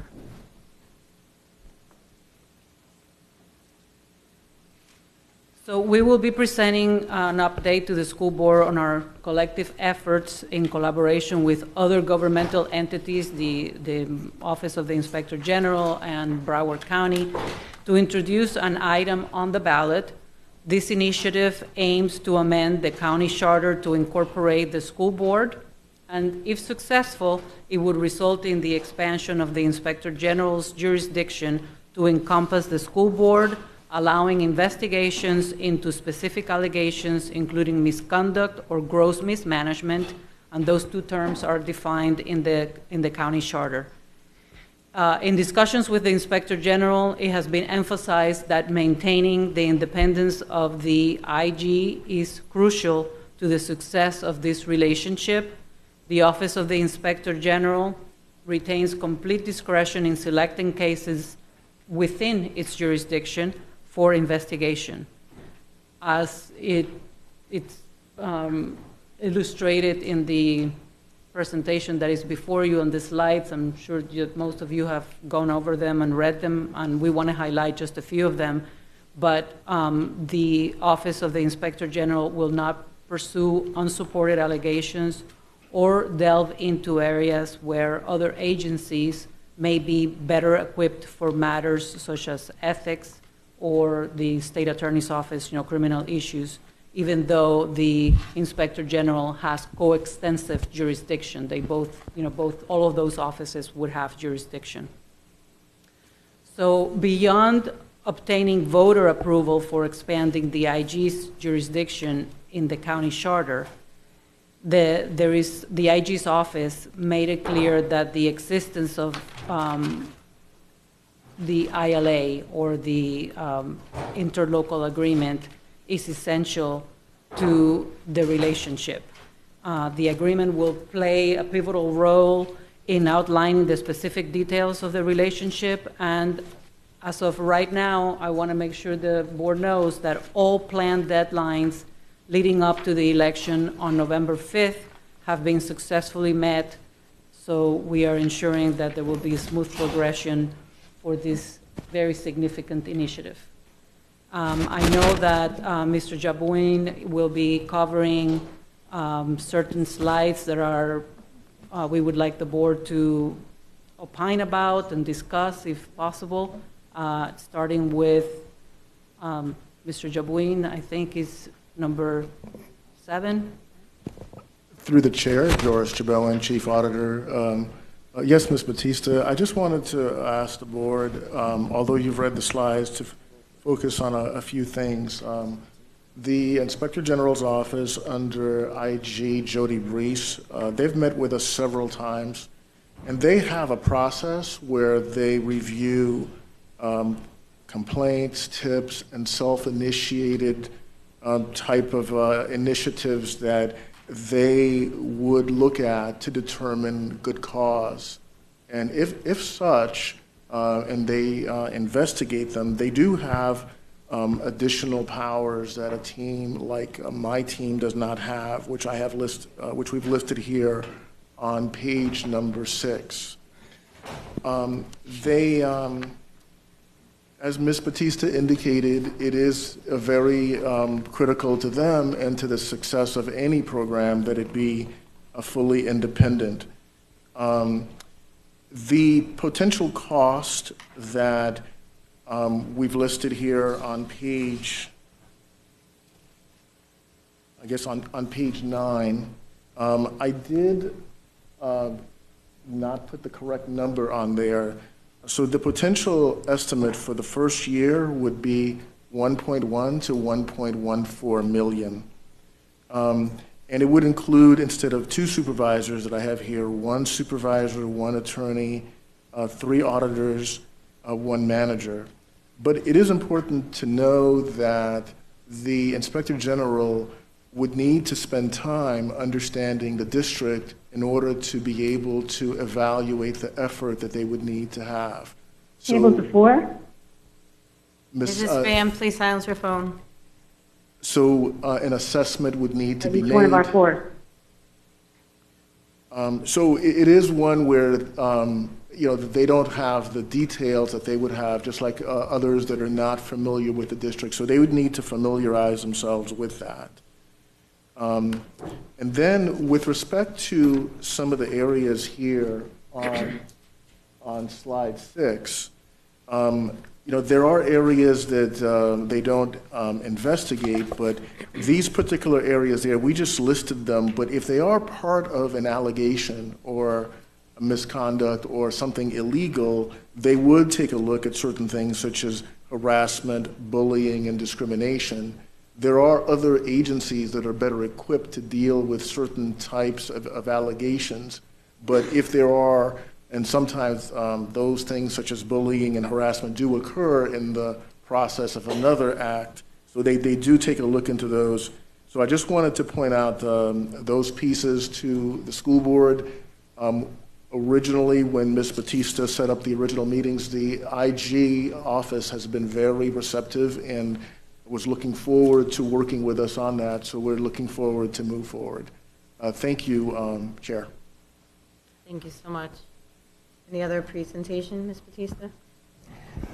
No, just I wanted to make sure that to highlight on slide 6 that as part of the investigation, the OIG can subpoena witnesses, which is something that I know the board was very interested in having as part of the process and in the investigation, the power to subpoena. They administer oaths, they require the production of documents and reports, they audit any program, contract, or operations of right now is the county or municipality, it would be also the school board, and they audit operations or performance of a provider regarding a contract. Is there something specific that we need to weigh in, or we're just weighing in on the entire package? The entire package, I specifically wanted to make sure the board understood the ramifications as it pertains to the funds that will be involved in the process. I didn't want anyone to be surprised that it would be over $1 million, plus there may be some starting up costs of approximately $40,000 is what we heard, but these numbers are fluid because, again, I think the Office of the Inspector General would have to come and sit down with our people and see what kinds of investigations we do and what types of issues will come up, which is something that would happen only when the program is instituted. Perfect. Mr. Alston? Thank you, Madam Chair. So let me be quick. I support the entire framework. I think many of us do. I know we debated kind of the who, the what, but I think we're past that. I support the $1 million and the whatever startup costs it takes.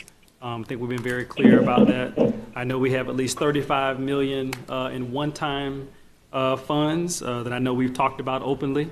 And clearly if this needs to be a one-time to get it set up, and then we think about how to use other pots of money for the recurring, because it is a recurring expense, I understand, or a recurring cost. But I support pulling this from that one-time bucket, in addition to some academic stuff that I've already talked about. So just want to make that clear as well. Last point, I know that while we highlighted, and I've seen the OIG model work, so with a school system and an IG concept, so I support it. So I know we highlight what the OIG doesn't do, but they also, I'm assuming, just like any other, would also refer items to others if it touches. So for example, Commission on Ethics or SAO, if they get the information, I know everyone's nodding. Just want to confirm that, similar to these other entities, they too refer to other agencies as well. You just want to maybe state that for the record? And I think Ms. McIntyre is going to the microphone, so she's the general counsel for the OIG. Thank you. No. If you're online, please silence your phone, and we need podium A microphone working. Try tapping on it.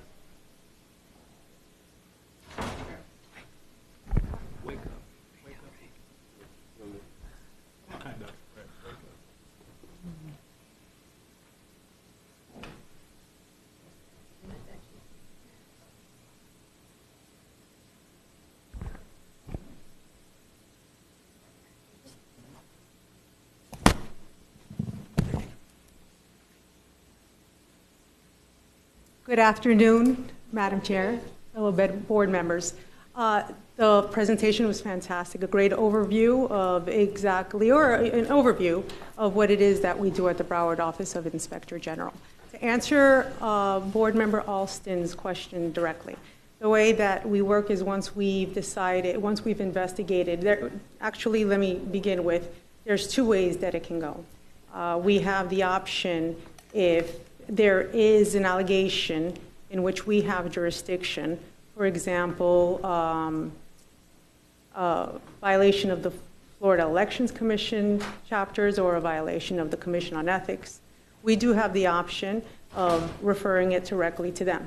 However, often what we also do, as long as it's within our jurisdiction and it is within or about parties in which we have jurisdiction, we go ahead and investigate it ourselves, work it up, report on it, and then refer it to the Commission on Ethics. In some instances, if we see that there is criminal conduct, we will go ahead and similarly work it up ourselves. Also involve the state attorney's office either concurrently with us to work it together, or we go ahead, work it up, report on it, let them know that it's coming, and refer that out. So we always, when necessary, have communications with the agencies in which we share jurisdiction with, and at some times go ahead and refer it directly to them as well. Thank you for that. And then last point, again, I 100% support this. I'm sure the voters, if given the option, overwhelming supermajority will support this as well. And I look forward to being a champion, just as the chair and others, and I believe Board Member Fogelnhold, as I recall when before, so I apologize. But look forward to joining, well, all of us, right? Look forward to being a champion for this when the time comes. Thank you. Thank you. Ms. Rupert? Thank you, and thank you for being here today. Thank you. I have one question, and it's pertinent. The limits of the OIG's jurisdiction. I think as a board member that's been here just a minute, it's a little disconcerting when we send stuff off and it comes back and says not that particular agency's jurisdiction. So that ambiguity I'm hoping to avoid with this. And I think I can reference 2 ethics cases, right? And various other things that have gone off and come back this year that says not their jurisdiction. Everything is, you're not innocent, we're just kind of dropping it this way. So my question is, will this help with that ambiguity? Well, the Broward County Charter is incredibly clear with regard to the Office of the Inspector General, our jurisdiction with regard to subject matter as well as parties. As far as our subject matter, if there is a violation, you've brought up the Commission on Ethics of the Ethics Code. If there is an allegation that fits squarely within the state ethics code, then it is something that is within our jurisdiction, and we have discretion to determine whether we will be proceeding with it or not. Now, I think what I'm hearing, and, Yes. and please correct me if I'm wrong, there in some times in which there is particular conduct. That's not necessarily a jurisdictional matter as much as it doesn't fit within the definition of what, for instance, a conflicting relationship is, or misuse of position, things of that sort, because it also has to meet the elements that are spelled out by the actual statute. So to the extent that you may be talking, it's not within our jurisdiction, it may very well be that the conduct does not meet the elements in which it is defined in the statute. Right. Thank you for that. You know, as someone who's gone through on the board several grand jury reports, it's interesting but unfortunate when the public feels like, yes, we're finally getting answers, and then from their standpoint, not really so much happened, you know, after the fact. So I'm hoping that there is clearly a direction from this board and the availability of what is covered by that, so that the public starts to trust us again, and they believe that things are absolutely above board, and they know that there's somebody else watching besides several people who in our community, as well as in this building and on either side of the dais from me, go through everything with a fine-tooth comb. And it would be helpful and relieving to actually have a place to send bona fide information and that needs to be looked at. Yes, and I completely understand. And whereas, and as long as it is something that is within our jurisdiction as parties and subject matter, and then we would have jurisdiction to review it. And whereas the allegation may meet the elements of what the particular violation we're looking at or the particular section of the statute, as long as the behavior meets that, that is something we will act on as well. Thank you. And I say this very sincerely. The communication aspect of this will be extremely important. And I want to make sure that the public understands what they're voting for. The public understands what they're getting, what that's going to look like, and I think that'll be a terrific thing. I have been supportive of this for many years and look forward to us continuing the forward motion on this. So, thank you so much. Thank you. Dr. Zeman? Thank you so much, Chair. Quick point. Can I be on the list to speak as well, please? Yes. Dr. Zeman? Thanks, Chair. I just want to make a quick point. It's and some of my colleagues have kind of alluded to this, but Broward County, as a group, as a geographic area with 2 million people, expects our government agencies to be subject to IG. IGs are, to a person, are absolutely marvelous. They protect the integrity of organizations, they encourage the right kinds of behavior, and they do very thorough and thoughtful investigations about things that matter to the public. So I've worked in a federal context for a few decades, all of whom have IGs, and these things, where they're well-staffed and have the right references of cases, can do great things. But the critical part is that Broward County expects government organizations to have these kinds of groups to investigate things where appropriate. So I'm looking forward to getting this in front of the voters. I also think that there's ways that we can pay for this. So I understand that the direct cost of an IG is on the neighborhood of $1.4 million. But I also think that there's things in our budget that we might need less of if, in fact, we do have a formal IG. And I look forward to those deliberations when appropriate. Thanks, Chair. Thank you. Ms. Pham? Yes, thank you. This is Brenda Pham. I just want to say I welcome you. And I am excited about you and anticipating the day that you begin. as a victim of this school board or this school district that was falsely accused of groping a student, I think it's imperative that we have an impartial party that we can go to really look at the facts. And I can tell you right now, I was treated and discriminated against because of my gender, that another board member was treated as if two-packs and swats by a witness who witnessed it on video. It was merely like locker room play when I was accused of groping someone when I lost my balance due to a disability that I have.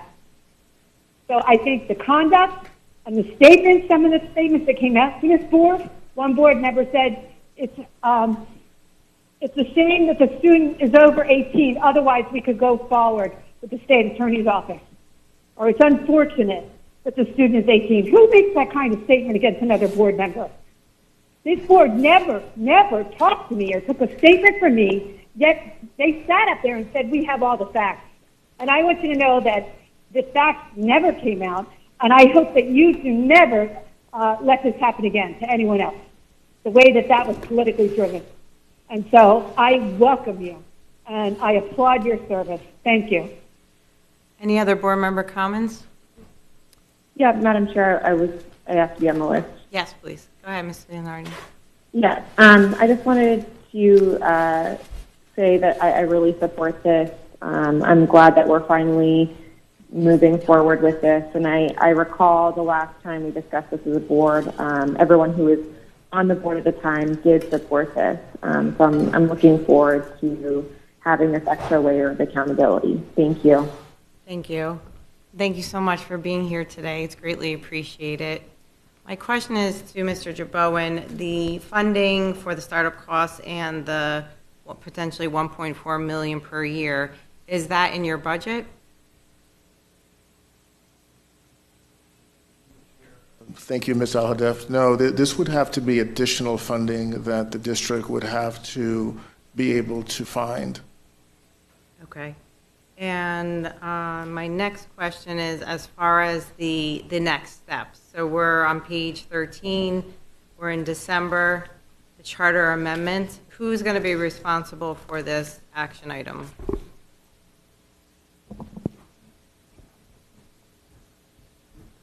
Madam Chair? Yes. So the charter amendment has, as you can see in the next steps, it says that the IG and the school board shall each provide input on the proposed draft resolution. We just received a draft resolution yesterday, so we are right on time for this. Ultimately, the party responsible for placing that resolution before the county is the county attorney, and he has been kind enough to draft the initial resolution and then send it to both the IG's office and the school board for comments, and that's what we will be working on in the next couple of weeks.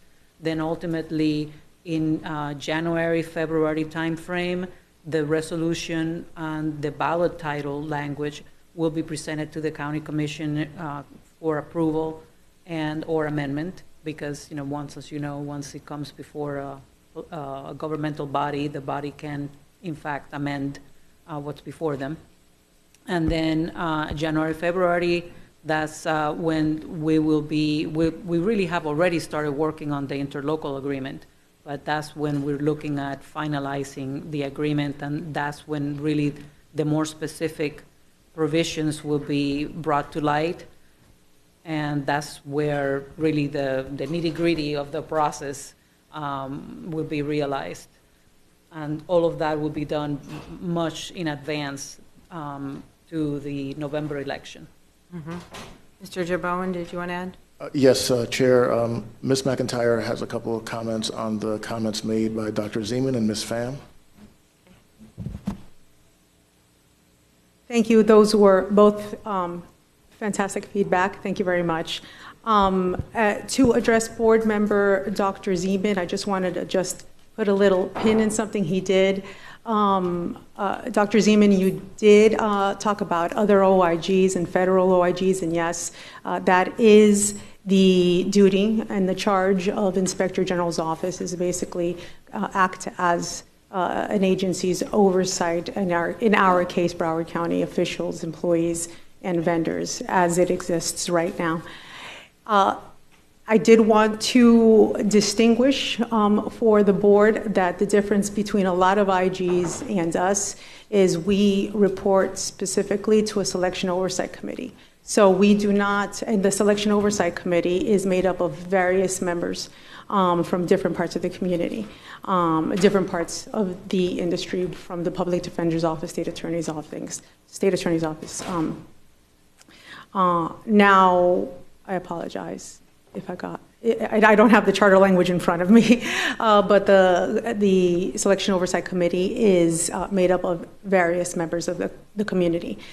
So whereas other OIGs report directly to the agency that charges them, we do not, which is exactly why we have said from the very beginning that one of our strongest and one of our firmest stances is that our independence does not change with this revision or any kind of language that is being considered. Now, with Board Member Pham, your comment, I just wanted to reiterate for the board that our jurisdiction is limited to misconduct as it is defined in the Broward County Charter. And as long as there is jurisdiction for us to review an allegation, we will certainly do so and then decide at that point what to do. Not everything is necessarily within our jurisdiction, and we will not know until we receive the allegation. And I just wanted to make that clear. Thank you so much. I have one last question on page 15. Does the ballot language need to be provided in any other languages besides Spanish and Creole? Ms. Batista? That would be a better question for either the supervisor of elections or Broward County, but I believe that that's historically the way that the ballot has appeared is only in English, Spanish, and Creole. Okay. I know when we had a referendum, those were the languages that were in the referendum. Okay. I just want to make sure that we are dotting every I, crossing every T, taking every step and doing our due diligence to make sure that it's being done with fidelity so that we keep moving forward and getting to the next step and then ultimately having the OIG. So we greatly appreciate you being here. Thank you so much. Thank you very much for having me. Thank you. Okay, next item up is the Rural Development School Board Policy 8020, use of Broward County school facilities for non-school purposes. I will now turn it over to staff for a presentation. Dr. Licata. Good Mr. Cabuso and Ms. Chubkowski, are you ready for this? Mr. Cabuso is having trouble getting through the gate. Oh my God. Well, good afternoon. Mr. Chris Agabosu, Director of Facility Planning and Real Estate Department, will be presenting the changes to policy number 8020, formerly policy number 1341. This policy governs the use or lease of Broward County school facilities for non-school purposes. Most of the proposed changes that we will be discussing are related to definitions, new rules, and fees. Mr. Agabuso. And for the sake of expediency, hit the major points for us, and then we'll get the questions. This way we'll probably end up going back to them, sir. Good afternoon, board members. Chris Akabusu, Director of Facility Planning and Real Estate. The policy, again, before you, used to be referred to as 1341. The last time the school board amended this policy was in 2016.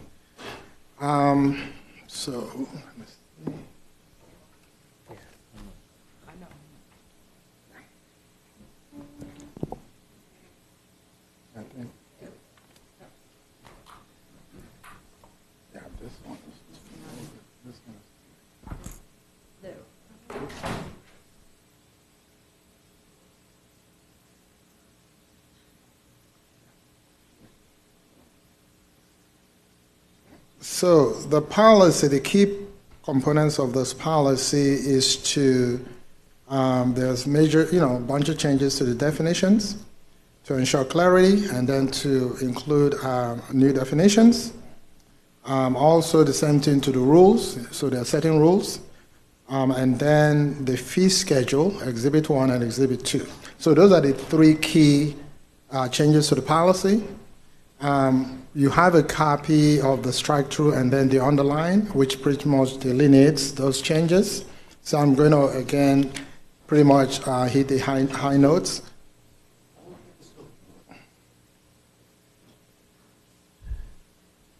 Only touch the silver. Okay. So on slide number 4, we wanted to make it very, very clear that this policy, the policy has a committee, which will now be referred to as AT20. The committee, all of these revisions came from the committee, and that slide, as you see, delineates all of the representatives. Pretty much it's a technical committee for the board, and so it pretty much covered the spectrum of when the entities are trying to rent school board facility. The committee has been meeting for multiple years and multiple times during each year. And then the fee schedule, again, to my knowledge, has not been revised since 2011. So this fee schedule is the base data came from Miami-Dade County, Palm Beach County, Orange County, Duval, and Hillsborough County. The fees are comparable to those districts, and actually Broward County is still in par or a little bit lower. Pretty much with the fee, the school board pretty much is trying to recoup its cost because there's wear and tear on the facility. So that's kind of just to kind of put that out of place. Again, I'm just going to go pretty quickly for the sake of expediency. So the big picture is there's some new changes, like one of the definitions was to come up with the definition of regular school days. This is on slide number 6. We try to come up with clarity for non-school days, after school hours, school allied groups, and then a new category called partners in education. There's been narrative of entities trying to utilize our facilities and then potentially doing some contribution, like turkey drives and things like that. And there was this narrative that they don't, pretty much receive something in return. So a new category has been created called Partners in Education, for short, PI. So that's on slide number 6. Slide number 7, very quickly again, personnel cost was modified to pretty much clarify costs regarding security.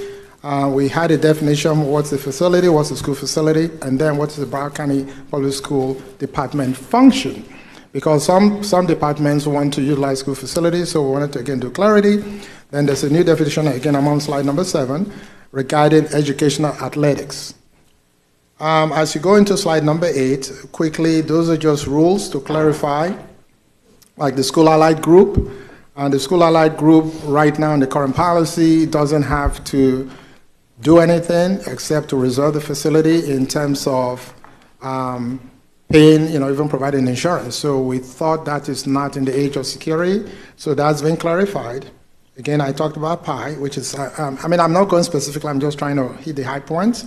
So if you go to like rule number 5B, that's the PI, and on slide number 8, and then page 7 is the 5A, which is school allied group. Slide number 9, we pretty much, again, just making clarity to the fees. You have Rule 8, which is, again, food and nutrition, again, to clarify a lot of things. And then Rule number 9, which is on page 12 of the policy, slide number 9, is to clarify, because right now the school board has an agreement with Facilitron, which is the entity that pretty much processes all of the leases. So to align with that new process, the policy, pretty much creating that clarity. On slide number 10, which is rule number 10, the goal is just to clarify, because the current policy doesn't have ability for a refund. So to enable a refund and then time frames of when you're going to receive refunds, okay? So it depends on the time frame. You may get, your money back 100%. As you get closer, you may not get your money back, or you may get percentages. Again, slide number 10, on rule number 13, we wanted to, again, clarify risk management process, and again, regarding the certificate of insurance, specifically tied to school allied groups, because right now, like I said, they do not provide certificate of insurance when they enable an event. So again, we wanted to do that specifically when it comes to some activities that are being planned. And then on, again, slide number 10, Rule 13C and 13D, these are food trucks. Again, the school allied groups also enable these events. We wanted to, again, enable insurance, and then there's something to do with health certificate requirements that they got to comply with, and then officer of chief of fire. So again, these are all clarities and trying to make sure that this policy pretty much enables safety and clarity. And then slide number 11 pretty much is on the fee schedule. So the fee schedule, like I said, has not been modified since 2011. And the new fees also introduced are for equipment. The current fee schedule does not have a fee schedule for equipment. So the fee schedule you have in front of you has equipment, because in the current fee schedule, in the current policy, it says you get a 25% for discount for equipment, but there was no equipment in terms of the fees you're discounting from. So the committee did a great job and actually did proper due diligence, and the fees are specifically from, go ahead. Where is the fee schedule? The fee schedule is attached to the structure underlying policy and the clean copy. Okay, thank you. So on pages, from page 16, Exhibit 1 is the regular fee schedule, and then on page 17 is the equipment rental, and then goes all the way to page 18, and then Exhibit 2 is a matrix to kind of summarize the categories. So pretty much that's it, and the structure underline kind of gives you the changes and then the clean copy. And just to let you know, there's an accompanying bulletin that comes with this policy. That doesn't come to the board, but is going to be aligned with the policy once it's adopted by the board. Mr. Alston? Thank you, Madam Chair. So separate from the equipment rental fee, thank you for the presentation. So separate from page 17, let me go back to 16. It looks like majority of these are just double, right? Plus or minus. Why? Let me just big picture why. Clearly, I understand on page 17, if you told me utilities, energy, water, I get that. But we are essentially doubling the cost for our existing. Does that make, yeah? Yes. Tell me the why. Well, the why, again, like I said, since 2011, okay? And so what we did was we, again, use as base data the fee schedule from Miami-Dade County, Orange County, Hillsborough, Palm Beach, Duval. And so to be comparable to those districts, they rent exactly the same thing we rent. So we use that as base data, and then what the committee did, they used an average of the 5 or so districts, and so that's how they came up with it. But again, to be in par of what the actual cost and what the going rate is, and that's what we did. Madam Chair, if I could follow up. So essentially you're saying the other districts, what we have proposed, this is where they are, but we are trying to catch up for 12 or 13 years of not doing this, catching up in 1 year. Is that correct? Correct. All right. So I understand. And because we're increasing costs everywhere, okay? And clearly this is increasing costs on our people, right? Mm-hmm. And I don't know I have a thought about increasing costs. Separate from that, to do this all in 1 year at one time, I don't know if that makes sense to me. So I appreciate the recommendation. When it comes, I probably won't support it. unless I have a convincing reason otherwise. Clearly, I understand, again, water, energy, utilities, I get that, right? We talk about that regularly. But these other areas for our existing infrastructure, I don't know if, well, anyway, that's where I'm at. Thank you. Thank you. All right, Mr. Pognall? Yes, thank you very much, Chair. And Mr. Akabuso, if you could just talk about the partners in education, right? We talk about that. Just, can you give us examples? Okay, so partners in education, if I point you to the actual strike through underline or clean copy, so there's a definition, and so that definition aligns with the current definition for partners in education because we have the silo in the system, so we wanted to align with that. That's number one. Where this policy, not deviate, but was trying to also align is what do those kind of entities receive? So a partners in education, even though it doesn't specifically list it, but you have, I use the word religious organization. I don't use specific denomination because the policy currently has a nonprofit and for-profit, right? So, and if you're religious, you're going to be either nonprofit. So, but outside of a religious, you may be a nonprofit. But the key component of a partners in education is some entity who is providing some value to the school district. And then in exchange, they want to have the ability to utilize our facility. Got it. Understood. And that's exactly where I was going, right? So I appreciate it. And I know you know what I'm talking about here. So I think that there's a difference also. So Facilitron is a perfect example. We have an agreement with them that people are saying, okay, you want to rent our space, you want to do a church service on Sundays, plan a church here, fantastic. Facilitron. And you go there, and it's sort of, that partnership is non-existent, right? It's sort of just, okay, somebody's going to go, they're going to rent the space, they're going to do their thing, they're going to leave. But then you see the example in some other schools that are doing it right, in my opinion, right? They find a true partnership and say, okay, you want to work with Lauderdale Lakes? Fantastic. We'll get you the space. And they say, okay, well, we have a brand new sound system and LED screens, and we can make your media center look amazing. We want to clean it up for you. We want to do A, B, and C. We want to make it look top-notch. So for me, I want to make sure we're consistent, right? Because you see that media center, and I've gone to it, and I'm like, wait a second. This doesn't look like any of my other middle schools. What's going on? And yet the church that rents it out on Sundays, they are volunteering during the week, doing sound, taking care of the LED screen, making sure everything is top-notch to a welcome party for all the parents and the families, right? For me, I think that when we say partnership, we need to sort of open up and allow people to come in and help. I have some schools that are looking for places of faith. Their auditoriums are falling apart and say, Okanoli, do you know anybody? Like, we need somebody to come in here and fix this up because we're taking so long. And churches would be willing to do that. Places of worship would be willing to do that, regardless of what denomination it is.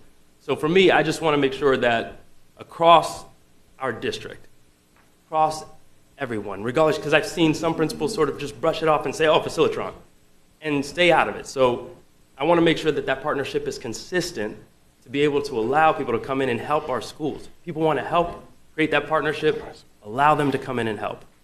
Another thing, too, we talk about the food trucks, bounce houses, different situations. When we talk about games, talk to any athletic director in the district, and they're going to say, well, it's a nightmare if we try to set it up. So we'd rather not. And that's wrong. On a hot day, 2 o'clock, 3 p.m. at Hollywood Hills, we want some ice will be, snow cones will be great. Something. Give me something. So I think, like I said, and it goes back to even vendors, whatever we have to do. Why are we making it so complicated and so hard for people to get involved and actually become partners in our district?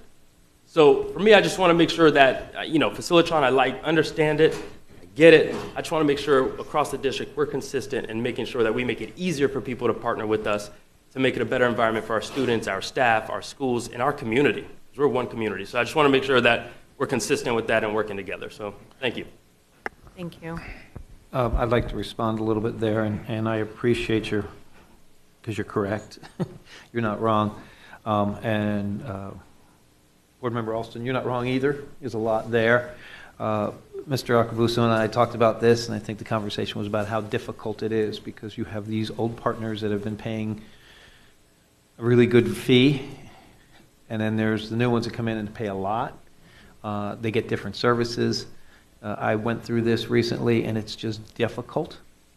You're also having to take into the account for, and our legal counsel will help us, access, and what we are allowed to do, what we aren't allowed to do. And if we do open it up, then we open it up for everyone, as we experienced earlier in this week, where we aren't opening up to everyone because our policy says it can't. So it is a big bite. It's a huge bite, but we got to start somewhere. And it is all over the board. And I know this has caused you headaches, sir, but we do have to get more consistent because we are not. And it's a lot because there's so many great partners out there that are used to certain things, and now all of a sudden we might be infringing on that partnership because of new rules we have to make or new go by. No one expects us to do anything for free anymore. That's the great part. That ended years ago, which is great, but it doesn't mean we have to gouge anybody, but we also have to look at things like where Mr. Fogenholly has responded to. We could use your help. We'd love to have your help, and where's that in there? So if we can look at and maybe adjust. I don't know if there was any more direction from the board. Oh, I'm sorry. I'm so sorry. I'm so sorry. That's okay. I had a comment. We'll continue with direction as well. So thank you. So I'm on page 16, and with the cost of everything going up. So I do feel that it's a big shock to the system, and I think it would be maybe a smoother transition, and just hear me out. So if the fee is going up by $100, instead of making that additional fee $100, make it 50% of what it's going up this year, I guess, or whenever this goes into place. And then the next year, then do the whole fee. This way, groups can plan for this increase, because ultimately the increase is going to be on our community members. So I'd rather there be this tiered kind of approach to do that. And then my other comment is I do see on page 18 the wanding services, and there's kind of an asterisk. I am for the wanding services for whatever that is per an hour, for that to that cost to be there. I think it's extremely important, whether it's after school, safety and security. We need to prevent weapons from getting onto our campuses. So if the board can weigh in, if they're open to like a tiered type of approach with the, increasing the cost. Anyone? What you're saying? You're saying yeah, 50% or hearing it like that, like right. Really getting there. Correct. Okay. Yes. Okay. So Mr. Alston isn't open to it. Ms. Rupert, do you want to comment? Yes. Just on what you just said, if through the superintendent, if Mr. Oswabuco, I always love that suit. It's my favorite. It's my favorite. What would it look like if we did monetarily what you wanted to do, and what would it look like with the amendment, per se, that Chair Aldoff brought up? I didn't hear. It was just. Can you repeat that, please? Sure. With the amendment that Chair Aldoff just brought up, well, how much would that be with our existing people, and what would it look like if we went full tilt? Okay, so full tilt or 50%. Sure. So what are we talking about? Big picture here. How much money are we going to? We don't have that kind of numbers. We can provide that to the board because, as you know, the lease is based, like if I came in, I want to rent a classroom, the parking lot. So it's based, it's based on that itemization for me to know what the total dollar amount. So it's going to be, that's the only way you can tell. If I did it at 50% for all of the costs and then 100%. So pretty much, we pretty much will go with the direction of the board to, if you want to do 50%, when it becomes effective, and then the next year, phase it in, we'll go with what the board directs. I'll give you a general answer. Thank you. 50% more than we're getting. Okay, but still possibly a loss of what we're doing. Okay. So you want us to go down? No, we're going to get 50%, but it may not cover the cost of what we're giving. So that's a problem. So that's why the new fee schedule is in place. Okay, that's what I was looking Marte, for. I mean, you actually I'm sure you're going to follow up with what I said. Sorry. I gave Ms. Marte the eyebrow, so. So the superintendent's absolutely correct, but 50% more than we're getting now, even if it doesn't cover our services, is less of a loss than we have been absorbing. And the money goes to the schools. So when you talk about parking lot, there's components of the menu of what people rent that are profit makers. Renting a parking lot has a very low cost. So it averages out, and the schools who have large rental opportunities, this is a moneymaker for them. So it makes a lot of sense to do what the superintendent said and do 50, and then do the second 50. So I'm sorry, the chair said, and maybe Mr. Alston as well. So we would write the policy to say in year 1, the increase would be this, and subsequent years of the policy, it would be the full 100%, something like that. We can get you exact numbers based on current rentals prior to your vote. That's fine. I'm okay with that. And this will help our partners who use us all the time plan for their budgets and potentially raise, because their budgets are being planned as well. So I appreciate whoever, I don't want to get in trouble here, Lori's answer. I'm sorry, Mrs. Hickson.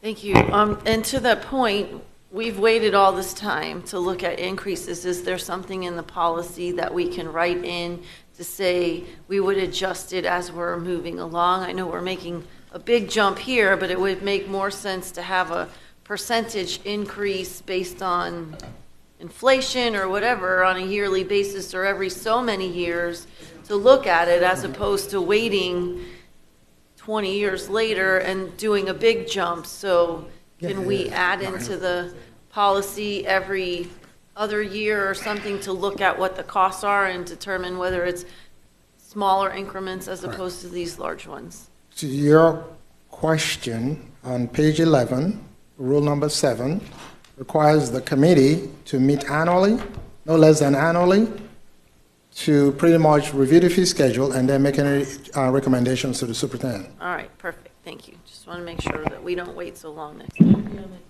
Okay, so are we in agreement? Does anybody else want to speak on the item? Hey, Chair, I would, please. Dr. Zeman? Thank you so much. I love the phase-in. If it's a couple of years, that's fair to our schools and fair to the folks that want to use this public property. I just also have one general question before we close this item out. I read through the material, and it seems to indicate that principals will be involved in the approval process, but it doesn't seem to give them approval or rejection authorities. I just wanted to ask, Chair, do you know whether or not principals will be allowed to say yes or no to request to use their facilities? Dr. Licata? If the reason is specific to why they can't, that is not discriminatory in nature or selective in nature, absolutely their decision, because they could have something else going on at the time or be concerned of something of the sorts. But yes, they certainly have the answer to be able to have the authority to do that. But we want to make sure that when it's entered, that it's entered in a very neutral and non-discriminatory way. Mrs. Hickson? Terrific. I suspect then that policy needs a couple amendments, because it says they're involved, but it doesn't say they have the authority. And I agree with what you just described, that they need to have the right training to know on what basis they can make decisions, and certainly avoid anything that would be discriminatory or biased against any illegal form of that. But the principal also has to balance, 1,000 competing interests, and they seem to be the right authority to say yes or no in the end. Those are all my comments. Thanks, Chair. Thank you. Mrs. Hickson? Thank you. Just a quick question. For the cost of personnel, is that fully recouped in the fee, or do we subsidize that? No, we do not subsidize. It's pretty much whatever yes. the cost of the Correct. personnel is, they cover it. Okay, thank you. Through the chair, I just wanted to clarify something for School Board Member Fogoholi. The example you gave, right now, a pie, you get your benefit is a reduced rent, but in-kind value, right? We've done what you've said before. So, for example, for Lotte High School a few years ago, there's a church that rented and wanted to retrofit the lights and sound system, but then we did a separate board item as a agreement for the value of that equipment to tie to how much it would have cost them to rent. And then once that 3 years agreement was expired, Then they went back. So the policy right now doesn't, but we can do that, what you just said, okay? So everything is balanced, so I just wanted to clarify that for you. Thank you. Any other comments? Do you have your Yes, direction? Madam Chair. Oh, go ahead.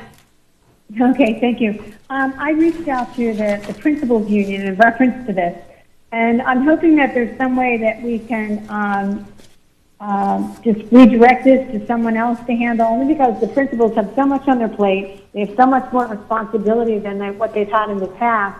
And is there any other way that we could have this assigned to do the leasing and everything to someone else along the line, only so it doesn't occupy our principals and take up a lot of their time when they can be using that time more towards the students and the parents in their schools?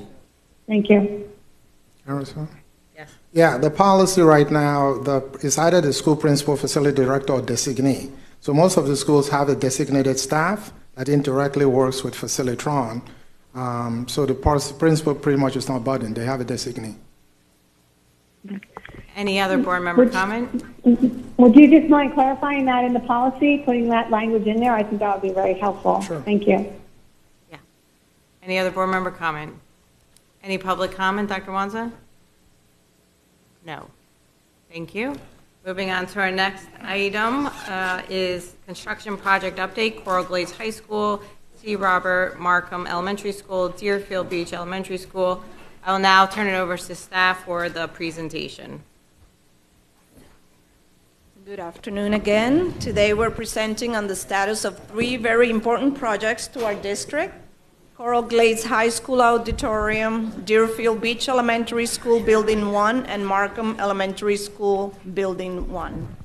With me today are Kathleen Langen, our representative from AECOM, our project management partner that has been overseeing these projects, and Shelley Maloney, Broward County Public Schools Executive Director of Capital Projects. The intent for today's presentation is to provide us a short summary of the scope, budgets, and schedule information for these projects. And we're planning to come back in January with more detailed information based on today's input from this board. Ms. Langham will proceed now with the presentation. Good afternoon, Chair Aladaf, board members. So we'll start with Coral Glades High School Auditorium, and I'd like to, yeah, it's on. We have, as a first page, just some information regarding the budget. We are describing a 700-seat auditorium that is approximately 20,000 square feet, along with site improvements. The current total project budget is $31.22 million. We have also provided an amount of money for if the board chooses to add a black box theater. If the board chooses to add that element to the project today, then we are projecting approximately $2 million to be added to that budget. In the presentation, if you go to the next slide, you'll see what we've highlighted here on an aerial is really the proposed auditorium location on the campus. We've also indicated Sportsplex Drive for your information, so you can kind of identify where exactly the auditorium would be located. Next slide is a site plan, which indicates basically the same information that is on the other slide. It does provide a little bit more detail on a proposed cooling tower, along with, there's a generator that is not highlighted there, and just shows the overall parking and the relationship of the auditorium to the existing building, number 3. Again, the next slide is the auditorium concept, giving you information on the community curb appeal. We are also showing, if the board chooses on a black box theater, where that black box theater would be located. There is covered walkways. It was, again, this is an early concept, so We have not identified all of the areas for covered walkway. Obviously, there would be a covered walkway from the existing school to the new auditorium as it connects to the main campus. We've provided a schedule. We already have all of the concepts, as you can see. We've actually identified this project as a design build. The reason we've done that is to incorporate the flexibility of that delivery. I know that there's been a lot of discussion on the number of seats for the auditorium. There's a lot of flexibility with this where we can, in the RFP, indicate to the design builder how many seats or a range of seats, whatever the board chooses, but definitely remaining within the budget that we proposed today. So we're going to stop you in between each project per the board member. This way we can section them. I do want to add a couple things. Historically, you know this, I think everyone here may or may not know it, but this was originally scheduled to be built when they built the school and sort of never did it. I've spent some time over at Coral Glades, a couple football games, but I did have a date night with the wife at one of their performances, which takes place at JP Taravella.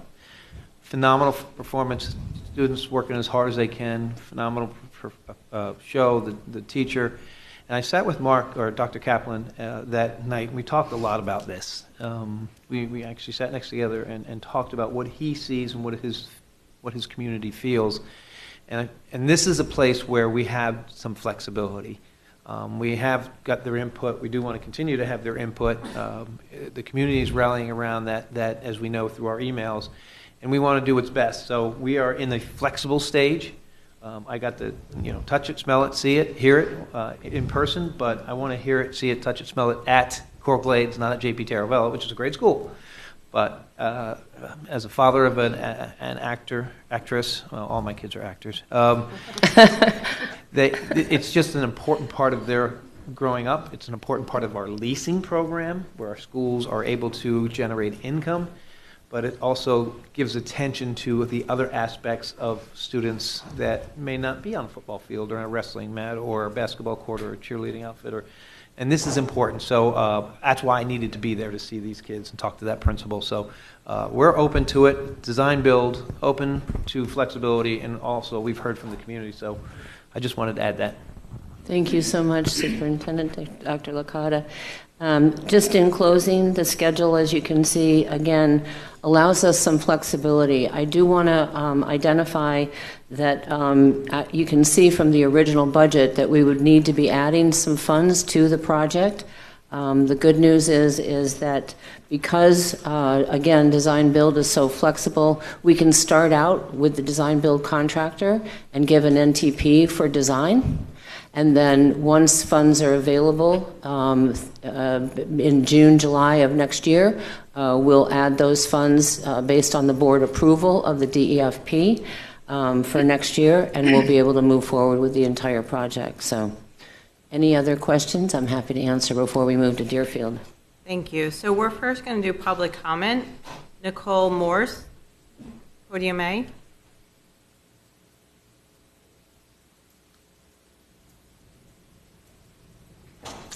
Good afternoon. We're a little early, so I know there are others that are coming. I hope that they'll be able to speak when they get here. My name is Nicole Morse. I'm a parent at Coral Glades High School. I am also their PTSO president and their staff chair, so I'm speaking for many parents and students today.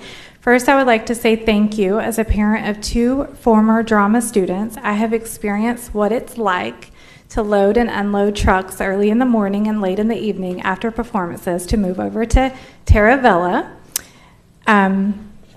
This has been a long time coming. We're grateful to finally get an auditorium. However, I do have concerns regarding the size and seating of the auditorium being proposed to you today.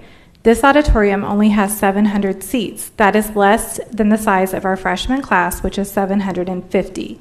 The original engineering design from 2008 specified a seating of 900, and designs that were presented to the community earlier this year was 800 seats, 850 seats, and 23,000 square feet.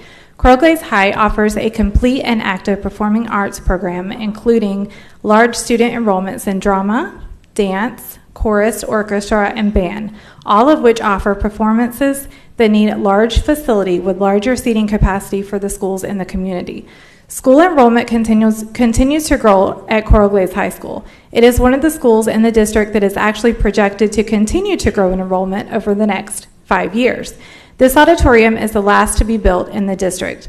Over the last year, I've heard a lot about past mistakes being made by not building spaces big enough for the school's capacity. This was a key talking point in terms of space and safety during the boundary change.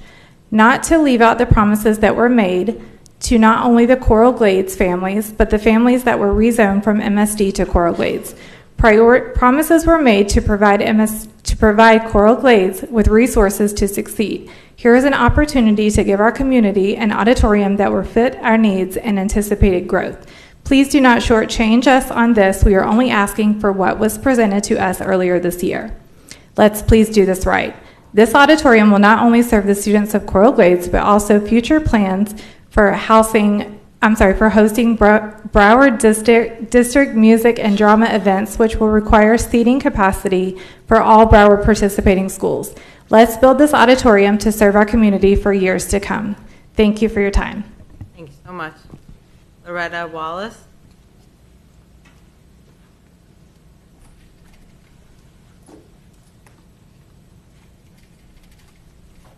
Hi.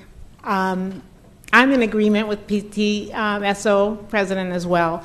I think the auditorium would be an asset to the school, and we may have all been in auditorium situations where there's not enough seating for everyone. It's kind of uncomfortable, and I imagine with the students it would cause, a problem if they get there and there's no seats. So I'm hoping that they would at least do the 800 seating that they,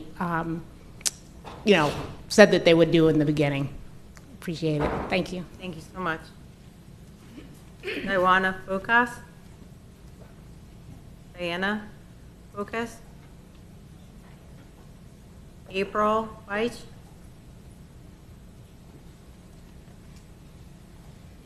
Hi, good afternoon. April White. I am the education manager for the city of Coral Springs. Coming to you on behalf of the city just to extend our thank you for your commitment to bring a state-of-the-art auditorium to Coral Glades High School. Much needed and again, long overdue. If you're aware, the city of Coral Springs has enjoyed a great relationship with Broward County Public Schools over the years, especially with the reciprocal use of our shared facilities and shared spaces, and this auditorium really is no different. If you're not aware, the city just recently took full operation of our Performing Arts Center, and very happy to re-sign our contract with Broward County Schools to bring district-wide events to the city, such as the All-County Band, and also the superintendent's AP Art exhibit. So the auditorium is no different again. We want this space again to continue our collaborative partnerships. We feel that as a community, it's been long overdue. Thank you to Ms. Aladef for really pushing to bring this to Coral Glades.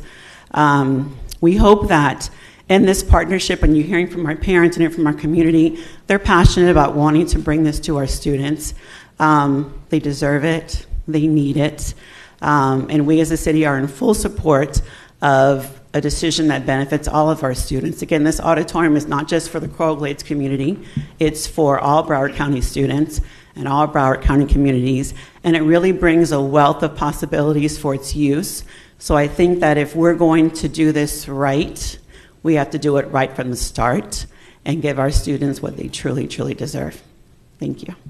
Thank you so much, and thank you for being here. Okay. Mrs. Dixon. Thank you.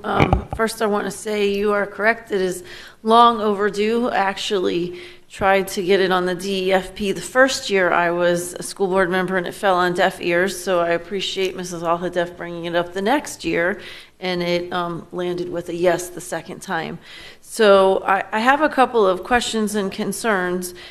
First of all, I understand there were some community meetings, and there were 3 options presented to them, and the school and the community selected one option, and that's not what we're seeing here. So I'm wondering why we are not looking at all 3 options. Dr. Licata. Staff? I actually am not aware of any community meetings. We did have 2 meetings at the school with the principal and 1 staff member. We actually have been working on concepts, different concepts, and we presented, it's the same concept, but it's differently cited.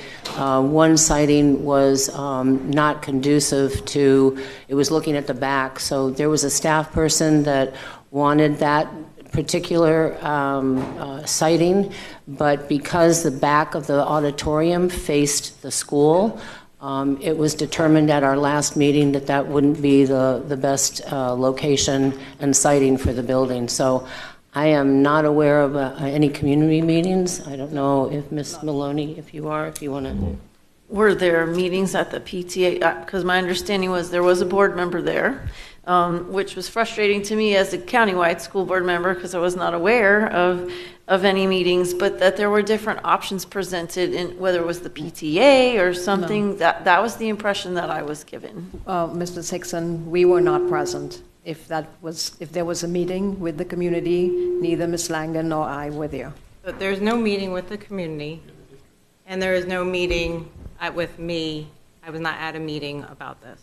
Okay, because that's what was mentioned, and so I'm wondering why we're not seeing the 3 options if there were 3 options. So it's not options other than the siting of the building. Okay. And we really listened to the principal and how he programs and how he moves through the site, and that nobody wanted to look at the back of the auditorium from the school. Those were the options that we looked at. So certainly we can share that with you, but that's what it was. There was no other 3 options. It was all based on options of siting. okay, so thank you for that, for clearing that up. I appreciate it. The other question then is, because as we've heard from the public, and we got a ton of emails saying that they were promised, so I guess I'm wondering where that came from, that 850 seats with a bigger square footage, and what we're seeing doesn't have that. So how did we land where we are? Sure. So moving through the process, as we have been developing, actually the architect who is the bridging document producer, so that the district can get exactly what they want when they go out to bid for a design builder. He originally had 800 seats and approximately 23,000 square feet. As Atkins provided their estimates, we were well over budget. And so we talked with demographics, and we looked at the different levels and the participants and the enrollment at each level, freshman, sophomore, high. And one of the speakers is correct. The freshman class was a little over 700, but with the cost, that's when we looked at it and said that we could drop to 20,000 square feet and then also go with 700 seats. We looked at other auditoriums in the district to get an idea of what was reasonable. We considered equity. We looked at a lot of different things to make sure that we were providing. And as I said in the beginning, should the board want to go with an 800-seat auditorium, we can certainly include that in our RFP since it is a design build. Can I ask that demographics verify the growth? I know they're here. Introduce yourself and give us the next 4 or 5 year projection, so we're not using numbers that are not accurate, but I think they're pretty close. But go ahead. Yes, thank you, Superintendent. I'm Joe Beck, demographer, demographics and enrollment planning department. Okay, so Coral Glades enrollment is kind of unique in our high school portfolio because a third of the students at this school are reassigned to the school from other schools. It's not a magnet school, so this is probably the highest percentage of reassigned students of any of our high schools. And what that means is that enrollment at the school is capped by a district-managed discretionary process. The number of seats is controlled and awarded each year. So right now the enrollment is 2753. Over the next 5 years, we've projected the school to be absolutely flatlined and end up at 2737 5 years out. And that's because, it is operating at an effective level. It is over its permanent capacity, but the school has attained an enrollment of just over 2,800 and managed effectively. So we don't see the school. If the school were to have 750 kids per grade, that would be 3,000 students, which would take it to 115%, which is an unmanageable level. But because enrollment is controlled by a district process, we've maintained a flat line of enrollment to end at 2737 in 5 years. And please verify there's no indicators for the next 5 years that would change that enrollment. No, there are none because it is like, as I said, controlled, right? There are over 900 students reassigned at the school. That number is discretionary. So if there were development within the boundary that increased the baseline in boundary population, the number of annual awarded reassignments could be adjusted. The ceiling, I should say, the ceiling is controlled. The floor of enrollment is always out of our control, of course. Correct. So to summarize what Joe, thank you, Joe. Okay. What he said is basically we control the size of that school and we want every child to attend whatever school we can that's our school. So we have that ability. If that influences your thoughts on this is important. But as you heard, we have the capabilities of meeting what some of the community is requesting as well. There's a black box that was also considered in there as well. We know that costs are expensive. They've gone up. We know we have Cadillac mines, but we have Chevy Chevette wallets. But we do want to make sure if we're going to build something, let's build it right and make sure it meets every need. So we are very flexible on this one because we want this area is long overdue. So as one board member, I would say that I think it needs to have more seats. If you're already at 700 freshmen, and they can't all sit in the auditorium if you're having an assembly, that's a problem for me. So I think it should have more seats. I don't know about the black box part, only because if we look at Markham, the whole school issue is $42 million, and just an auditorium at Coral Glades is $30 million. That's a lot of money for just an auditorium. I'm not saying they don't deserve it. Like I said, I was the first person to push it out there, but that seems like an exorbitant number for just an auditorium. So I have a concern why it's so high. Why is that number where it's just the auditorium, where we're looking at all these other projects where there have been buildings and air conditioning and all of that, and they're somewhere comparable to that. Why is that number so high? Yes, thank you. An auditorium is an expensive space to build. There is specialty lighting, there's specialty sound attenuation, there's specialty PA sound equipment. There's so many things. I'm sorry? The volume, yeah. So there's a lot of elements to that space that drive the cost more expensive than a school or an addition or a classroom. But those are all soft costs, yes? Oh, no. These are hard costs. Okay. Yep. Okay. Theaters tend to be more expensive too because they require additional safety because of the weights, because of the curtains, because of the catwalks. The requirements and the OSHA standards on those things and the inspection pieces are and they're unique. There's not like a ton of builders out there that do that, and they got you coming, they got you going. So that's why theaters are so expensive if they're built right. And plus you have a pit, which is a massive workman's comp thing that we want to stay away from if it's not done right. So you're really at mercy of, because not many people do this. It's a specialty, so we are in a tough place, but it is what it is. Well, I appreciate that. I still think it's very, very, very high, but I know the school needs it, so I appreciate that, and I'd like to hear what my colleagues have to say about the additional black box. Dr. Holness? Thank you, Madam Chair. So I have a few questions. It was mentioned that there wasn't community input, but there was a meeting with the principal and maybe some others. So my question is, who was at that meeting? And what was the consensus at that meeting in terms of the number of seating, the total square footage, and so on?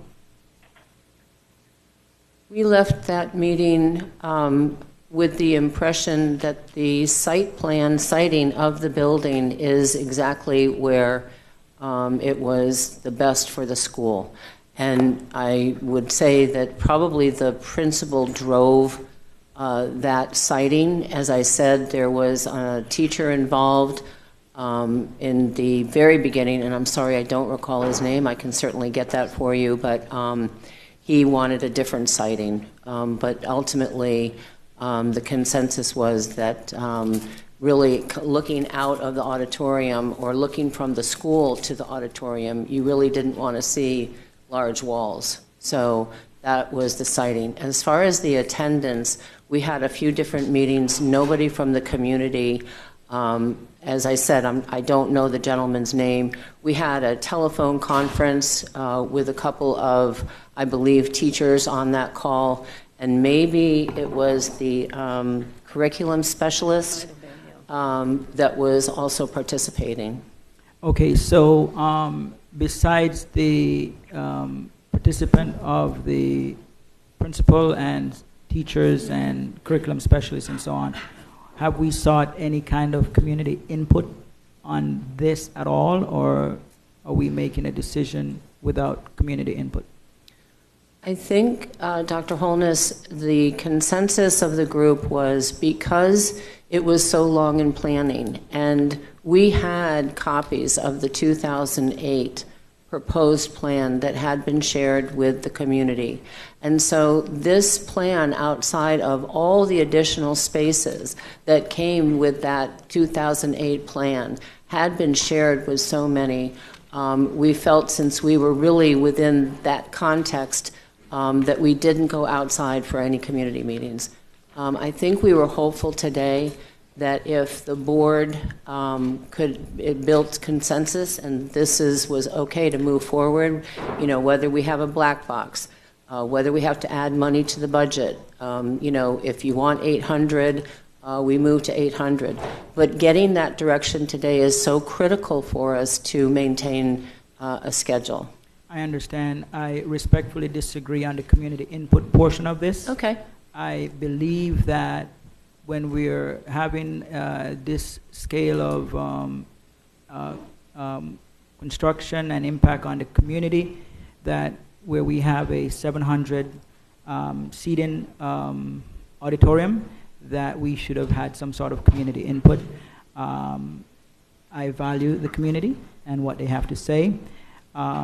So the other question that I have, and I just want to confirm, based on what you said, when you had these multiple meetings with the principal and others, the consensus, what you've presented to us today is reflective of the consensus at that meeting or those meetings for a 700 seat. Is that what you're saying? No, I'm saying that the discussion was for 800 seats, but the siting is consistent with what the group agreed to. Okay, so then the consensus was based upon the appearance of the building should you have 850 seating, but there was not a consensus on what the number of seating should look like. It's 800. It was the original plan. I'm not sure where 850 came from.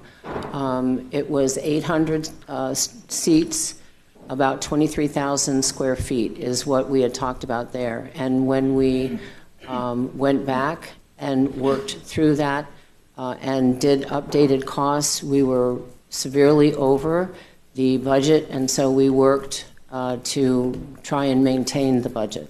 Okay, so understanding what you're saying, the consensus seemed to have been when you had the meetings with the principal and the other school staff was 800,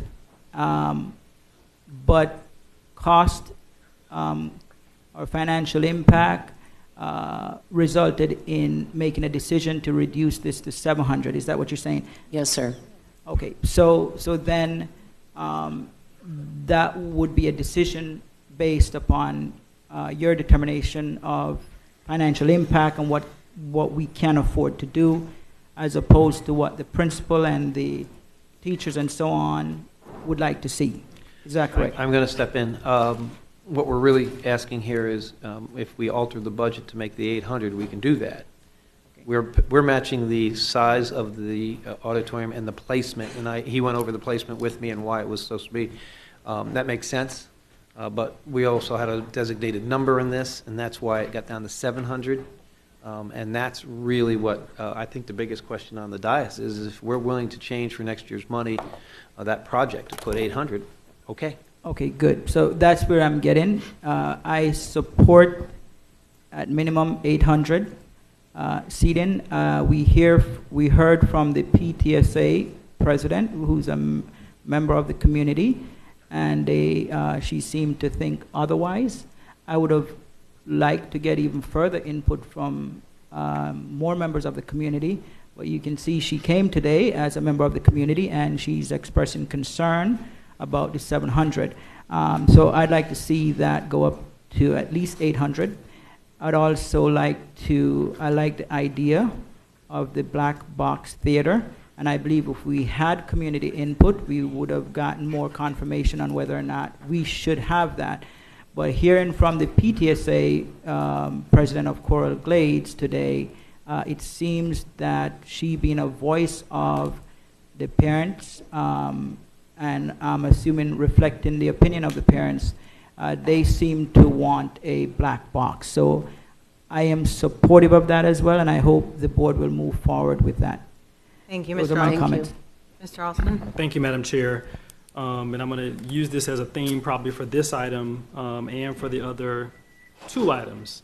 And the first thing, and this is not on you, Mrs. Superintendent, but it's really more promises made, promises not kept. That was the first thing that came to my mind, this one board member. I was just at Coral Glades, 3 weeks ago, and I think you alluded to or talked about the covered walkways. So actually, let me jump to the end of the story, then I'm going to make some other general comments. So yes, I support the increase for the auditorium. I think it makes sense in terms of making sure that we can fit a class in the auditorium. I mean, that's just sensible and reasonable. The black box, I too will explore supporting, but let me caveat it, at least with these comments. So, and I think I made this point before, Mr. Superintendent, on a prior workshop, where we have highlighted certain schools in certain districts. There are 5 other district board members up here. So I hope that the message that we're sending is not that 5 other district board members don't matter. Respectfully. And I'll get back to supporting, because I'm clearly in the supporting mode. But what I don't support is having continued conversations, and I'm going to repeat it again, with very specific districts and not including all districts, Mr. Superintendent. So I'm going to repeat that again. I think I made that point before. Let me ask a question to staff. Are there any other pending schools that require a black box theater at this point? Staff, I know we're not requiring any other theater but the black box. Not to our knowledge, no, sir. And just as a bit of information, our educational specifications prior to the last 6 months did not require a black box theater. We have spent probably almost a year updating those educational specifications, and we are saying that if available, a black box theater should be provided. Got it. Oh, I got it, and I support it. So let me ask the financial question, as I don't see the deputy superintendent or the CFO. Oh, CFO is actually here, sorry. So Madam CFO, as we explore additional costs, and I guess I'm on a third of the conversation because there's a bigger conversation coming, and there are 5 of the districts that haven't been a part of today's conversation, Mr. Superintendent. So where do we pull the funds to handle the increase? I'm assuming it's already been accounted for maybe in the project. Separate from that, the auditorium increase, the black box. So current. Can you hear me now? No. Can you hear me? Can you hear me now? Okay. So currently in the adopted DEFP, we have 23.1 million budgeted for. Budgeted And for what? I'm sorry. Let For me this follow you. project. Mhm. And if we were to go with the projected estimate here of 31.22 million plus the 2 million, there would be an additional impact of 10.1 million that would have to come out of the unallocated reserve. Got it. The 10.1 from the unallocated reserve. How much is an unallocated reserve, and which unallocated reserve are we referring to? I know. So for capital right now, it's 77.5 million. 77.5 million. So let me do math here. 77.5 million. 10.1 from that will leave 67.4. 67.38, All right, so let's yeah. play this out. Mhm. And I hate to jump to the other. Are there any other financial costs that we're going to be asked about later in this conversation? There is a potential for that. I understand. So let's keep going. So my assumption is the bucket is the 64.5 million. That's the same bucket that and I apologize because this is all relevant, at least to me. I can't speak for others. So if I am a yes on part 1 of 3, then part 2 and part 3 of 3, walk me through what the number remaining will look like. And I know we're only talking 2 districts at this point. So are you talking about just this school or the other schools that are also? Give me so assuming that the board says yes to all remaining asks, walk me through the 64.5 and what that now looks like if the board gets all the way through everything that we're asked today. So you're talking about Deerfield and Markham? Yes. Yes. Yes, sir. The All right, remaining so 2 items. Okay. Deerfield may not even be an ask, but go ahead. Well, I don't know. currently for Deerfield, we do not have anything in the DEFP. Say that one more time. Oh, yeah. Currently in the DEFP for Deerfield, we do not have anything budgeted for. What does that mean? So there's nothing that, budgeted for. so the 16.8 million that's projected on this presentation was not part of the adopted DEFP. So that would also reduce the unallocated reserve. Got it. So the assumption is 64.5 less 16.8. Can you give me where we are now? Okay, so that would be 50.6 million. All right. And then what happens are there any other asks for today? So Markham, in the adopted DEFP, we had 29.1 million. This presentation is asking for 42.2 million. Okay. That's an impact of 13.1 million Okay. to the unallocated reserve, which will further reduce unallocated reserve, and the remaining balance will be 8.5 million. 8.5 million. All right. So thank you for that, Madam CFO. Back to you, Mrs. Superintendent. So assuming that the board today says yes to 2 districts, and we get our balance down to 8.5 million, is that right, Madam CFO? Correct. What do we do now for the remaining 5 districts who also have needs? I think last week I was very clear in asking some very pointed questions about our current capital needs district-wide, which many fall at our school sites. So how do we as a district ensure that their needs and wants in everyone's backyard, I'm going to use the term we used earlier, but really ensuring that all of our kids have the same love, support, resources, and facilities countywide. So would you help me understand, at least for the one board member whose district is not today, because I want to support other districts, but I also want to have a conversation about other facilities countywide today, because we're going to be down to 8.5 if we say yes today. So that's, I appreciate that. Yes, sir. Let's do it. As we've spoken before, and I think I opened it up, we have Cadillac thoughts and Pinto pockets. We only have so much money. We talked about this the day I arrived. How do we organize and how do we disseminate the funds that we have left that aren't going to cover all the costs or for every district, because it's only a finite number. And that is a tough question for me to just go ahead and distribute and say this is what we do, and I can't do that.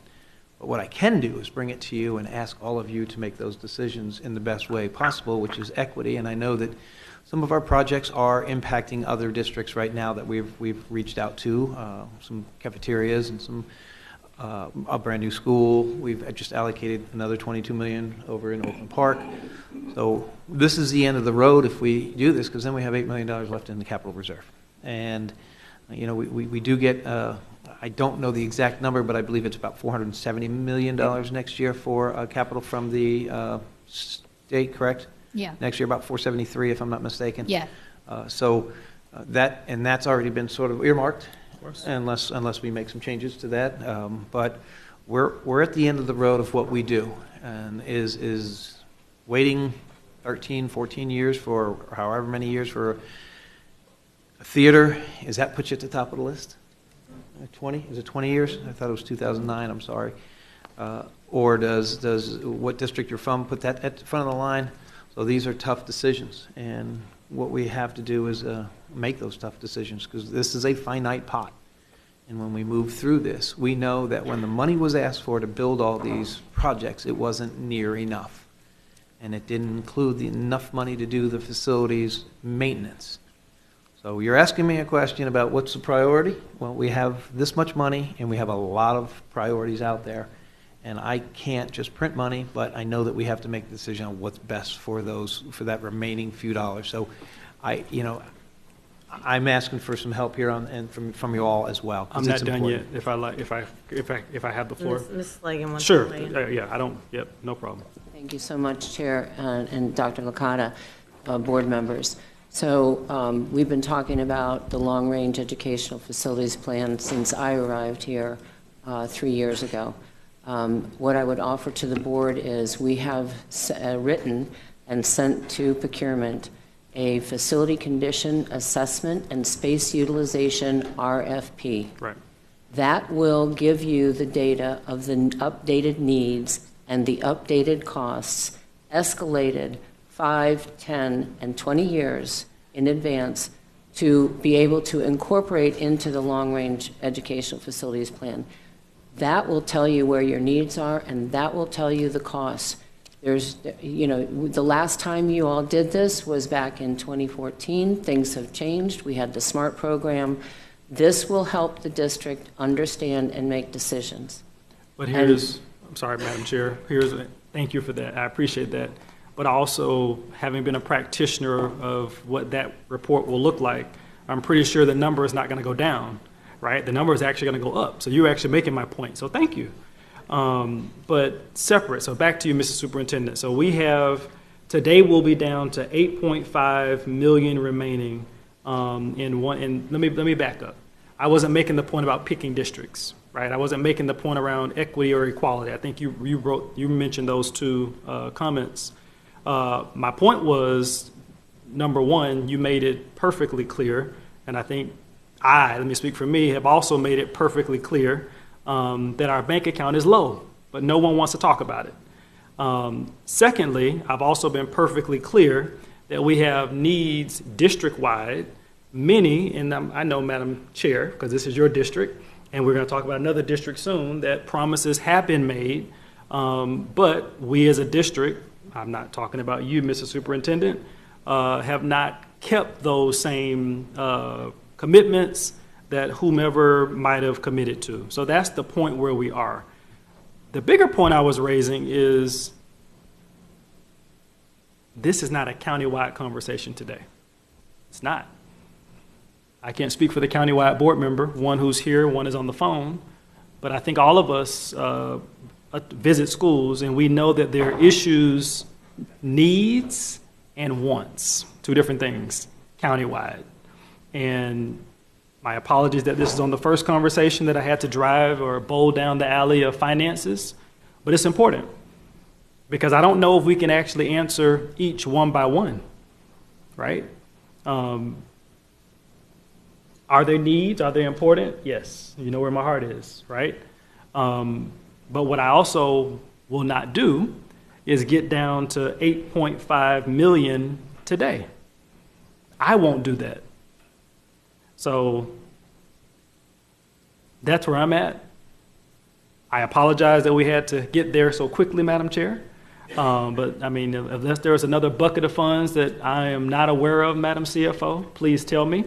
No. But I know that we're having this conversation. I think there is a January conversation. I think that we're supposed to have more schools. I don't know what districts, Mr. Superintendent. But I'm assuming there are some ask or potential ask with those that's going to come before us just next month.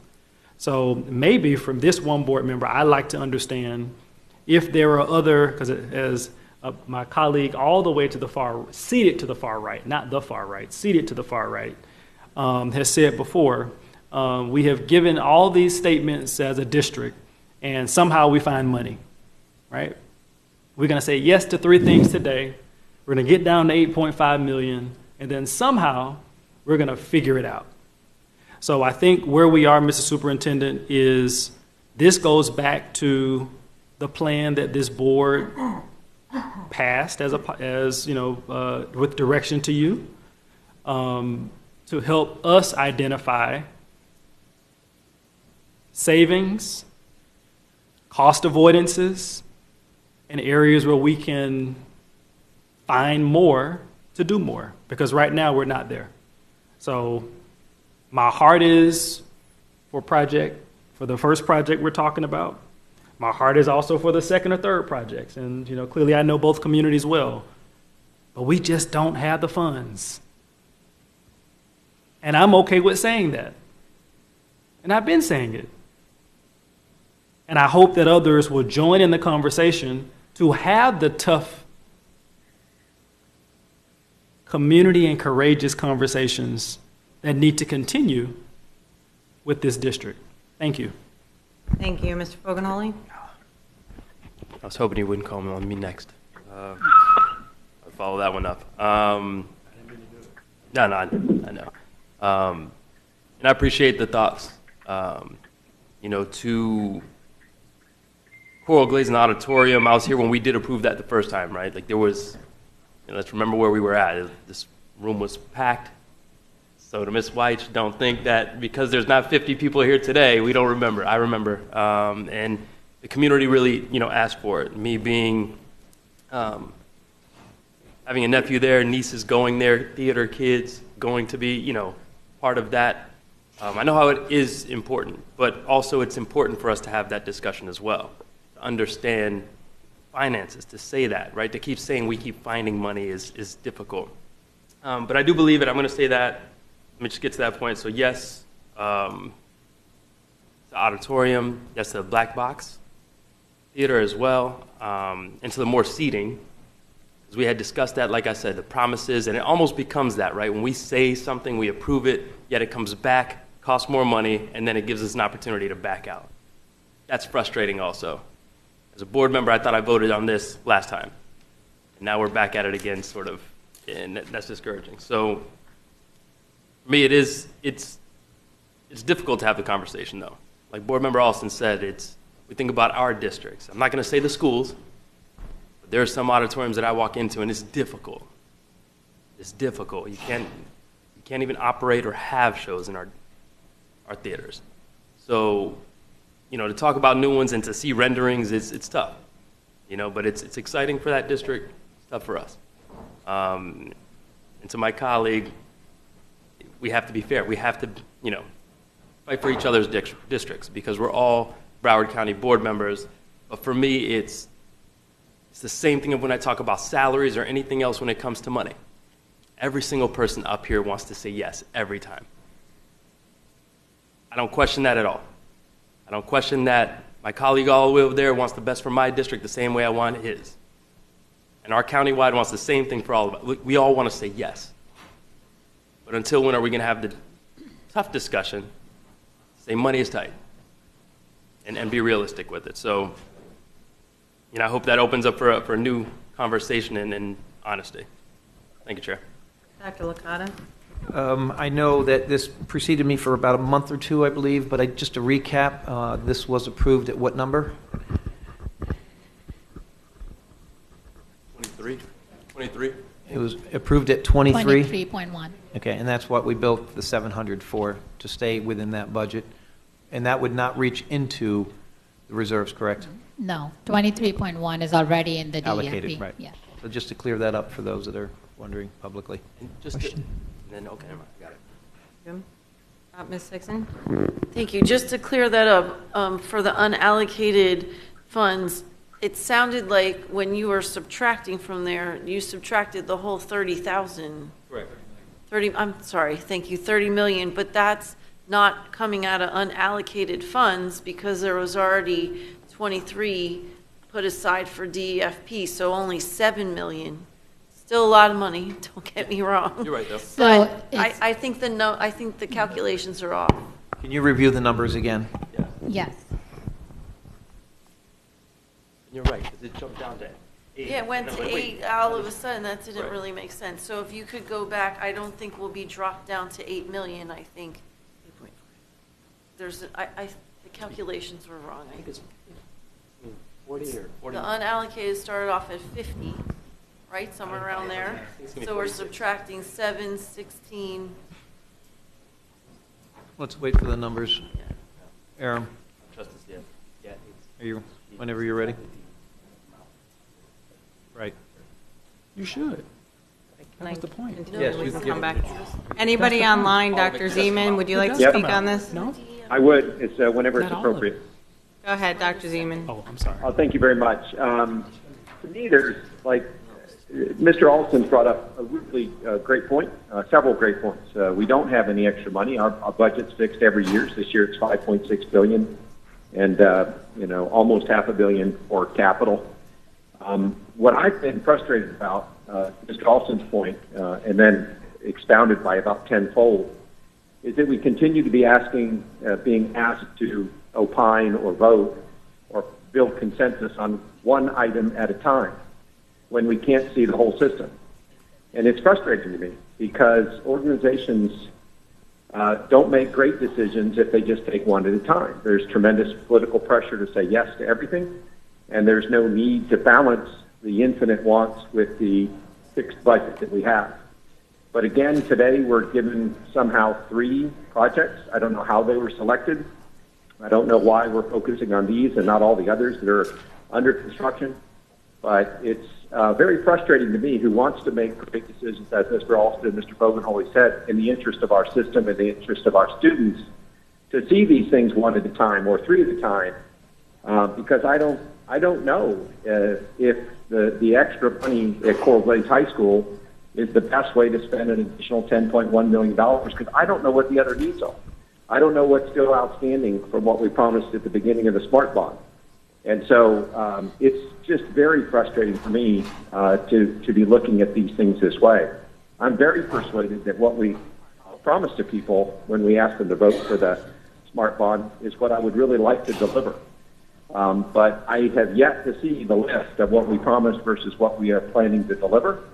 And until I see that list, I just have a hard time saying yes or no to anything.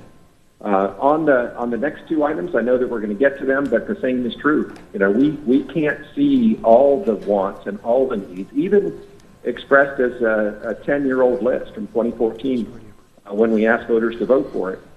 And without that, I don't know how any of us can say yes to 10 million or 1 million or $100,000 or $2 million for a black box theater, and be honest with ourselves that we think that that's a good allocation of taxpayer money. So I'm going to continue to ask for that picture. I'd like to see the county-wide picture, Mr. Alston. I'd like to see what the needs are. I'd like to know what we promised in the Smart Bond and what we are or not delivering. And that's why I'll either not be able to help form consensus today or will vote with great regret about whether or not we want to spend more money on something which I think is very needed, but I can't put it in a county-wide perspective unless I can see some county-wide numbers. And that's the big issue for me. Thank you, Chair. Thank you, Mrs. Pham. Dr. Licata. Dr. Zeman. give it. 1 second, Mrs. Pham.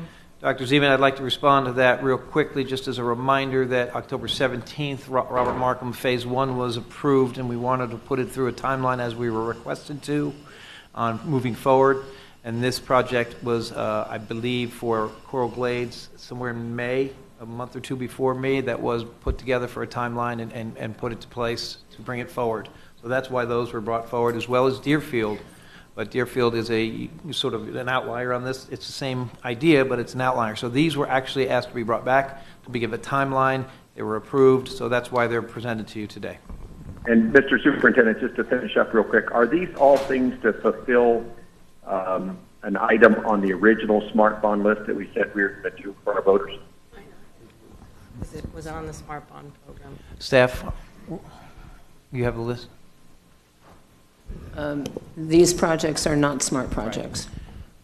Deerfield was never, Deerfield L was never. Deerfield Beach Elementary School had minor renovations in Building 1, and as that was gotten into... And then we cut it off, right? Yes, sir. Okay, so Markham was? Markham was SMART?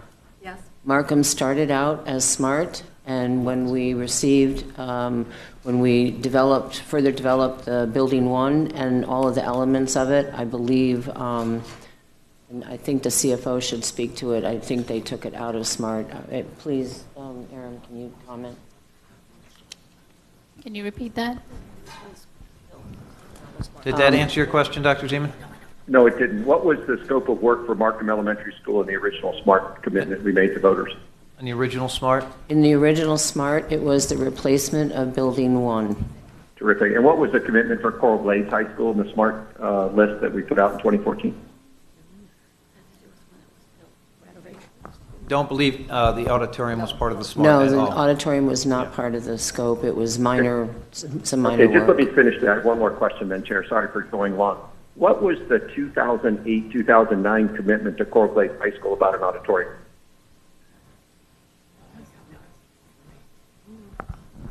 I don't believe there's staff here that historically could pull that unless it's available. Ms. Maloney? Unless Ms. Hickson, you have something? Yes, there was an auditorium in 2008, 2009. The specific seating, it's varied. There was no black box originally in the layout. I have reviewed that layout myself. I've looked at the design criteria, the educational specifications. That auditorium was primarily a single auditorium with a wing of classrooms and specialty spaces, including JROTC. There was no black box at that time. And Ms. Maloney, was that taken out of the plans as part of the 2009 wide recession and accompanying devastation of the DEFP budget? That is correct, Dr. Zeman. It was stricken from the DEFP. Terrific. But just so, because I do remember a good part of 2009, thankfully, there were lots of projects taken out as part of the reduction in the statewide DEFP budget, including a big one at Stranahan, which was a replacement of the entire high school. Yes. So I don't know that, I just don't know that we have the information we need to spend more of the unallocated funds today. And that's difficult because I really want to get some things done. But, you know, we're not trying to give everybody their projects back from the recession in 2008 and 2009 and when our budget was cut so badly. And we ought to be very mindful of things that were promised in the SMART budget, but I'm not sure that what we're looking at today, besides building one at Markham, was in the original SMART plan. So I'm just really, I'm confused about the basis of our decision today because I'm not exactly sure, even with these explanations, why these three things are being brought forward, even though I know that they're part of a former board action to do so. Ms. Matawala, do you have those figures recalculated, please? Okay, so just for clarification, the impact of the three items, Coral Glades High School, Deerfield Beach Elementary, and Markham Elementary, in excess of what's already in the adopted DEFP is about $40 million. So that will bring the unallocated reserve down from 77.5 to 37.5. However, there's additional impact that will be brought to the board probably January, which is about 30 million, which will bring it down to about 8 million. Which is not part of this presentation, so I was including that before. Mr. Olson? Okay, you just said 77.5 to 35.5 minus 20. Wait, give me the, wait. So you went to 30. 77.5 is Yep. unallocated reserve balance. The 40 million is the additional impact that's projected here. Okay, is it 40 or 30? We keep using different numbers here, so wait. Is it, so originally I thought I had 40, 13.1, 10.1, 16.8. Correct. Is it 77.5 less 40? Yes. All right, so give us that number again. So 77.5 less the 40 is a 37.5. Okay. But there is additional potential impact to the unallocated reserve that will be brought to the board in the future. What's that number? That's about 30 million. 30. So you just said we're at 8.5. Yeah, so that would bring it to about 8 million. We lost $1 million. You lost $1 million. Anyway. All right. The 30 million hasn't come to us yet. You were asking what these three impacts were. So if we're staying on the Actually, question. I did. Well, no, I did two part. What I said is, well, you're correct. My first question to the CFO was, give me if what we did today. You are correct. I also referenced, because I understand that something else is coming back at the next meeting. So if we did all the ask from the same district, so I'm going to repeat it, from the same districts, we're going to be down to X. And I want to repeat, if we do the same 1, 2, 3, 4 ask, we'll be down, instead of 8.5, we've now gone lower. Yes, to 7.5 million. Is that correct, Madam Correct. CFO? Got it. So we'll be down to 7.5 million next month if we do everything that comes to this board today and next month, right? Because we just can't say no, right? Is that correct, Madam CFO? Correct. 7.5 million. Okay, thank you. Thank you. Mrs. Pham, did you want to speak? Just briefly, as much as my heart aches to want to help everyone, you know, to be the fixer and go in and be a hero, I just don't feel comfortable going that low financially. I don't want to be part of the problem why this county goes under, you know, because we're below the statutory requirements for the minimum we have to retain and reserve. So I just wanted to put that out there. Thank you. Okay. Ms. Leonardi, would you like to speak? Yeah. I agree with a lot of the sentiments shared today about like needing the whole picture. With that said, you know, just because promises weren't kept with other schools, I don't think it's right to not keep a promise with another school. So I do support the 800 and the black box. Thank you. Thank you, Ms. Leonardi. So last night I was at Chipotle getting dinner, and there were all these Coral Glades students there. And I started having a conversation with them, and they were so excited. They knew about this auditorium. And I'm like, yes, the board is voting. We're not voting, but we're talking about it tomorrow. And just to see their faces that they were going to get a new auditorium. And some of them were seniors, and they knew, like, it's not going to be ready for them, but, you know, their brother or sister will be able to go into that auditorium. So I greatly appreciate the board's support for the 800 seats in the black box. It's 20 years that Coral Glades students have been without an auditorium. And this is the time that we do it right. And, you know, there's other high schools that have black boxes, Monarch, West Broward, Dillard High School. And then we were just told today that in the educational specifications will be a black box. So the black box is extremely important for us to implement. And I get this conversation about all of the projects coming through, and sadly and unfortunately, we always get things in piecemeal like this. And we don't get the bigger picture, and I think that's what the board is saying today to the superintendent, that this needs to be a bigger picture, because it's not fair to say, you know, pick and choose, you know, what district or what school you're going to give or not to give, and you know, and that needs to change. It does, you know, and I know we're talking about today in these three projects, but also in the past, how much millions of dollars in projects in other districts that have been supported and paid for. It's been a lot. So I appreciate the board support with moving forward with the auditorium at Coral Glades High School. You know, we went through a whole rebounding process, and this is the time to do it right for Coral Springs at Coral Glades High School, make it happen, that we we give direction to move forward with the 800 seats in the black box, and I appreciate the board's support. Madam Chair. Dr. Holness? Okay, so I appreciate your comment, Madam Chair, and I also appreciate community input, and they were not able to be here. I believe we have some new community I'm members. sorry, and I meant to make a comment on that, your Okay, comment. so I'd love for them to Did you speak. see the hundreds of emails you received from the community? Right, but I also see some people who took the time out to come down here, and I think it would be respectful to have their input since they're already here. Oh, I'm sorry, I didn't. Is there anybody that would like to speak on the item?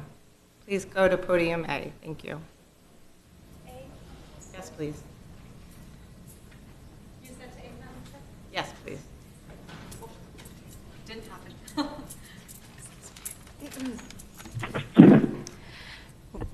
I'm fun size, I apologize. Good afternoon, esteemed board members and community members. My name is Diana Focus. I am the theater director at Coral Glades High School. Thank you so much for your time today. I would just like to go over the 2 key points, which are the topic of discussion today. First, starting, of course, with the seating capacity for the main auditorium. The original engineering design from 2008 specified an 850 to 900 seat auditorium. Design specs from summer 2023 called for a 23,000 square feet auditorium with 850 seats. Coral Glades High School currently has a freshman class larger than 700 and would not fit into a 700-seat auditorium. This is generally the case each year with one or more of the grade levels. Coral Glades High School is one of only a few Broward public high schools that offers a complete, active performing arts program, including large student enrollments in chorus, band, orchestra, drama, and dance, that all offer performances that need a larger facility with a larger seating capacity for the school and community. School enrollment at Coral Glades High School over the last 5 years shows a dramatic increase and could increase more in the future. An 850-seat capacity would allow for more flexibility with students, parents, and community attending in-school events, performances, and meetings. Future plans for the 850-seat auditorium include hosting Broward District music events, such as hosting annual district music performance assessments for band, chorus, and orchestra, as well as district drama events, which all require the seating capacity with an additional space for all Broward participating schools. An 850-seat facility would be sufficient to host and hold special events for Broward schools and the community. Moving on to the Black Box Theater. It is necessary to provide much-needed rehearsal and performance space for the many programs and events at Coral Glades High School. In addition, students will gain invaluable additional experience and training in technical theater in the areas not limited to sound, lighting, and staging in a smaller setting. The proposed Black Box Theater is of sufficient size and design, modeled after and similar in scope to the current Black Box Theater at Dillard High School, to provide these opportunities to Coral Glades High School students and community. The proposed Black Box Theater would allow for 2 events at the same time and could share the same lobby as per the design.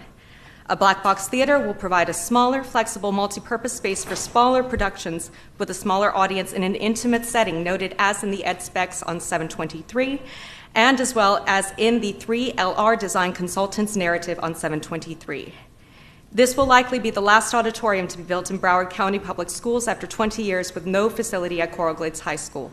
The Coral Glades community of present and future students, teachers, parents, and community all deserve this facility to be substantial, thoroughly well-designed, and completed to include these items as it was originally designed, with no scaling back or cutting corners. Thank you. Ooh. Thank you so much. Thank you. Good job. Anybody else would like to speak?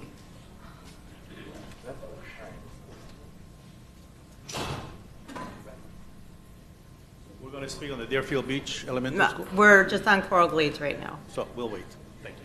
Anybody else on Coral Glades High School auditorium? Okay, back to the board. Mrs. Ruper? I just wanted to say that I'm holding my comments, and I would like to actually do a preview for Deerfield and Markham, but I'll just say I understand what it's like to be waiting for decades for something to happen in your schools. I get it, and I'm certainly going to support what was promised to our community, and you'll hear a lot more about that when we bring Deerfield Beach and mark them up, but I would like to have the opportunity to do my little bit after we're done with Coral Glades, and then right before we discuss Deerfield, I would like to do both my comments together because I don't want to get emotional twice. So I would ask for that consideration, Madam Chair. Yes. Any other board member would like to speak on Coral Glades High School? Dr. Holness? Okay, thank you, Madam Chair. So, Madam Chair, based upon the input from the community and what we've received in our emails, I am firm on the 800, and I am also firm on the black box for Coral Glades. Thank you. Ms. Pham? Yes, thank you. Coral Glades, I just want you to know that I remember that zone of excellence, and you guys were definitely part of it. And I just wanted to say people were so patient with us with Marjorie Stoneman Douglas, and they were gracious about not being able to attend and attending alternate high schools. And we need to make yours one of the streaming bandliners here. Thank you. Thank you. Any other board member comments on Coral Glades High School? Yes, ma'am. Dr. Zeman, I just want to support the 800 seat as well. In the black box? I'm fine with the black box. Okay, thank you. So it seems for board consensus, we're not voting, but this is a workshop, that Coral Glades High School would move forward with the 800 seats in the black box.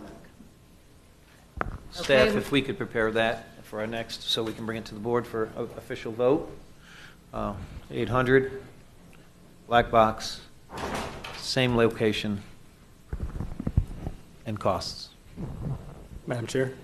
Charleston? Actually, to that point, I was just talking about process with the CFO, so thank you for going there. So today was consensus on moving forward. I know we're on one item. We're going to get to 2 and 3, and then eventually another item, and who knows more if we have money left in the bank. So the process, you're going to next bring a budget amendment. Is that correct? And then I'm assuming, will it be next Tuesday?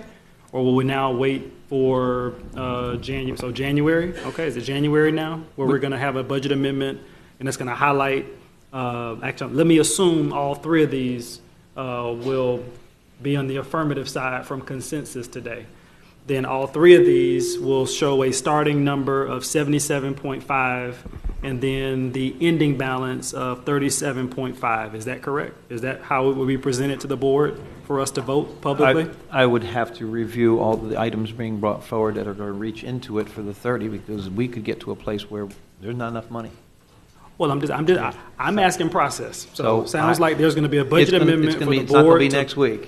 Well, whenever it's going to. It can't be next week simply because we have to get bids on this, and it's going to. Do we have an approximate time on getting the bids to increase the 800 and with the black box that we're really comfortable with? How long will that take? I'm so sorry. Well, we have the timeline, but you're asking about an amendment? No, asking for a new proposal for the costs of 800 seats and a black box. So we're doing a design build, so it's not that difficult to change the spec when we go out to bid. So what's the time frame before we come back with a solid number? According to the schedule presented in the presentation, it's board received the design build proposals in April and bringing it to the board for approval in June. So let me make sure I understand your comment. Consensus was given today from majority of the board. The board will not take a public vote until June on this budget amendment. Is that correct? That's what the calendar timeline has said. Since it's a design build, we can work through it that way. So because of a 6-month lag in time, so let me now play it out, which makes no sense to me, okay? So now you have a 6-month lag in time of a budget balance that really is artificial at this point, because you're telling me today it's 77.5. By the end of today, it's really going to be 37.5. I'm talking both facilities, superintendent, CFO, all right? So we won't board take public action for 6 months to move forward on something. Now, I'm assuming this is just in one scenario. Clearly, there are 2 other scenarios we haven't started talking about yet. But that makes no sense to me from a public policy standpoint and a fiduciary responsibility. That makes no sense. So for 6 months, there's not going to be a budget transfer for this board to take action? Dr. Licata. I'm not sure the question. if you could ask it again. Let me restate what I thought I heard. So that's what there are teachers up here. I thought I heard you just tell the board there's a document in front of us that says something will come back at a certain point. At that point is when you will then ask for the board to make a budget amendment. No? I think that the CFO really needs to do that, because what we're talking about is going out to bid under a design build. We can most likely reduce that timeline that we show in our schedule. But as far as coming back and what's appropriate for a budget amendment, you could do that at the next. So let's play this out. In January, if I want to bring an item that costs $50 million and this board has not taken action on $37.5 million that's sitting there, can I do that? We won't have the money. Well, that's not true. We haven't taken board action. So I'm asking process. I need someone to help me out. So it's my understanding that you're just giving your consensus today. The facilities or somebody would have to bring an item to the board with the financial impact. So whether it's January, June, whatever it is, and then that's when we prepare the budget amendment. That could go hand in hand at the same time, whenever that is, unless we get direction to bring the amendment now, which would be January, not next week, and then we proceed, but that would be the opposite of what I think has been done in the past. Got it. So let me state it. Let me replay this back. January, there's going to be an item for around 77.5 million less 40, an ask for the board to approve publicly. Let's just say February, there's going to be a second ask of 37.5 million less 30 million for the board to also approve in February. So at that point, I think the balance should be around 7.5 million if everything what you just told me, if I wrote it down correct. Is that correct? That's the public policy this board is going to be asked to do, Mr. Superintendent? Yes. All right. So by February, we now will have two different asks to come before this board, correct? Unless we cut back on some of the things that we're bringing forward. Okay. I'll be ready for that vote. Thank you. Ms. Dixon. Thank you. I have a quick question, but also I think we're missing the point that it hasn't gone out to bid yet. So we actually don't even know what the cost will be because we haven't selected a contractor. So that makes it hard. But I have a different question. So if we agreed that 23 million was what we were going to spend on it, why is it that we can't say on our RFP, we want this for this much money? So it may alter what some pieces of it look like, but I find it hard to believe that they can't get 800 seats in a black box for $23 million, even if you have to adjust other things to make that happen. My preference would be, we've agreed on this, this is what's put aside. Let's say when we put out the RFP, this is the maximum. And we do things backwards around here. So we can drive that and we can find a contractor that either different times or whatever can do that. So my preference is to figure out how to get what we know they believe, what we know that they need and should deserve and should have for the cost that we already cost out. So that's my comment. Ms. Langen? Ms. Hickson, you are absolutely correct. We will do that. We have the ability to do that because it's a design build, and we will make that as a part of our selection criteria. Thank you. Okay, so moving forward, Deerfield Beach Elementary School Building 1. Can staff present?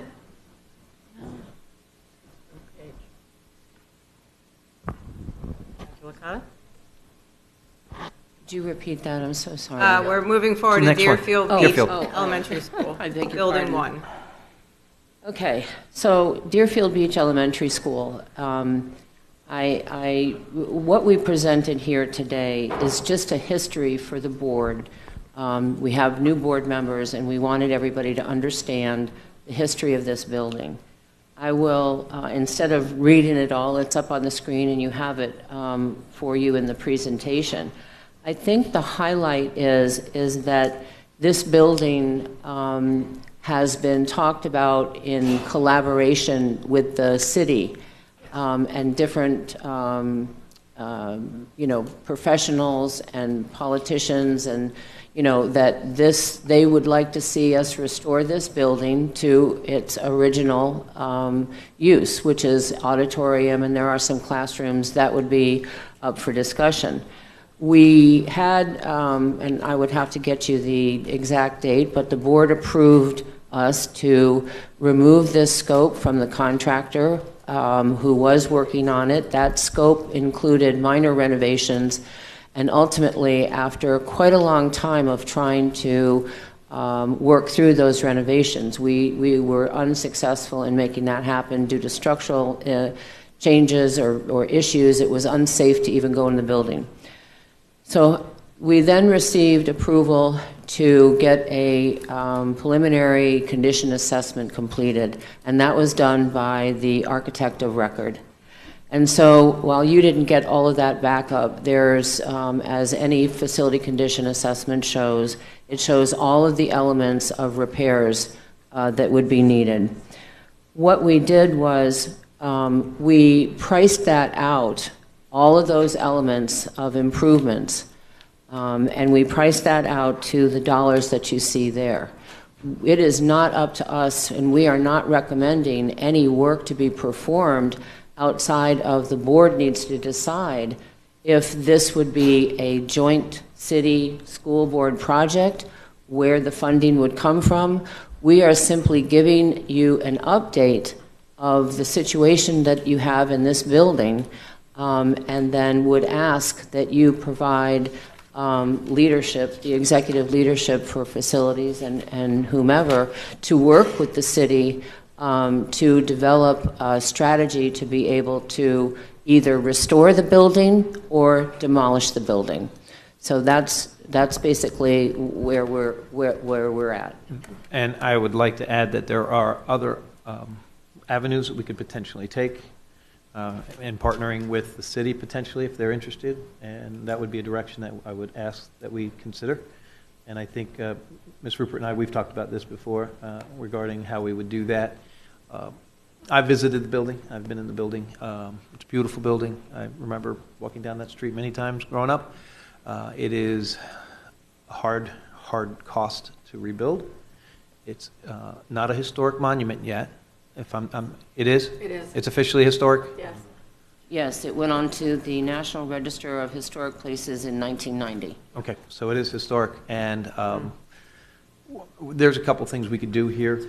I see it, I know what it is, but more direction on that, but I'd like to maybe also entertain the idea of working with the city of Deerfield. So, okay, good, thank you. Ms. Rupert. I would like to let the couple that want to speak on Deerfield to go before me, and then I'll go. Just as a courtesy. Comment. Public comment. Deerfield, yeah.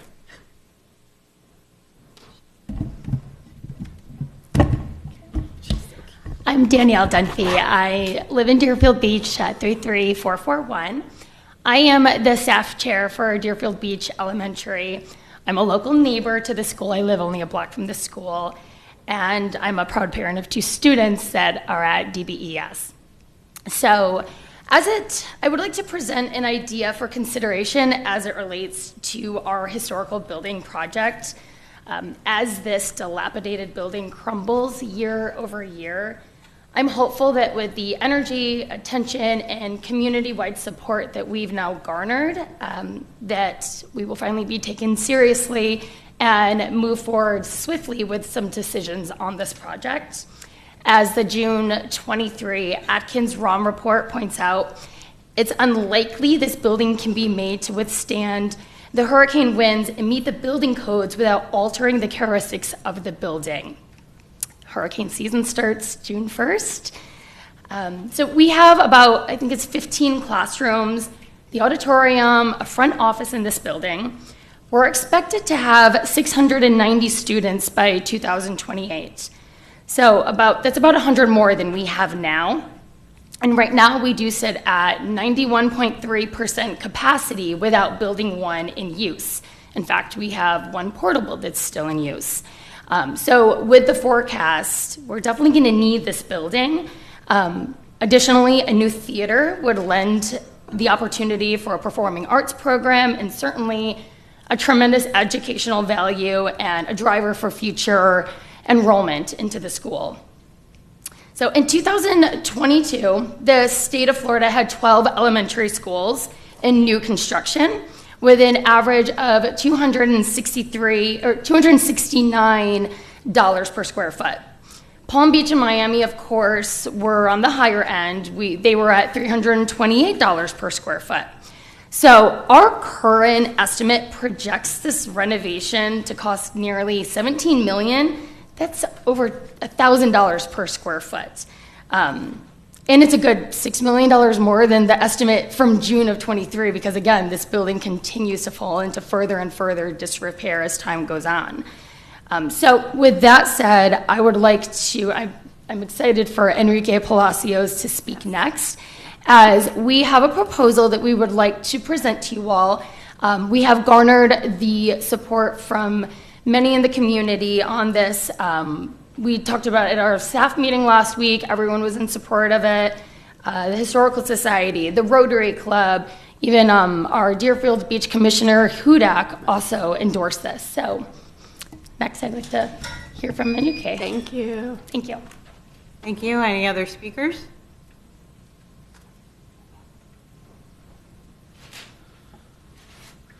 Good afternoon, Madam President, board members, Mr. Superintendent, staff, and community members. I'm a little nervous because I haven't done this in about 6 years. I am a retired school administrator from California. So I use some of my experience and knowledge to assist the community regarding this project. I'm also a member of the Rotary Club and the Historical Society in Deerfield Beach, which both of the clubs support the reconstruction of the school. As Ms. Dunphy mentioned, the cost of new construction is significantly lower, not just statewide, but in South Florida. So to talk about a renovation of this building really is quite expensive. And at the end of the day, we're still going to have an old building.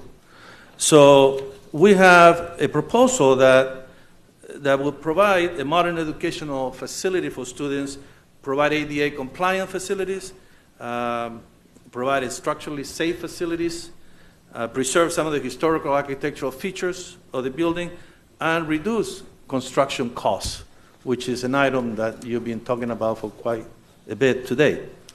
We can do that by preserving some of the facade, the auditorium, features, buildings, classrooms, and then demolish existing facilities. Design a new auditorium, classrooms in the same style so we can link the history to the new building and incorporate the safe architectural features. We believe that the cost of that could be possibly about half of the $1.6 million or the $16.7 million of renovation. I have a report here that I'm going to provide to the Secretary of the Board for your information. I believe that a timeline for a project like this, that based on my experience, of course you have your own processes in Broward County. I think if the board approves this project in January, we could be breaking ground in October of 24 and have the school ready for August of 25. So with that, I will tell you that we will continue to work with the school community, with the county board, and with all the service organizations, as well as with the city, to try to accomplish this project. Thank you for your time. Thank you. Thank you. Any other speakers?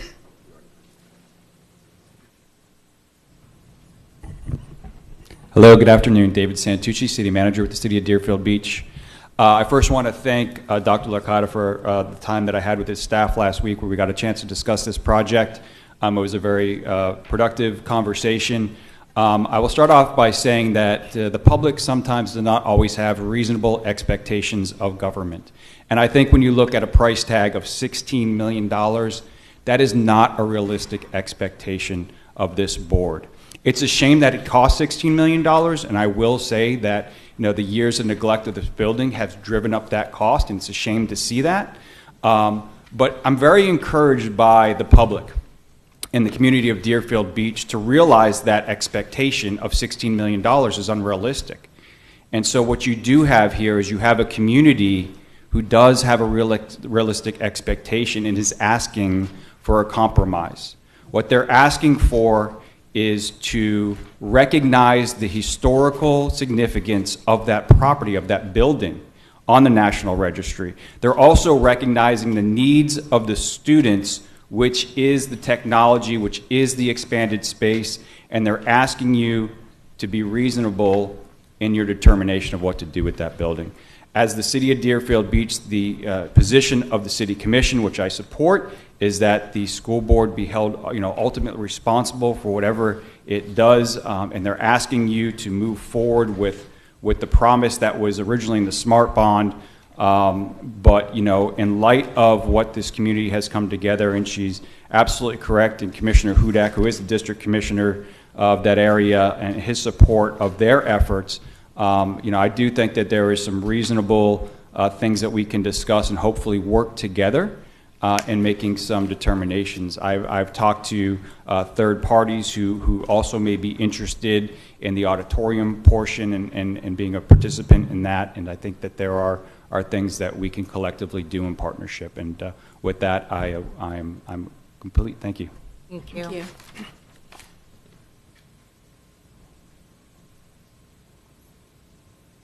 My name is Judy Stanich. I'm with the Deerfield Beach Historical Society, and I have evidence of community participation that I'd like to submit. Thank you. One of the famous Judys from Deerfield Beach. There's two of them. Yeah, there is. Thank you. Any other speaker? Seeing none, Ms. Rupert? Thank you. And thank you for our community for being here today for all the discussions of all the schools. But they kind of took a lot of my bit away, and I love that. But I did want to start off with this. The reason that I advocated for Deerfield Beach Elementary and Markham Elementary to come to this meeting is because at one time or another, they were included in agenda items and were pulled away from those agenda items, and then the public had the very incorrect opinion that we were forgetting about it. And there were other, let's just call them, different people in the community that just kind of to talk, and different people were coming forward and saying they were speaking on behalf of everybody, and it became very confusing. And I thought, you know what? I'm not playing telephone anymore.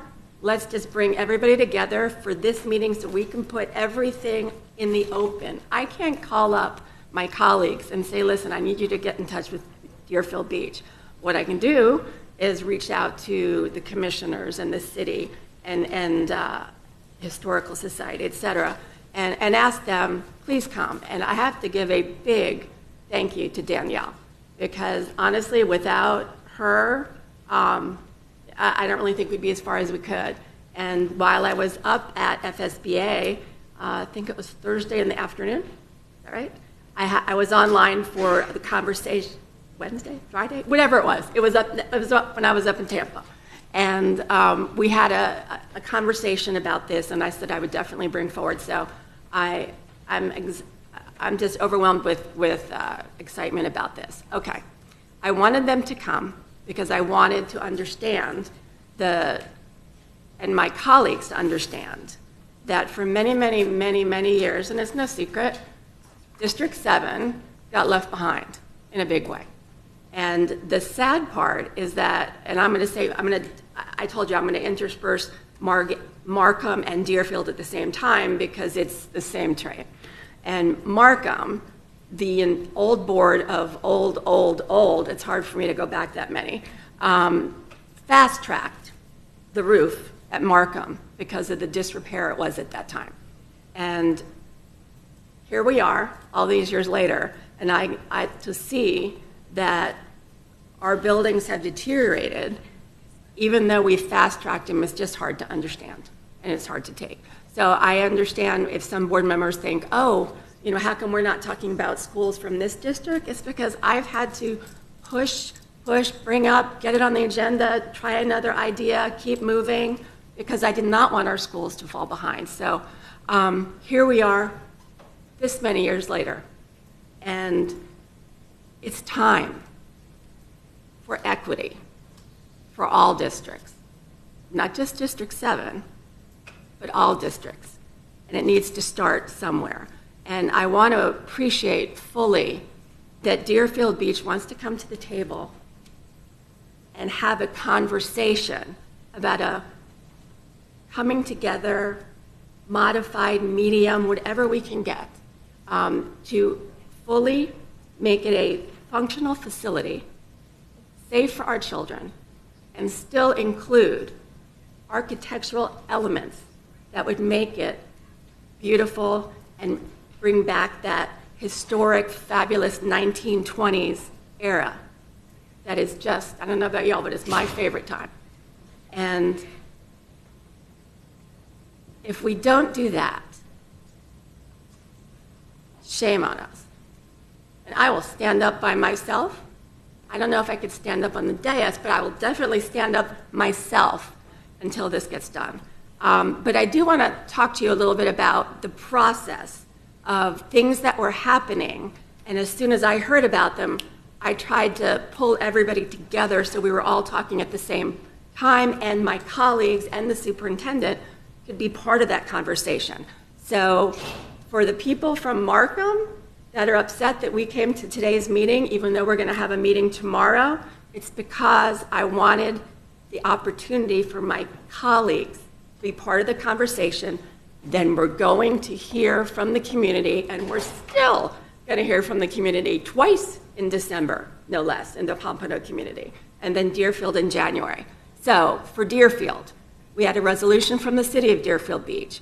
We have a wonderful Broward Historical Society. People came and they talked to us about this. And we have I guess a wonderful letter from our staff chair, PTA person. But also, we have City Manager Santucci, sorry, getting nervous. And I believe that John Sullivan was part of maybe a telephone call with them. Deerfield Beach Town Hall, we're going to have public input then in January. And then, of course, I was going to mention the PowerPoint that we just were able to have right here, right now. So what I'm looking for is for my colleagues to understand, we had a contractor, and some of you were here at the latter end of this, and some of you were not.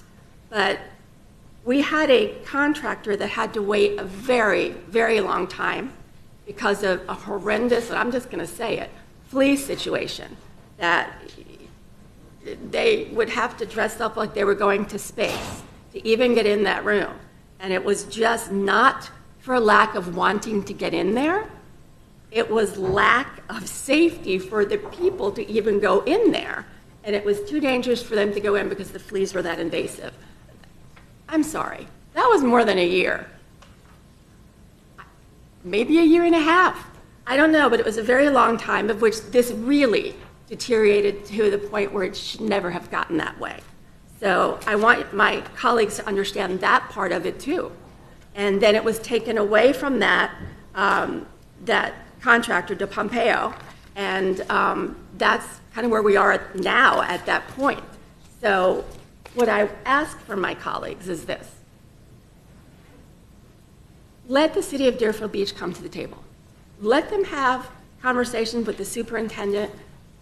Let us understand what a medium conversation looks like. How can we be equitable in our decisions, yet still give a nod to those architectural elements that just truly make it absolutely amazing? So we have some wonderful opportunities from businesses in the area, and I am confident as a school board member that it would not cost the additional amount of this amount of money if we were to work together.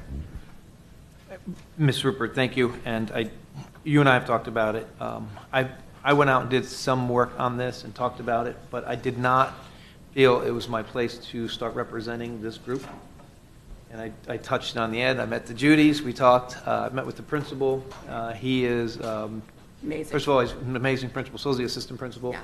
I started grilling them about their data. They knew it instantly where they need to move up to get to the A, whatever. But more importantly, I encroached a place to where I did not want to speak for the 9 people sitting here. And now we are here.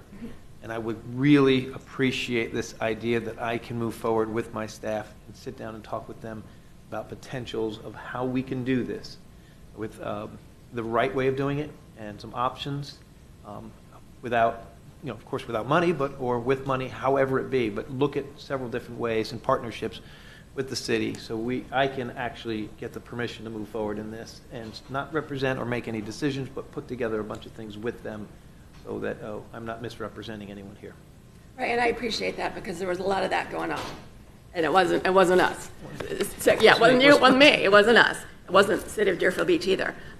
So that's basically where we're at, and I know that Deerfield might be upset that we're not allocating or giving a consensus of amount of money like the other ones. However, you have 100% of me, and that's a lot. Less than it used to be, but it's still a lot. And my commitment to be able to take this all the way to the end zone. And I'm a fighter, and you all know that you have me for long enough that I'm able to continue fighting, and I feel very, very blessed for that. But I'd like to hear what my colleagues think about this idea to move forward and see that they can give our CEO the opportunity to have conversations with them without things behind closed doors. Charleston? You know where my heart is. I do. So Don't kill me. As we talked about point number 1, now I'm on point number 2, right? So if the CFO was, so is the question $13 million? Is that what we're talking about? It'll be less than that? No, I get it. Yeah, it'll be less than that. Okay, 10 million, right? We're playing with numbers, right? Okay. So is that the ask, Madam Ms. Rupert? Are you asking the $13 million question for the board? Gosh, I would like, yeah. Yes? Yes. The only reason I'm having you tee it up because staff has not teed it up this way. Okay. Right? Because on the item, unlike the other, it's very clear, right? So I think it's 49, let me make sure I get these, 42.15. I think we rounded up to 42. And I think 29.1 was listed, but there's a gap of 13.1. Is that right? Correct, for Madam Markham. CFO, who am I looking at? For CFO, Markham, sorry. yes. Yes, okay, got it. So the ask is, will the board endorse 13.1 million from reserves to close the gap? That's the ask? That's the ask. Is there any other ask that we're asking today of the board? Sounds like there is. On Deerfield Beach. Well, let's take them both together, right? Okay. You doing them both together? You can do them. So it's 13.1 and 16.8? Are my numbers off? Yes, correct. Are there any other asks on the 2 schools? They're saying yes and no. Well, they're saying yes and no. Correct, yes and no. I'm sorry to remember. We're not asking, we're just sharing what we project the cost to be based on the facility condition assessment. I understand. We're not asking for that money now. That's up to the board. And as an update, when you stepped out, there was a real quick exchange with Ms. Hickson about meeting the needs at 800 with the current number that we already set aside. I was here for that. Oh, I'm sorry. I thought maybe you had said that. And I appreciate, so let's go backwards. So if you're saying that the 10.1 million is no longer in question, is that what the conversation? So instead of having a balance of 7.5 million, we're now back to 17.5 million, right? We're just playing with Monopoly, right? Is that the new number, Madam CFO? So maybe I stepped out, right? But I just want to be clear that we're still going down from 77 million, and assuming today and the next ask, we're now up to plus or minus 17.5 million, but that's still not low enough. Is that correct? How low can you go? That's not low enough, right? Well, for the district our size, that is pretty low. Well, no. I wasn't asking you to opine. Got it. But it's a board conversation, Mr. Superintendent, so I appreciate I did not step out. I heard very clearly the comment that was made, but I'm just highlighting for the public because this is a public conversation, and I appreciate all the communities, right? And I get the need for all communities. However, there's also another spot that this board and district is in financially, and we also have to be very honest And whether it's 17.5 million or 7.5 million left in reserves for this fiscal year with all of our 300 schools, and hope to God that nothing else occurs between now and the end of the year or plus or minus thereafter, that's the position that we're in. So I just want to be clear, that is what I am vocalizing as one sole member sitting here. Thank you. Thank you. Any other board members have comments on Deerfield Beach Elementary School? Yeah, I'd like to talk whenever it's convenient, Ms. Hickson. Okay, go ahead, Dr. Zeman.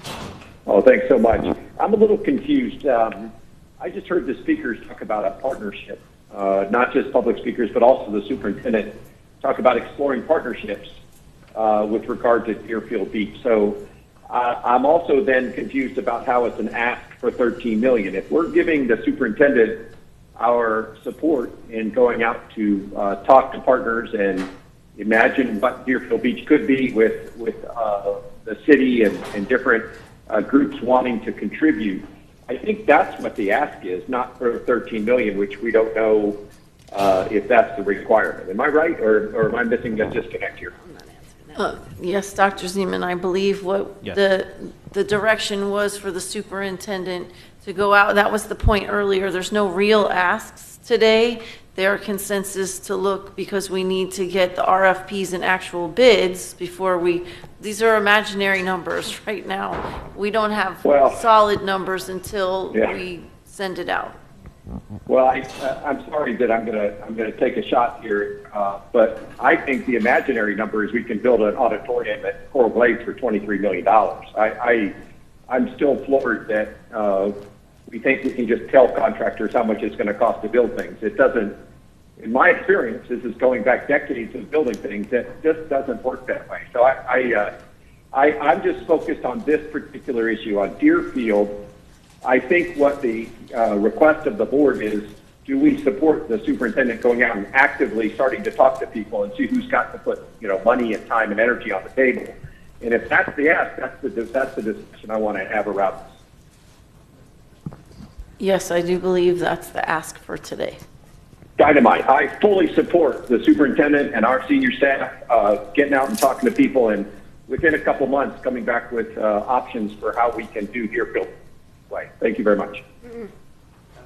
Mr. Alston? So just so I'm clear, because I didn't understand the ask to be, is the school district okay with partnering with a city? Of course. Deerfield, the answer is yes. Go home, right?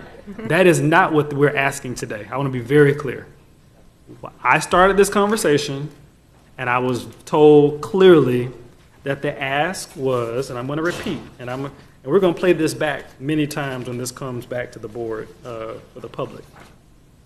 13.1 million, I thought was Markham. 10, the gap, right? 29.1 and 42, right? You're shaking your head yes, right? 13.1, right? Markham. Got it. All right. 10.1, the first ask, right? 16.8 million, Deerfield. Is that correct? Let me ask again, Madam CFO. Correct. All right. So you're not asking today, is the board in favor of partnership with the city of Coral Springs and the city of Deerfield Beach? Is that what you're asking, Mr. Superintendent? Because if you're asking that, I'm 100% in favor of it. I'm asking that they're different. Deerfield, that I can begin moving forward. We're not asking for any money for Deerfield. It's just we're giving cost factors and what it is, and folks came forward with proposals. I would like to be, I was at a comfort level of maxed out and moving forward with relationships and talking about this as a group. And I'm asking for the grace of the board to move forward and talk about them. I was thinking $0 in my head right now. But these are the costs that we're coming through. These are the costs that this folks brought up to us. But we can talk about that all day long until we sit down at the table and start looking and see what kind of partners we have and see where we're going and see what we can do. All right, so let me ask the tough question. City of Deerfield Beach, I'm going back to my county commission hat. Are you prepared to put up today $16.8 million to support the gap that we have on Deerfield Beach Elementary? Is that what we're talking about today, Mr. City Manager? Yeah. The chair, sorry.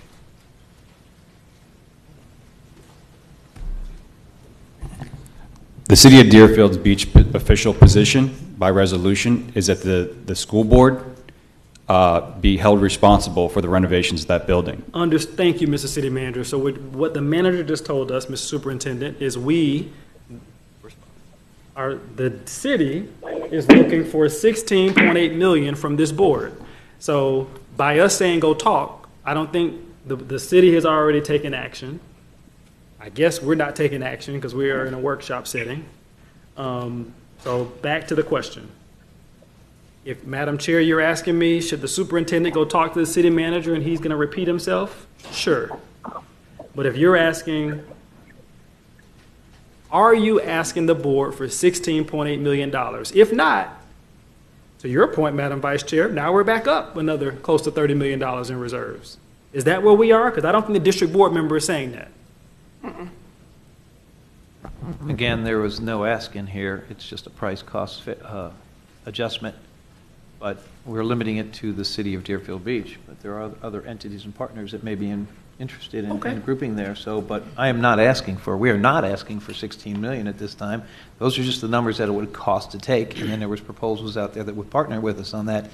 I have other thoughts on this and see who else can assist us with this as we entertain there. There's also other real estate issues that we could look into and partnerships, including leasing, including not selling the land. There's a lot there, but I'm not in a position to talk for all 9 of you, and I just wanted that position. I'm not asking for 16 million, so I don't know if we need to ask that again, but I am saying I'd like to have the opportunity to see if I can explore some other things because this is important to us, and I opened up with that. So I prefer that and get to be able to move forward, but I don't believe me or this group, we're asking for 16 million. Just that's the cost factor. Okay, so that's the board what you're going to be weighing in on, for the superintendent to explore a conversation with potential outside partners. Talk all day. Thank you. Ms. Rupert? Does anybody ever see that there's winners and losers? Every single meeting? Winners, losers. You know, for me, if I had a magic genie, I would ask for half the amount of money to give the superintendent an opportunity to go out into the community, work with Deerfield, talk to some contractors, builders, whatever they can, and get it met at that level. I would be comfortable enough halving it. But that would be me saying it, and I need my colleagues to say they're willing to have it brought down and have the superintendent to be able to do that. But I don't want City of Deerfield Beach to walk away like, what the heck was this whole point of this? Because then we wouldn't be doing our job. And to be honest, not to get us in a lawsuit, a lot of the disrepair is deferred maintenance, et cetera, et cetera, et cetera, et cetera. So it is us. That's just me. But yeah, this does not sit well. Not in the least bit. I feel like we all were fair in the first part, and then it came down to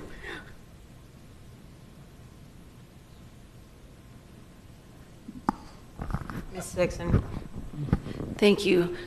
I don't think the superintendent is saying we're not doing Deerfield. He's saying he's going to go out to community people, and it may total 16 million that he gets people to pay into that. There are other options where we can say, we're going to let you build on this land. We still own it, but there's a lot of different pieces there, and he's just asking for that. It may come back and say, we need to put in $8 million. I don't think any of us are saying, I'm not agreeing to saying, no, we're not going to put any money into it. Just there's no ask at this moment, because he's going to see if it's possible to work out some kind of deal where it doesn't cost the district any money, but you still get what you're looking for at Deerfield. That's what I'm understanding the conversation, and I would agree to that, but come back after those conversations and shake out who's going to do what and what the ask will be once he's had the opportunity to have those conversations. That's my understanding. Dr. Holman. Thank you, Madam Chair, and I have to say that is my understanding as well. I don't think there's any intent here not to take action. My understanding of this is that the superintendent would like to explore any option out there to offset the cost, and then bring that back. But I guess my question is, how long do you need, Mr. Superintendent, and when will this come back to us? I would like about 2 months for this to move through and work in the communities. I need to meet with, obviously, the wonderful folks that are here, including both Judys, as I look around.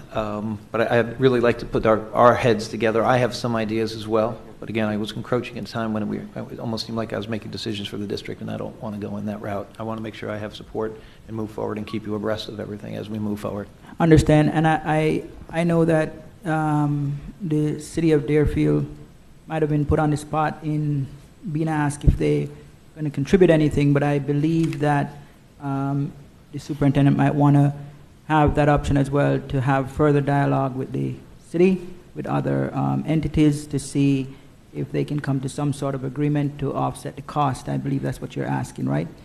So I think it would be fair to do that. It would be, as all of us are talking about, fiscally responsible. I think this would be a measure in doing so. This is a little different from Coral Glades, because this particular building is on the list of National Register of Historical Places, and so you may find people with sources with interest in contributing to this. So I think it's fair enough. It's a fair ask. I would prefer to see sooner than 2 months. I don't know if January would be possible to bring this back somehow, because I think it would be fair to the Deerfield Beach residents and to the school to have this expedited as much as we can. So is January a possibility? I can do everything I can to get there in January. We got a lot going on, but this is huge. I also don't have the implications about the historical part of the building, because I know that there's certain things you can't do to it now that it's been registered. So we have to be very careful about that. So I don't want to intrude on that, but I'll move as fast as I can. We'll try and schedule something next week right away. Start talking. So in layman terms, it's simply to try to find sources that will help to offset the cost of this. That's what we're waiting for, correct? Yes, that would be absolutely correct. Okay, so I can't imagine that taking too long. So I'd like to see it back in January. Mr. Fogelnolly? Thank you very much, Chair. And I have to back up my colleague here on this one. I think that to direct superintendent to go speak for any other options, in my personal opinion, would make more sense if you're talking about an auditorium. Like, this is the school we're talking about. These are our classrooms. These are the cafeteria. This is the school. Now, it went from us committing to something. Now, I may not agree with the funds being taken out. I may not agree with that. But the funds are there, and then there's an ask, the same way there was an ask for the auditorium, right, just before here. Okay? The same way. Estimated cost. They're not asks, they're estimated costs. Estimated cost. So in other words, to the audience, everybody in here, it's going to be more than what they're showing. Throwing it out there. So it's going to be way more than what we're estimating it to be anyway. But for me, I can see an auditorium be, can we look at naming rights for an auditorium? Can we look at presented by so-and-so, and you pay a number of months to bring that cost down, right? What can we talk about? But now for a school, I feel like, in certain districts or certain neighborhoods, it feels like, okay, wait, give it time. And then now it gets put on the back burner, and then it's at the cost of our kids and our students to this school and this community to be pushed back. It just feels like pushed to the side. Hey, I need time for you, but hey, let's move forward on, again, needs, wants. What are we talking about here? How do we balance the scale? And it doesn't feel balanced. It doesn't. This is the same time. Please mute your phone. And I want to, again, I don't want to keep going back to the old district. District 5, Parkway was part of the same conversation. And I said, I'm all for a new auditorium. I'm all for it. But what's a want and a need? What's the difference? We have to prioritize some things. So again, I don't think it's fair for any of my colleagues to feel that way, to feel cornered or to feel ignored, and any of the community members to feel the same way. So that's just what I want to say. Estimated budget and this coming up to us like this is just doesn't feel good. It's in a tough spot. That's it. Thank you, Chair. Thank you. My question is, since 1927, how much money has already been put into Building 1? we have a total cost? 1927. I might be the oldest in the room, but I don't know those numbers.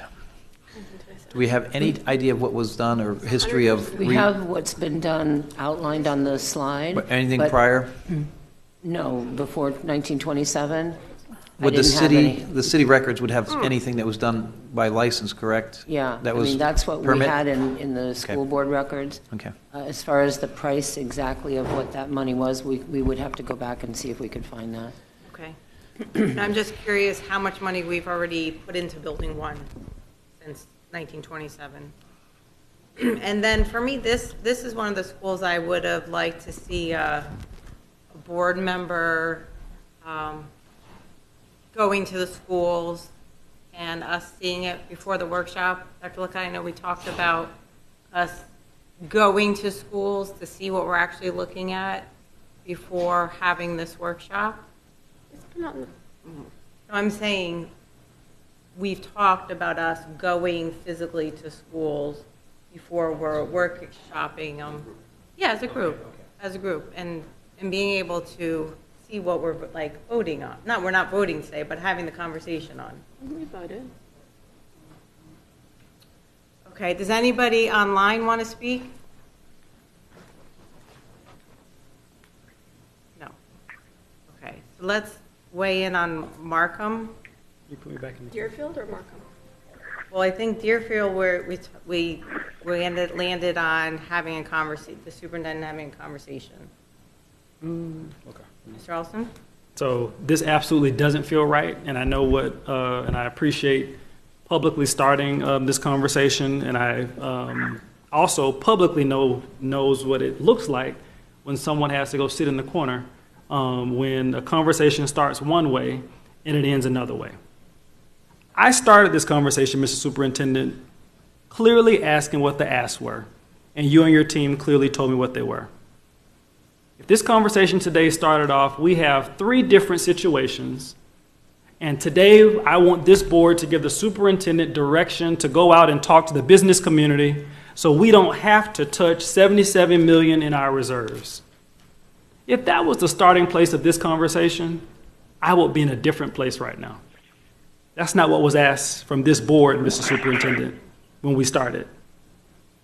I asked the CFO, what were all the financial impacts? Because nobody else asked the question, the hard question. And we got down to 8.5 million. Then it was, I think, 7.5 million. At one point, I think it was back up to 15 million. Then I asked process questions. What comes next? Is it something coming to us in January? Is it next week? Staff told me 6 months from now. This board is not going to take action for 6 months after draining an account. For these 3 asks, down to $8 million. You're not going to be asked to do anything for 6 months. Horrible. I'd like to respond to that. I'm not done. I'm not done. Thank you, Mr. Superintendent. No problem. I purposely started this conversation about having a countywide conversation about needs and wants for this district. I know it's tough. But this board will have mutual respect for everyone up here. We will. We'll be collegial. I know what it looks like.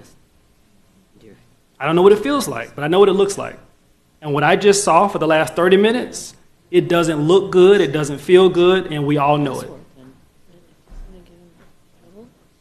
If the ask was this board needs to tell the superintendent, don't touch $70 million, I'm there. 100%. That wasn't the ask. Why is it that several folks to my left on one side of the dais know more about the thinking of the superintendent than others on this dais, and there's 9 of us up here? I think we all can have the same 2 ears. We all can hear very well. That doesn't look right, and it doesn't feel right. Why is it that the district board member, this is me talking, I haven't talked to you. We don't know. Why is it the district board member is hearing for the first time? Here is what I want to do. You know what I would have did? I would have recessed this meeting. I saw you stand up. I saw you pacing. I would have went directly to the board member and said, let me tell you what the plan is, because I see the city here.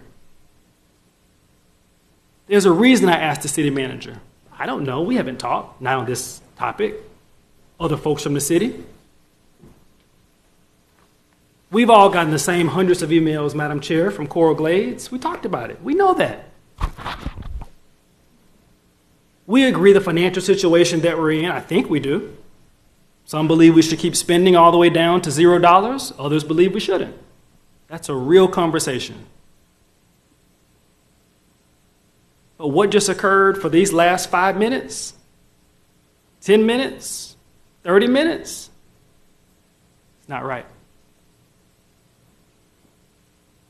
8 of you know when the item comes, you probably know how I'm going to vote in a public meeting. That wasn't what we talked about today. We started off talking about the needs and wants of 3 schools in 2 school board member districts. And more to come at the next meeting.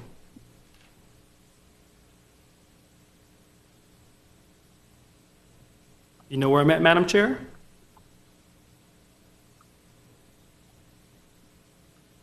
Pull back my thoughts on part number 1. Pull back my thoughts on parts number 2 and 3.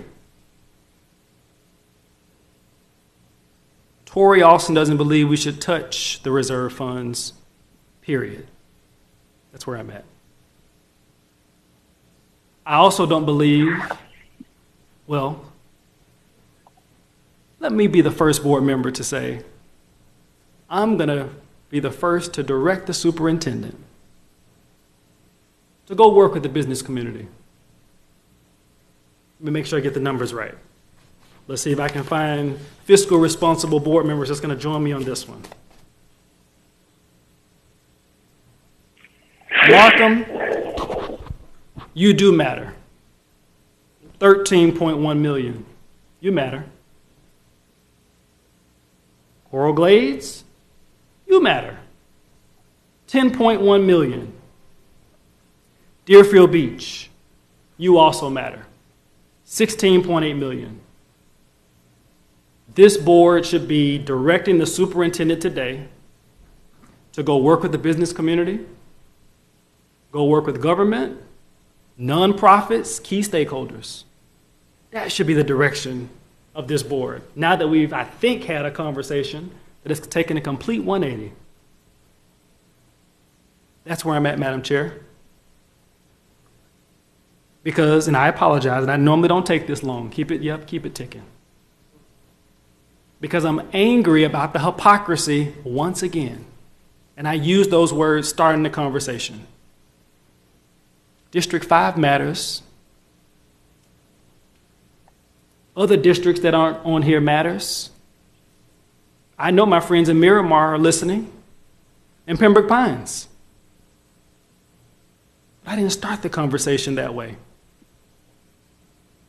I pointed out a clear observation that all communities, all cities, all schools, all districts, all of our children matter, period. But as I think Dr. Zeman pointed out, and I think I heard from 1 or 2 others, there is no countywide perspective in front of us. There were just 3 asks. 3 asks. That's what I recommend. I don't believe we should touch any more of our reserves. I'm not in the camp of keep spending until we get down to $5 million or $0. I'm not in that camp. $77 million is too low, Madam CFO. You can't say it anymore. Markham, you do matter. You have a champion here. Couple, separate from the district board member. Deerfield, you matter. Coral Glades, you matter. But this board member is not going to bankrupt this district. I'm not going to get our reserves down to the already severely low level that it is. Where's the newspaper today? As we're talking about finances. We started at 77 million, and we've been up and down, up and down, up and down. So no, it doesn't feel good, Mr. Superintendent. Because I think there needs to be more conversation from you with this board. Open, one-on-one, district-specific issues. Clearly, we're talking about one district issue. Because a district board member should never feel as if he or she does not have all the ingredients or information to make a decision, or if it may give the appearance that others know more than others on the board. We've been there before. I didn't say we're there. And I don't think we're doing that. But on this issue, to me, the district board member clearly was left out.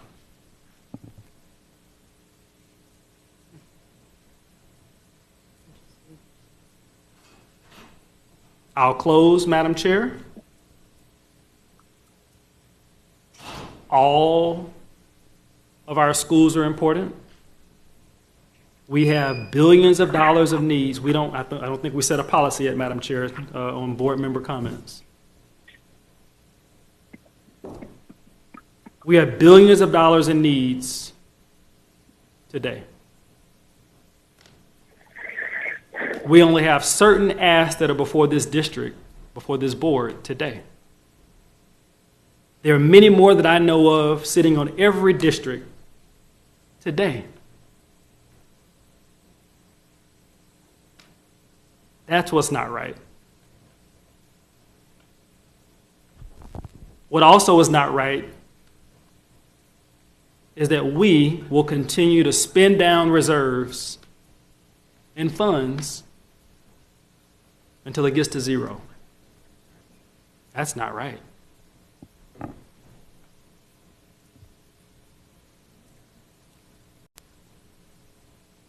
Mr. Superintendent, please work with the business community. You're good at it, I know that. Please work with stakeholders. Please work with your board. I'm done. I'd like to take a 15-minute recess. No? 15-minute recess.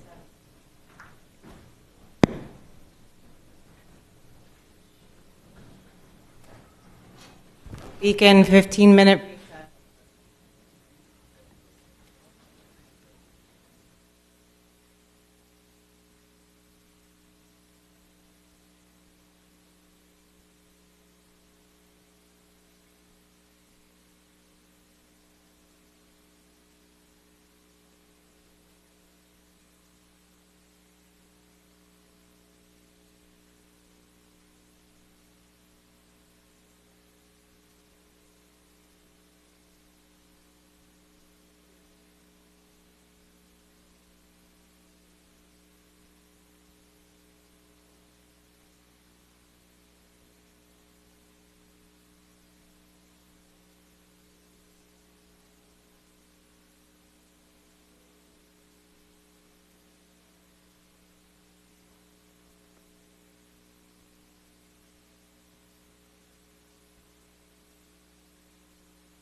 Welcome back.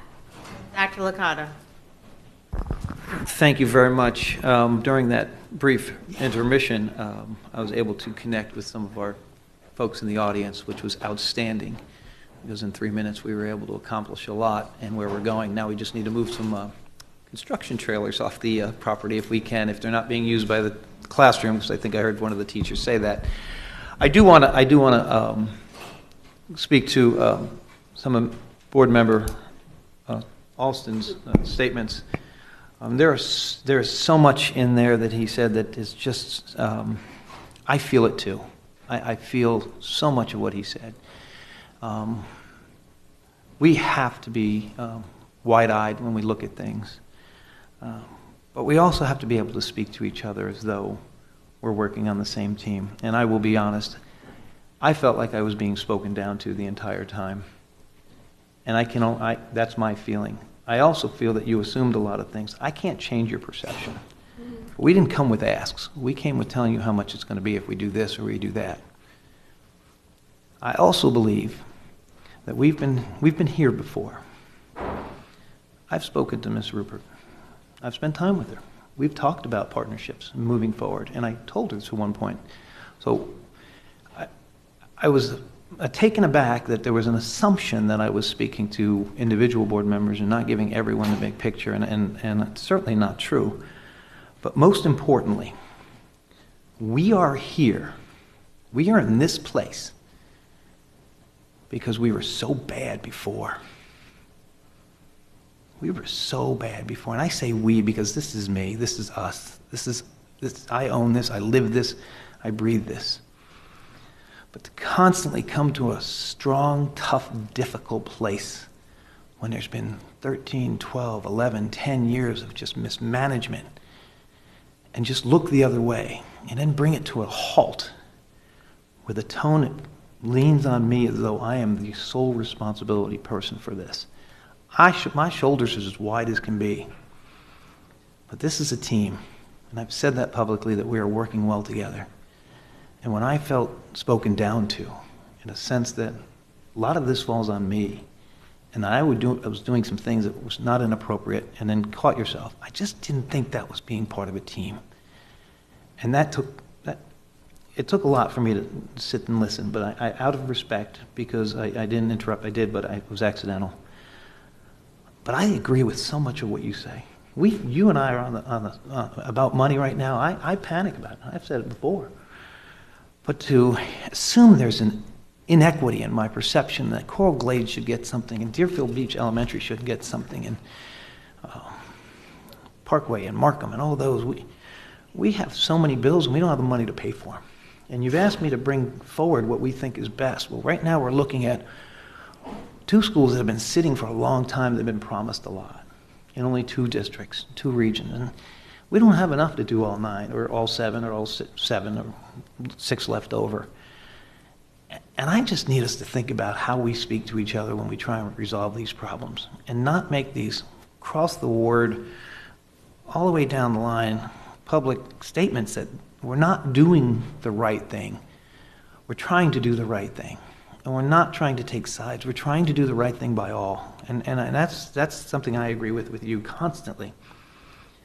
But to assume that we were asking for money for one place and not for another is inaccurate. And I can't change your perception on that. And if that's what you see, that's what you see. And I'm not going to try and do that.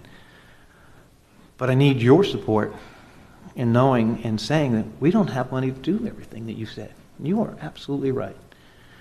But we come to these hard places and these difficult and sometimes not polite conversations about abuses and mismanagement for years. And I don't know if that energy should be spent now. It should have been spent some time ago. And we aren't going to get anywhere if there's assumptions made and accusations made. And we have to do what's best for the entire district as a group. And I eat, breathe, sleep this place, and it's not me personally. We're trying to redefine Broward County Public Schools. And we don't have enough money to do everything we want to do. But in the 3 minutes, I was able to talk to the city a little bit more than I was before. We have some good answers. We have some really good answers. They don't need classroom space there. We don't need that building. We already talked about possibly putting P3 together. Because we can't build in those, we cannot build classrooms right now. The state will laugh at us if we build space. Because we have 60,000 open seats. But I just ask, publicly and personally, because a lot of us are all on the same page, that we talk to each other as though we're not damning each other and not down to each other. Because one person doesn't make a team, but one person can destroy a team. And I don't want us to be there. Because I've watched these board meetings over the last 4 or 5 years, and I've seen that. And we can't get there again. We got too much debt to our community. We have too much debt to our community. And I want to make sure that we are doing the right thing. If I'm not doing something right, I would love to hear about it, but I don't think this is the place we talk about it. But please, let's make sure that when our conversations amongst ourselves are talking about each other, they're not directed or demeaning or talking down to. And that's how I felt. And I certainly don't know if you meant it or not, but it's how I felt. And that is not how we get to good places. I want to win. I want us all to win, because that means the kids win. And if we're divided, we don't get anywhere. So I do want to say that I appreciate the exercise of allowing me to go to Deerfield and talking about that. I also appreciate the idea of going to Glades and getting a really nice auditorium with more energy, because I don't know what a 700 or 800 seat auditorium looks like for what the price we have with the money we have now designated. But we do have to do some thinking like that. But we got to think together, and we have to work together on that. But you could have heard a pin drop when you were speaking, because I don't believe I was the only one who was feeling the same way. And I certainly hope that wasn't what your intent was, but I just don't know if it's constructive to the entire group. So I agree with so much what you said, and I really do appreciate the support, because we don't have enough money anymore to build or do everything for everyone. And to leave it in my lap to say, okay, you get this and you get that, is just unfair. And that's why they're sitting there to say, we need to decide this together. And we do. It's not a Pete Licata thing. I bring it to you. Here's what it's cost. Here's the people who have been waiting the longest. Let's try and figure this out. So I do appreciate the support. This is a great conversation. As I said just a few minutes ago, we're going to leave here in a better place, because I think we already come to some ideas with Deerfield. I think we understand the direction we have, but I also think there's a great awakening that we're out of money. And I've been saying it a lot. We're broke. I say it publicly all the time. I don't want to be in that place. I don't want that feeling I had a few minutes ago. And it's just not constructive, because I think we can do some great things if we're all on the same page. So I appreciate the time. Thank you. Mr. Olson? Thank you, Madam Chair. And you're right. I think I agree with 99.9% of what you just said. I think we are in a good place. I think we are in a good space. And I think I was just having this conversation with my wife, the word feelings. I was just having this conversation with my wife in the term feelings. So if you felt, and I can't change your perspective on how you felt, I know what my intent was, and my intent, at least from this board, I don't think I made any comment directed to anyone on the board.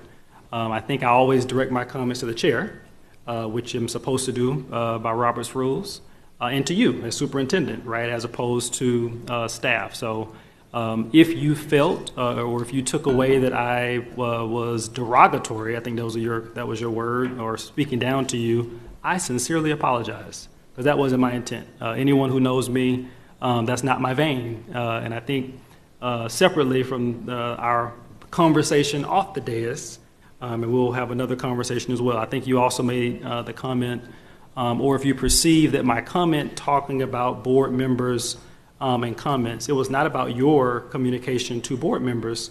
It was about comments up here from the board members in real time. That's what I was referring to. So not your communication to board members. So again, maybe just a miscommunication, but I don't think I, in my comments, had anything directed towards you. I think you're right. all of my comments, and will continue to be. So let me underline those comments. Will continue to be around the fiscal health of the district.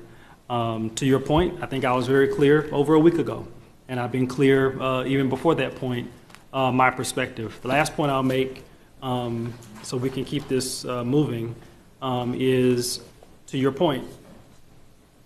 I'm sitting here because of everything you talked about, Mr. Superintendent.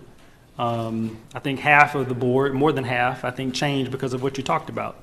And we don't want to go backwards. The decisions that need to come before us are issues, decisions that were kicked from before that need to be addressed now. So you are 100% correct. And I think that this board, all of us collectively, are there. So we're on the same page. I appreciate your comments. I appreciate this board. Last point I'll make is I'm hopeful that, at least the last comment I made, was that there is clear direction to you on these items. So there is, I think, one uniform perspective. But that is where I thought we were. But I appreciate your comments. Thank you, sir. Ms. Rupert, then Dr. Holmes. I think I formally have to accept his apology. But I think we got a lot of good things going forward. We got some good stuff, and we will leave here a much better group trying to figure this out as we fix these things. Rupert? Thank you. I had wanted to say that the superintendent has talked to me about working with Deerfield, and I've certainly shared with him about the commissioners and their resolutions, et cetera, et cetera, et cetera. Even though I know that my board members were getting copies via everything, I just wanted, it's not just a one thing there, but to go back to the same conversation, it just seems a little off to bring 3 different items to a workshop and we give clear direction quickly and we're done with the first part and then the second and the third part. And I kept thinking in my head during the first conversation, oh my gosh, we're doing the money. It's going to be a countdown, and then we're going to get to Deerfield and then to Markham, and it's going to be about that. But I had no choice. Markham and Deerfield both needed to come here because the conversation needed to be shared with my colleagues. We needed to show what we were going to be bringing to the table, if we could bring anything to the table, and to get ready for Markham's meeting, which is tomorrow night. And we also have a Pompano Beach meeting, December 20th. And then January is Deerfield Beach. So I didn't want my colleagues to not be aware of those other meetings as well, because we will be having those conversations. So I don't even know where this leaves us. I'm just nauseated. The direction is for the superintendent to do exactly what he started here, and he started before this week, and to actually have his cards on the table, because now he has a consensus last time I checked. So, and then I'm ready to move on to the Markham conversation. I do, thank you. And I do want to review that we are looking at the bid for the current number for Coral Glades. We're not thinking 1 penny more.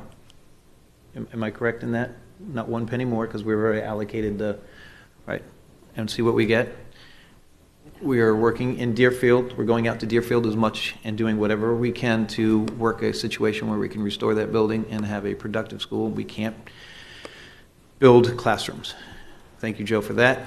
We cannot build classrooms, but we can build other useful rooms in there that aren't considered. And if we go through, not that this is going to happen, if we go through a pressure, and I have to say that was great leadership on our chair's part to call that 15-minute. It felt like I took a wonderful nap and came back. So now that we're back in better spirit, I would say that first, it's great that we have differences of opinion, and that's wonderful. It's really important that it's not just what you say, it's how you say what you say, and I think all of that we covered.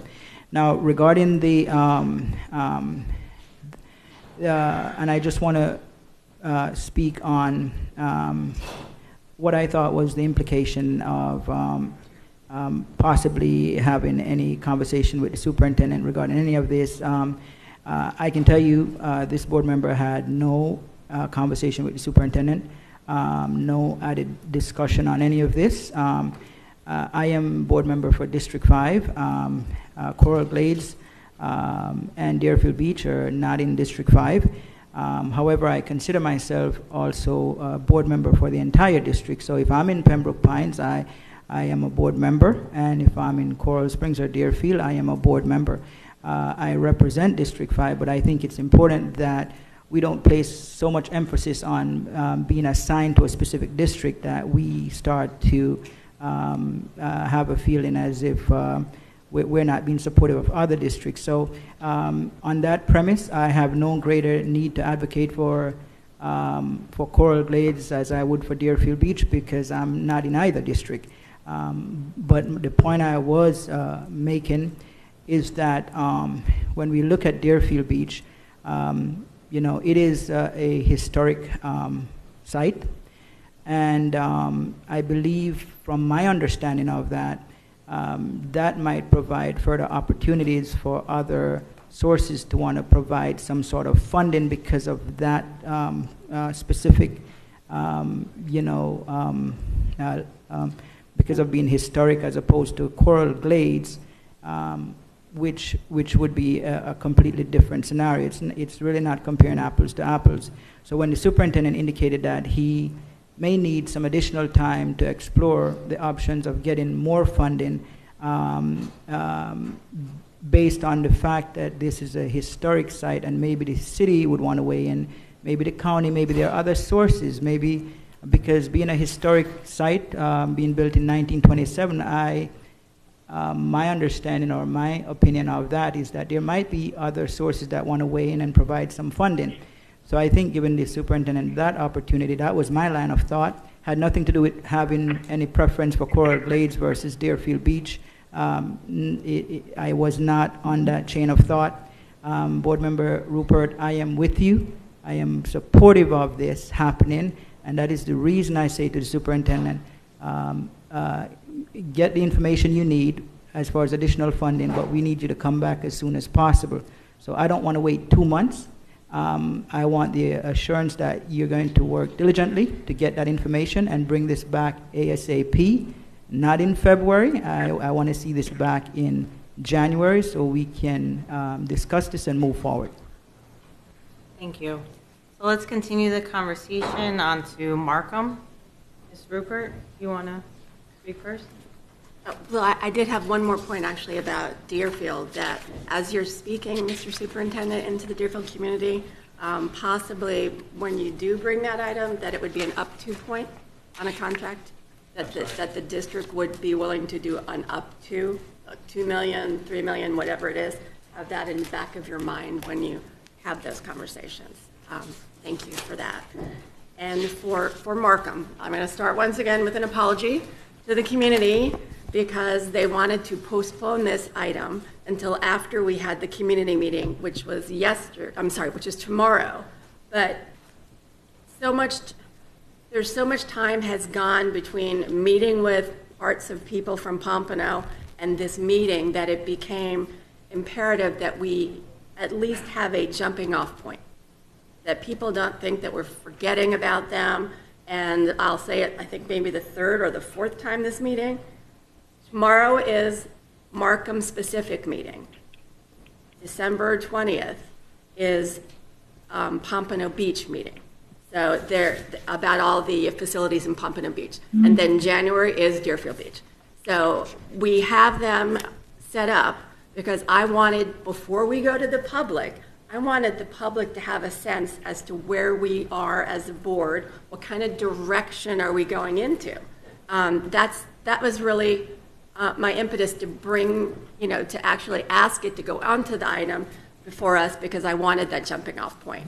Markham has, like I've said enough times already, been fast-tracked to still sitting here. And please silence your phone. And we have approved, I guess, part one, is it? Part one. And I would appreciate it if via the superintendent, Ms. Maloney, could kind of update us on that, or Ms. Langham. Is there an opportunity, we do know that we approved 3 meetings ago about the underground system that's required to move the power and all the Yes. utilities under. Does not prohibit our size or prohibit any kind of construction. It's just one of those things, and apparently it's going to take over a year now to get that ordered in, that part. But up as more of an update, anything else that Board Member Rupert would like? That was great, you know, with the chiller yard, the generator, the FPL vault, we've got all that. But when you look at a little bit of the background with Cardi Architecture, what was the original funding allocation? I guess it was $29,100,000, right? Okay. This would be an additional ask of $6,300,000. 13 million. Okay, 1305. It's the cost. Yes. Got it. Okay. It's an additional ask. Right. And can you explain why? Well, I think it's the amount of time that we've gone through. I don't have a list specific. I had one on Coral Glades. I don't have one on Markham.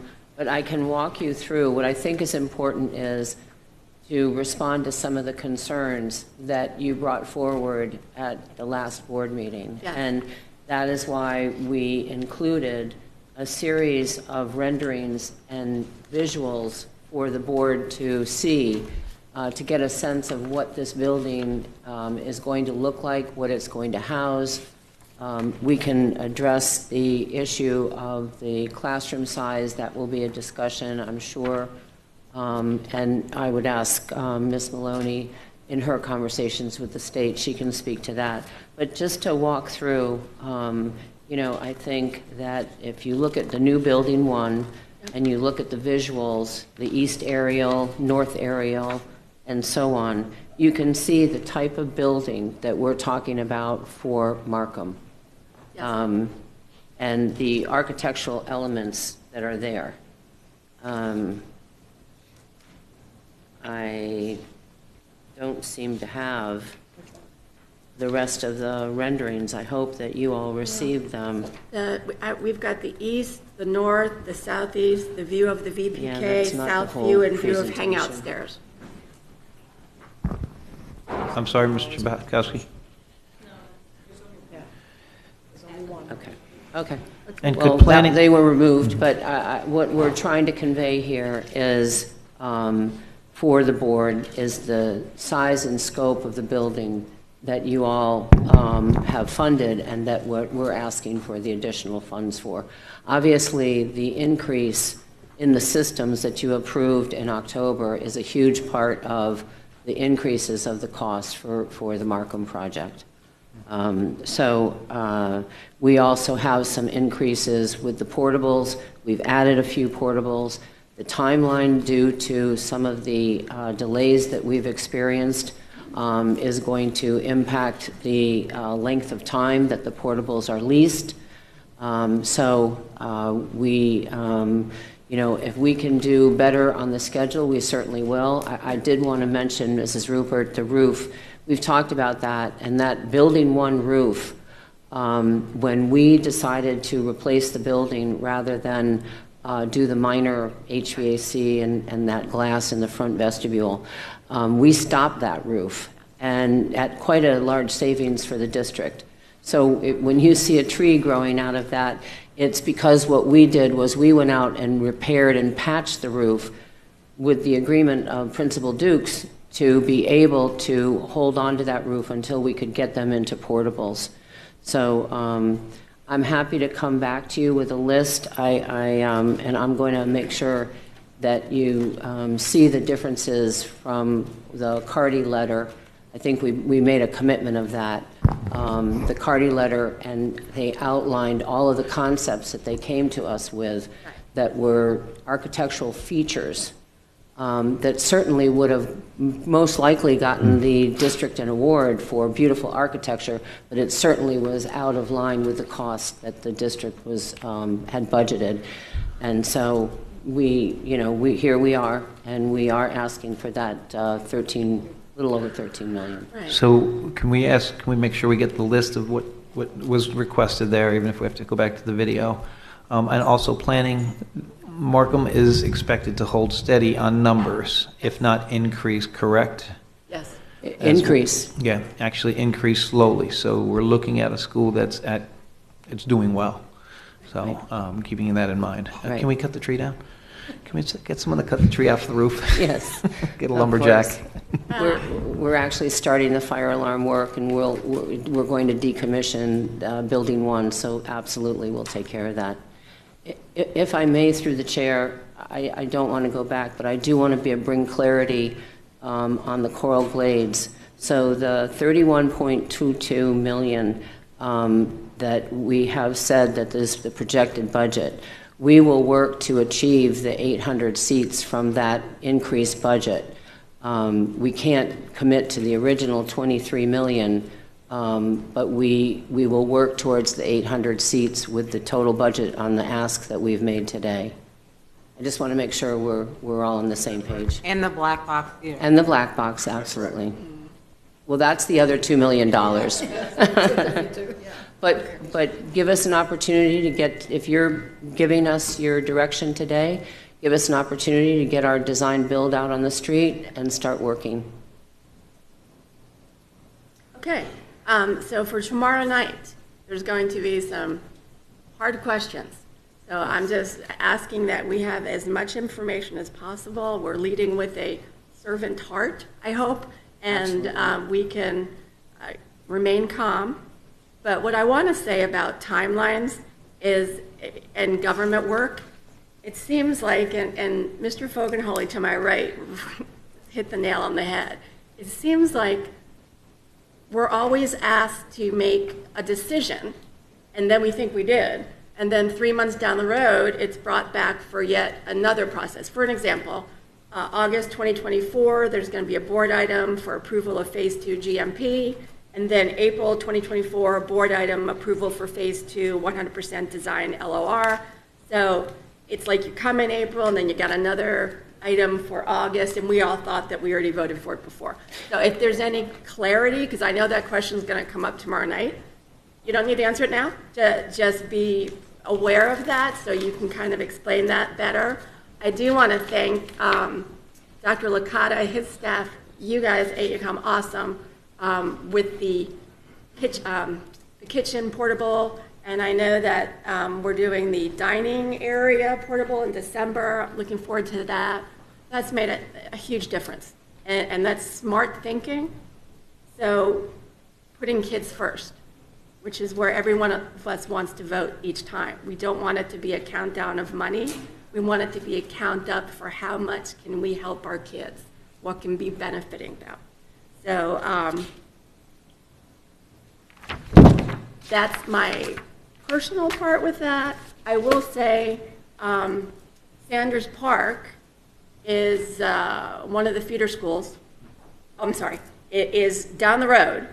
And I got to tell you, Sanders Park is doing very well in their enrollment. And I certainly, as a school board member, would be, that wouldn't be a conversation that would come up on the table for Markham or Sanders Park. And then the rest of the conversation will be had with my colleagues when that time is right. I just wanted to allay some fears and some rumors that were out there. I want to back that up. There is no conversation. No conversation about Sanders and Markham in the same sentence. Absolutely not. We have a growth area. We have some pretty energetic principals, and we want to do what's right there. But there is no conversation about that, and I'll shut that down tomorrow because it's not doable. It's not possible, and it doesn't make sense. Okay. Well, to go on the record for consensus, I'm 100% for providing the monetary and emotional and physical and educational support that we possibly can give to C. Robert Markham and honestly as Deerfield Beach Elementary School as well. Madam Chair. Thank you, Mrs. Rupert. Dr. Holness? I was just wondering, did we get public input on Markham? We're going to get there. We can do that? Okay. Yeah. I jumped. Okay. I have a question in regards on page 8. Did the board approve anything of the $42.15 million yet? Yes, we have, in the DEFP, we have 29 and some change. Okay, it would be helpful to put that it was board approved already. Okay. And then it also, in the future, it would be helpful what are you asking the board to weigh in on each of the schools? You're absolutely correct. It would help Our to mistake. guide the conversation a lot clearer. So is there anything additional you're asking for us are we going to be voting on in the future? This is everything that we're asking for today, and when we come back with the GMP for Phase 2 on Markham as an example, yes, you would be approving the GMP. We can remove the LOR. The board doesn't typically vote on that. As far as Coral Glades, same thing. When we bring back to the board a design-build contract, you would be approving that then.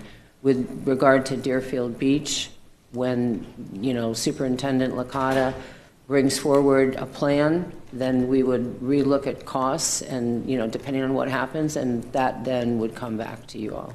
Okay, if you had a slide in here on Markham for us to weigh in on, what would that have been?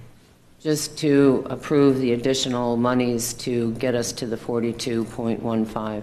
And what are those additional monies? Well, do you want to talk about that? No, because that's based on that. So my colleague, I'll let her bring up another issue, and that would be the classroom size, which obviously would be impacted by the dollars if the board wanted to change the size of the classrooms. Before we go into that, Ms. Motowala, 13 million, Yes, give or take yes. a zero or something?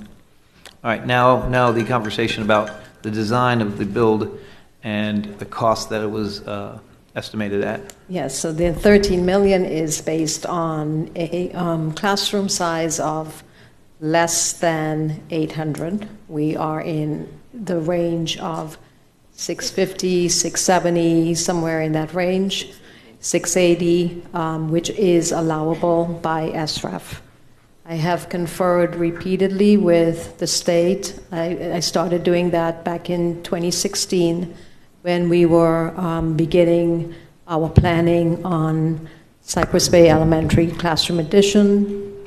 Do we have any other schools that have just over 600 or between 600 and 700 square feet in our district? Yes, so Cypress Bay High School, the classroom addition that we did there, the 64 classroom addition, the 48 classroom addition at Falcon Cove. So that size classroom is not unique to this building? It is not unique to this building. So that I go back to my conversations that I started in 2016 with DOE, Department of Education, to confirm that we could use a square footage below what was in the table that you probably heard about in the state requirements for education facilities. Table 6.1 gives certain square footages. The state did confirm that to me back in 2016 that we could use a minimum of 600 net square feet. We have not done 600. We have not used that. We have gone higher than that number. However, I just wanted to make it very clear that the $13+ million ask of today is based on that type of square footage for classrooms. Just 600? No, we're above 600 net square feet, but I just wanted to be clear that the 13 million that we're asking for, that's based on that type of square footage. 650, roughly? 650, 660, 670, 80, yeah, we're in that range. Yeah, that's important that we hear that. Okay, so why or maybe I'm not seeing it, the 13+ million not in the slide deck? It is, Mrs. Aladaf. Okay, where is it? It is on page 8, and you pointed out it wasn't really clear because it's a matter of math. So we have 29.1 million in the DEFB, and our total ask is 42.15 total budget. So the math, then the difference is 13.05 million. Okay, we got to really spell this out. It's late. We've been going for a really long time. You just need to spell it out. Understood. And I guess what also concerns me is the 13 plus. Well, it's 13.05. Yeah, that's... No, I didn't that's know the that math. you're going to come back later and ask for another 10 or something. Staff will bring will let the board know really quickly in the next few days of a slide that says exactly those numbers. So when they're talking about it, they're specifically exact. Exact. So, okay, sorry, just to finish this. So are you asking for 55.15 million or 42.15? 42.15. Okay. Dr. Holness. Okay, thank you. Well, we're asking for 13.05 million additional to the 29.1 that we have. Okay, I can go ahead, Madam Chair. Okay. All right. So the quick question. So the reduced square feet, which is within the guidelines, right, of 650 to 680 square feet. Just wanted to find out classrooms of this size as opposed to classrooms that are larger. What gets impacted in terms of size of a classroom? How does it impact the the space, the use of the space within a classroom being at 650 versus the others that are larger? Dr. Holness, when you talk to the state, they don't really tell you what gets impacted. They just tell you what's allowable. How we use classrooms today is a lot different to how classrooms were used in prior years. The seating arrangement is very different. At one point, we all lined up in rows with a little table and a little desk. That's not how teaching and learning happens today. It's much more collaborative. The furniture that we use is very different. It's clustered. It comes together. Right. Okay, And so let me finish. you Can I have... add something to that? The teaching space that was up to 800, which I believe I taught in back then, we also had 2 tables in the back. And I see the experienced teachers out there with computers that were never touched, never used. That's not something because everyone has that. Remember, Cypress Bay is high school, 22 to 1, and they're big kids. We're hopefully at 18 to 1 in these smaller rooms. So yes, the learning space is different. It's still, we'd love the biggest room possible, but it's not impacting that actual classroom because we're not using those spaces we used to use at 800. Okay, so Superintendent Licata, you're saying that the reduced size of the classroom space, and I'm speaking from the lens of a teacher, that in today's world will not impact the arrangement of the classroom that would lead to student learning outcome based on the activities within that classroom? I know of no study that suggests that difference in square footage in these numbers have changed, and I'm a pretty good stats guy with John Hattie's research, and there's nothing in there about that. The classroom size, when you get to 35, yes, but we're talking about seats, so that would not, and furniture is smaller now too, so it's more ergonomical, as I say, so there's nothing that would impact it at that levels, and it's working. So there would be no impact to student learning outcome. Quick question, what's the average classroom elementary school size classroom today? Just a rough. The average can be around 800. It can be. It's really hard to say. I mean, today's classroom size, and I took an SREF class last week. Mm-hmm. One of the first things that the instructor said is, "I know that we're going to smaller classrooms." So that an instructor from Department of Education. So he pointed it out that the trend is towards smaller classrooms. Okay, and my last question is this, and this is because this is in Board Member Rupert's district. I would like Board Member Rupert to weigh in on what your community is saying in terms of the reduced size of these classrooms as opposed to 800 square feet.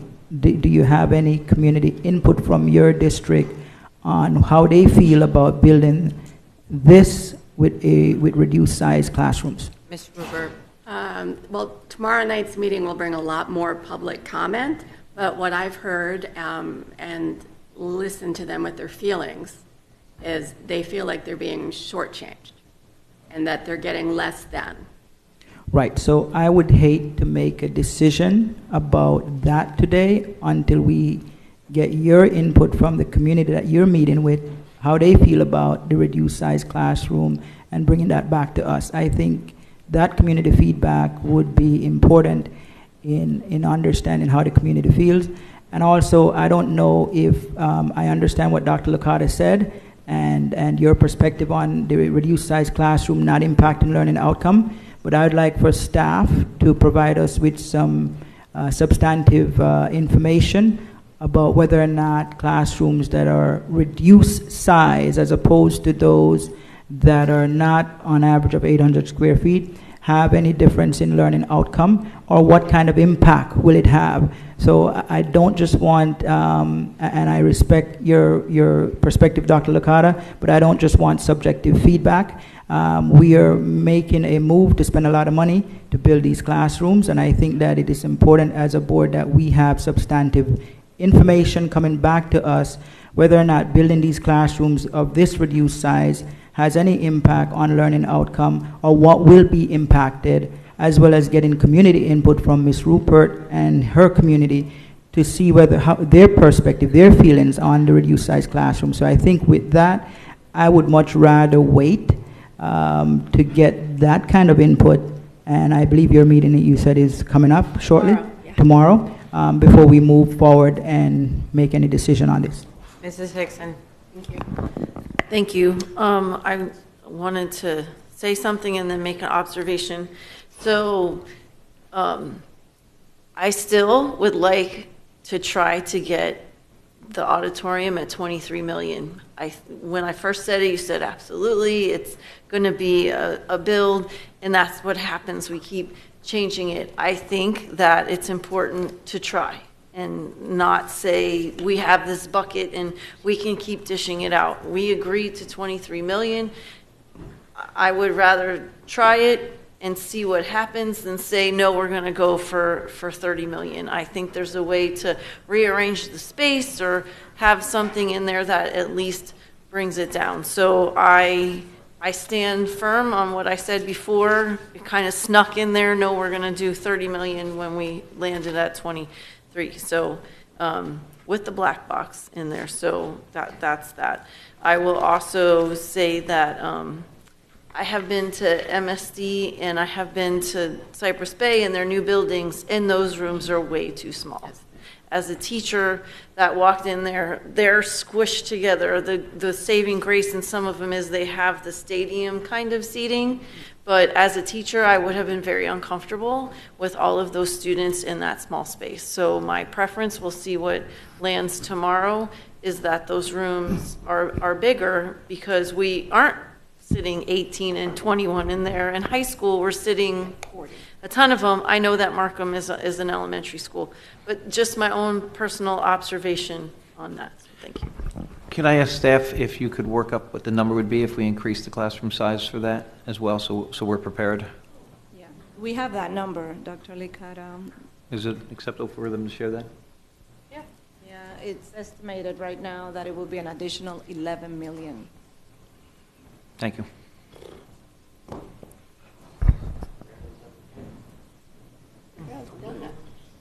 Okay. Mrs. Allen. So I feel like, because we're in a workshop setting, it's very challenging to move forward with, and we're not voting, and we need to vote.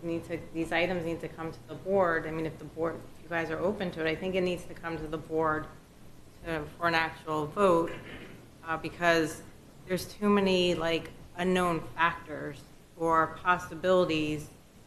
And are you at the board open to that? For all three? Yeah, for all three. I am. Mr. Bognelli? Of course, Chair, and I have to ask, because we did vote for the auditorium at lower number. If it comes to the board in a higher number and it's voted down, is that project scrapped? Is it gone? Does it go back to the drawing board? Does it go back to the lower number? What happens? Well, it wouldn't be scrapped. I mean, I think it's the direction, it's the will of the board. Mm-hmm. right? So I think it would go back to the 23 million, and then it would have to be reduced of what it looks like.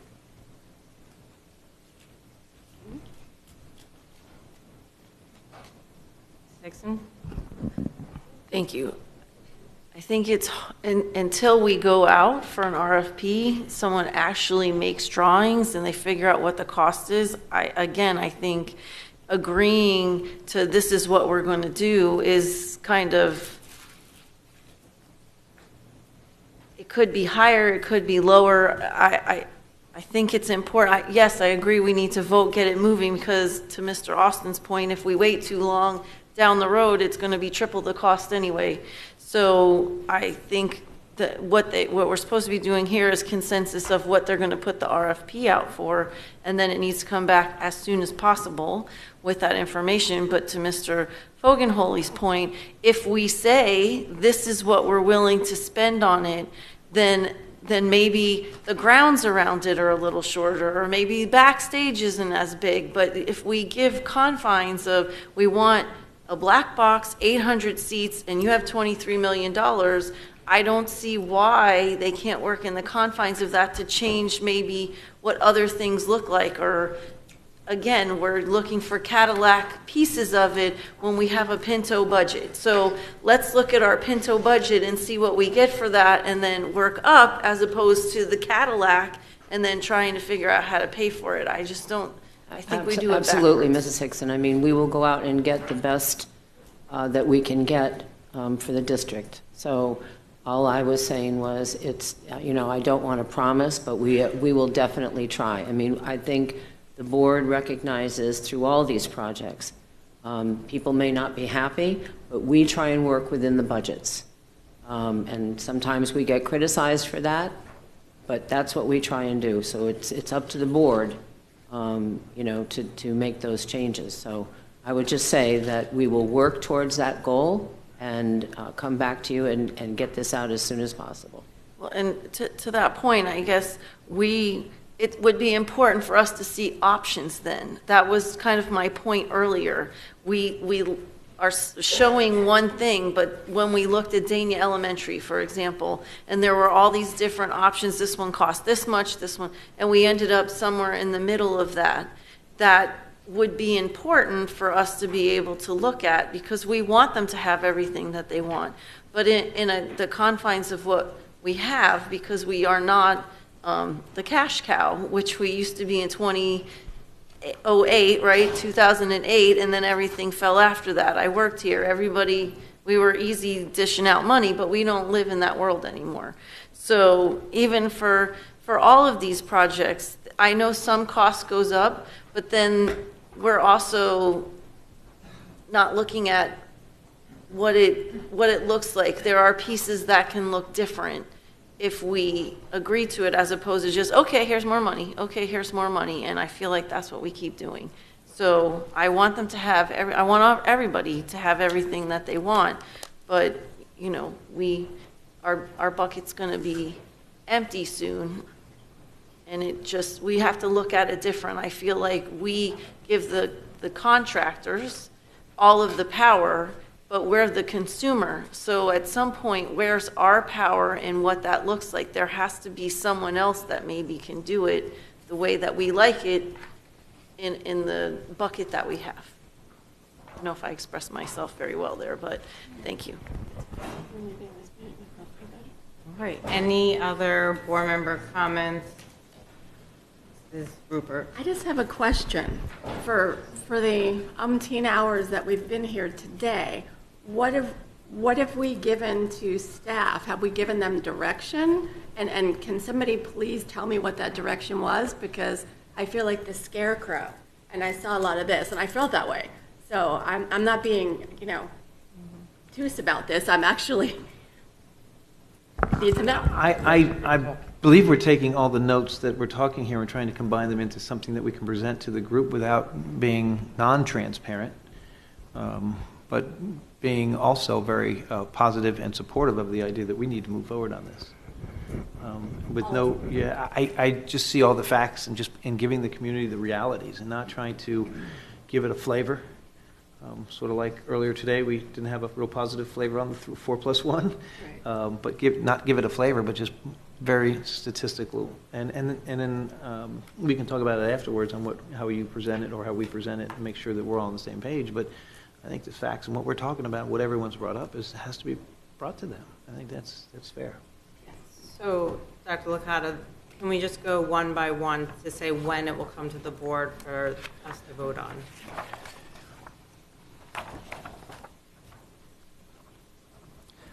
So for the first, you mean all the 3 projects? Correct.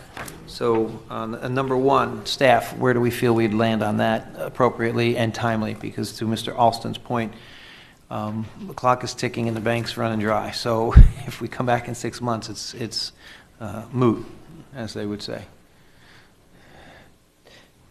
I hope I'm not speaking out of turn, and if I may, We'll tell you. the basis for the schedule to happen in June was twofold. So we thought that there was options for funding, whether that be reserve or maybe more importantly, the DEFP next year. Mm-hmm. So as we move forward, we're going through a procurement process on Coral Glades and then the design. So that's all happening, during that time so that we can get a price to you. So if that happens in the June or July timeframe, I'm not from finance, I don't want to overspeak, but that's kind of where our minds were. If we need to reduce that timeframe, we will work towards doing that. So I hope that helps explaining why we had the 6 months, because that lands June, July timeframe. So if we needed to go with the DEFP instead of touching the reserve, we would have that timing. Does that make sense to everyone? We approved DEFP probably in what is it, August, September? September, right? September, right. September. Which means we'd have to put it in that budget and not take from reserves. That's the first time we've really brought that up, I think, isn't it? Is that the first time is that the first time? That would delay the project, but now looking at a different source and not drying up the bank. So those are things that we need to know about. Okay. Next one? Project 2? Deerfield Beach was January, I thought, right? We already cleared that up. I would be bringing it back in a workshop. If we have, when's our workshop in January? Don't put up yes or no either.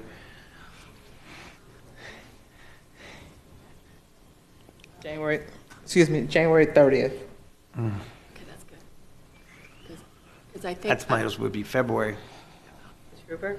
Because I believe, there it is. I believe Mr. Sullivan is working on the Deerfield Beach thing, so I wanted to make sure it was an amount of time, but if you're saying the 30th, that would fall, we would have that in there. So that's all, is that I would feel comfortable having the Deerfield Beach meeting and then bringing it to the thing, which is in the right time frame for January. I don't want to push it to February. Mr. Sullivan, we're looking at Deerfield Beach in early January? Yes, sir. So timing of that is still in January, very late. We're all back. Yes. I know most of us are in Tallahassee in the middle of that. So, yeah, that's January 30th is fine. Okay. Markham, we have our meeting tomorrow night. Staff, I know what I'm thinking, but...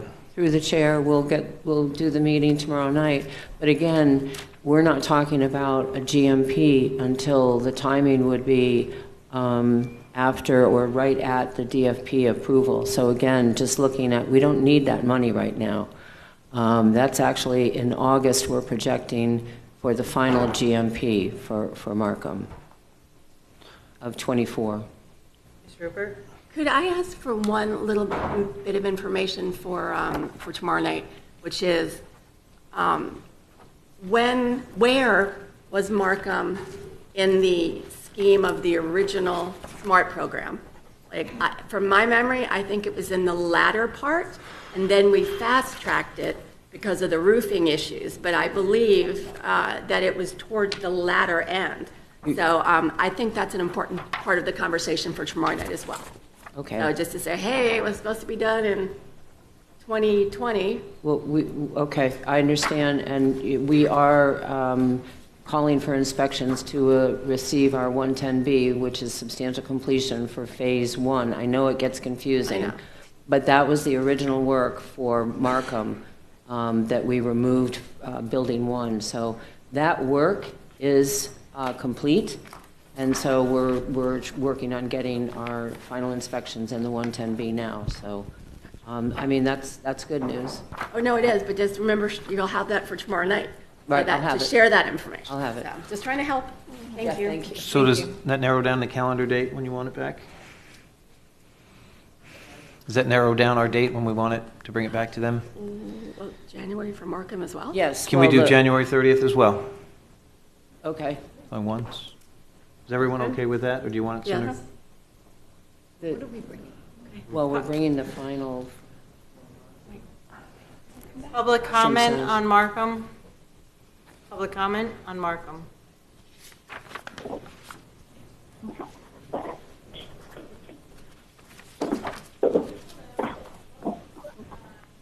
Hold on, guys. Hello? Okay. I do, ma'am, when you're ready. Okay, public comment first. Nicole Morris, Coral Springs. I don't know a lot about Markham, but I know I hear about it a lot. And I hope that we can stop hearing about it because their needs are met. I have been asked to speak on it. I would like to, I would like for you all to approve any and all funding for Markham. They deserve it as much as any other student, any other school, in any other area. Bring back long-range planning so we can take a comprehensive look at enrollment facilities and work needed so projects can be reviewed in totality and prioritized based on the most needs and not just desire. Ensure whatever is built for Markham meets SREF requirements and can accommodate the current capacity and growth. Do not reduce the size of classrooms or facilities. They need to be able to accommodate at least 25 students with space for centers and whole group learning. Do not shrink spaces that people have to live in a lifetime just to save a buck for today. So Ms. Dunphy had to leave. She was here with me. She and I work together on North Area Advisory.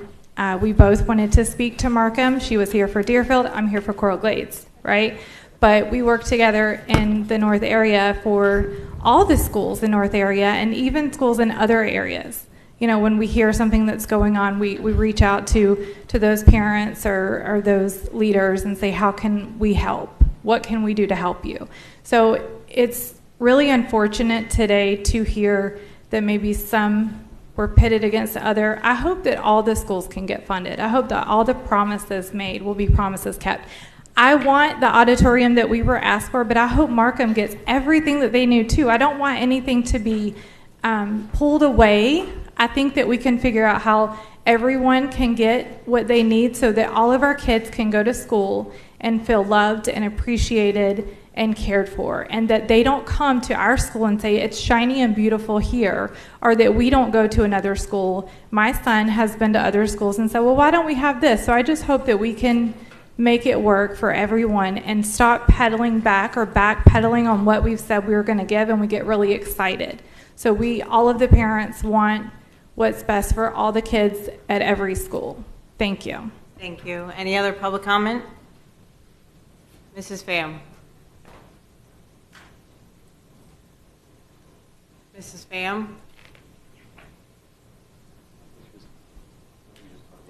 Any other board member online would like to speak? Okay, so we... Yes, I'm sorry. I'm sorry. Go ahead, I was Ms. trying to get Pham. on. Hello? Go ahead, Ms. Pham. Okay, thank you. I know it's late. Everybody wants to leave. I hear what Markham's saying, and it sounds like such a special school. I haven't had the opportunity to visit, but I'd love to. And I do hope that you preserve the integrity from the past, and someday you'll be able to look back, and many people will be able to reflect on that. I just wanted to know that if the board or the superintendent would consider the promotion of a local artist, and I'm going to give you an example. Our daughter is a singer-songwriter. When she was young, we needed to get a brand. And back then, we went to a website, and all these artists drew up different drawings schemes and things to do. And then we picked from that. We picked a fabulous one. And we just have so many local artists in South Florida that I'm sure would love to get their name and their brand. And if we could do some kind of competition where they make designs, we set out the specs that you're looking for, where you're looking for things, and then we could select from that. And that person as well as the community would take pride in that, knowing that it came, from someone locally. And I don't think it would be ineffective as far as it would be cost efficient, because we would be looking to promote them and possibly just pay for materials and they get the bragging rights. So I would ask that the board and the superintendent consider that when they preserve this beautiful school. Thank you. Thank you. Any other board member comment on these items? Just one more. Dr. Holness? Okay, I just want to reiterate that. First, I'd just like to find out the audience member that just spoke, that she spoke on behalf of someone. What was the title of that person? Do we know? Or was that a teacher that she was speaking for? Danielle Dunphy. I'm sorry, Chair of the School Advisory Forum for Deerfield Beach Elementary. Thank you so much, Board Member Rupert. I appreciate that. So again, I'd like to reiterate that the classroom size is really important information for me to know.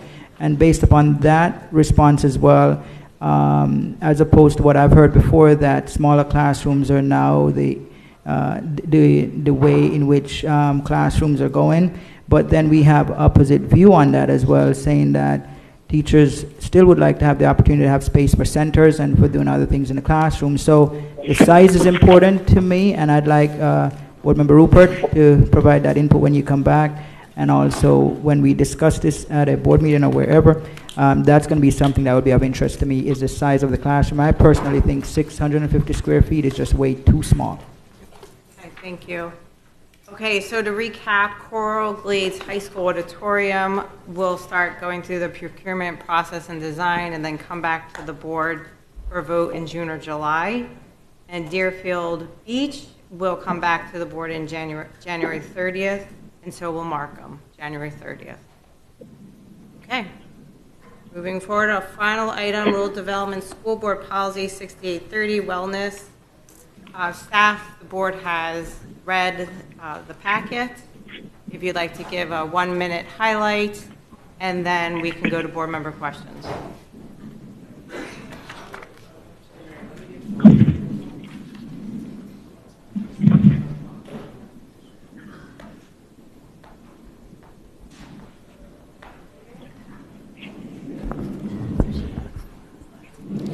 Ladies, please sit up front, and the microphone has to be pulled closely, but most importantly, thank you all for being here. Because I know so many of you are vital to our children's success in school, especially in feeding them. So thank you, guys. You may begin. No. Microphone? Can you hear me now? Oh, yes. Good evening, everybody. Hi, Dr. Licata. Good evening, school board members and Ms. Hickson.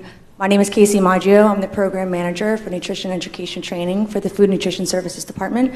To my right is my assistant program manager, Elizabeth Seeley, and this is the previous program manager, Darlene Moppert. We are here today to just have a few minor edits and changes to our wellness policy approved by the school board members. Thank you so much. Board member comments? Mrs. Hickson. Thank you. I just want to thank Casey, Elizabeth, and Darlene for coming today. I know how hard you have worked on this. It's come before the Wellness Committee, and I just wanted to say thank you for all that you do. Thank you. Dr. Holness? Okay, so I just have a couple of questions on the food aspect of wellness, right? So do we...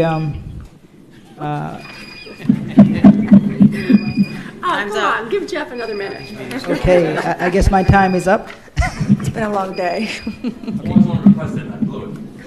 Okay, so in terms of nutrition, because I can tell you this, sometimes I have difficulty even having my son, as far as participating in school lunch. So would you, based upon your assessment of the quality of the school lunches, Can you give us some feedback on how you feel about the current quality of the school lunches that we have in Broward County schools, and if there's anything more that can be done to ensure that we are providing the right nutrition for students as pertain to school lunches?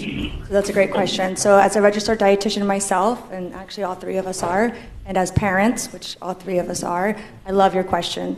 So I think there's always room for improvement in everything that we do. We are constantly asking and receiving feedback and suggestions from our students, our customers, community members, stakeholders, school board members.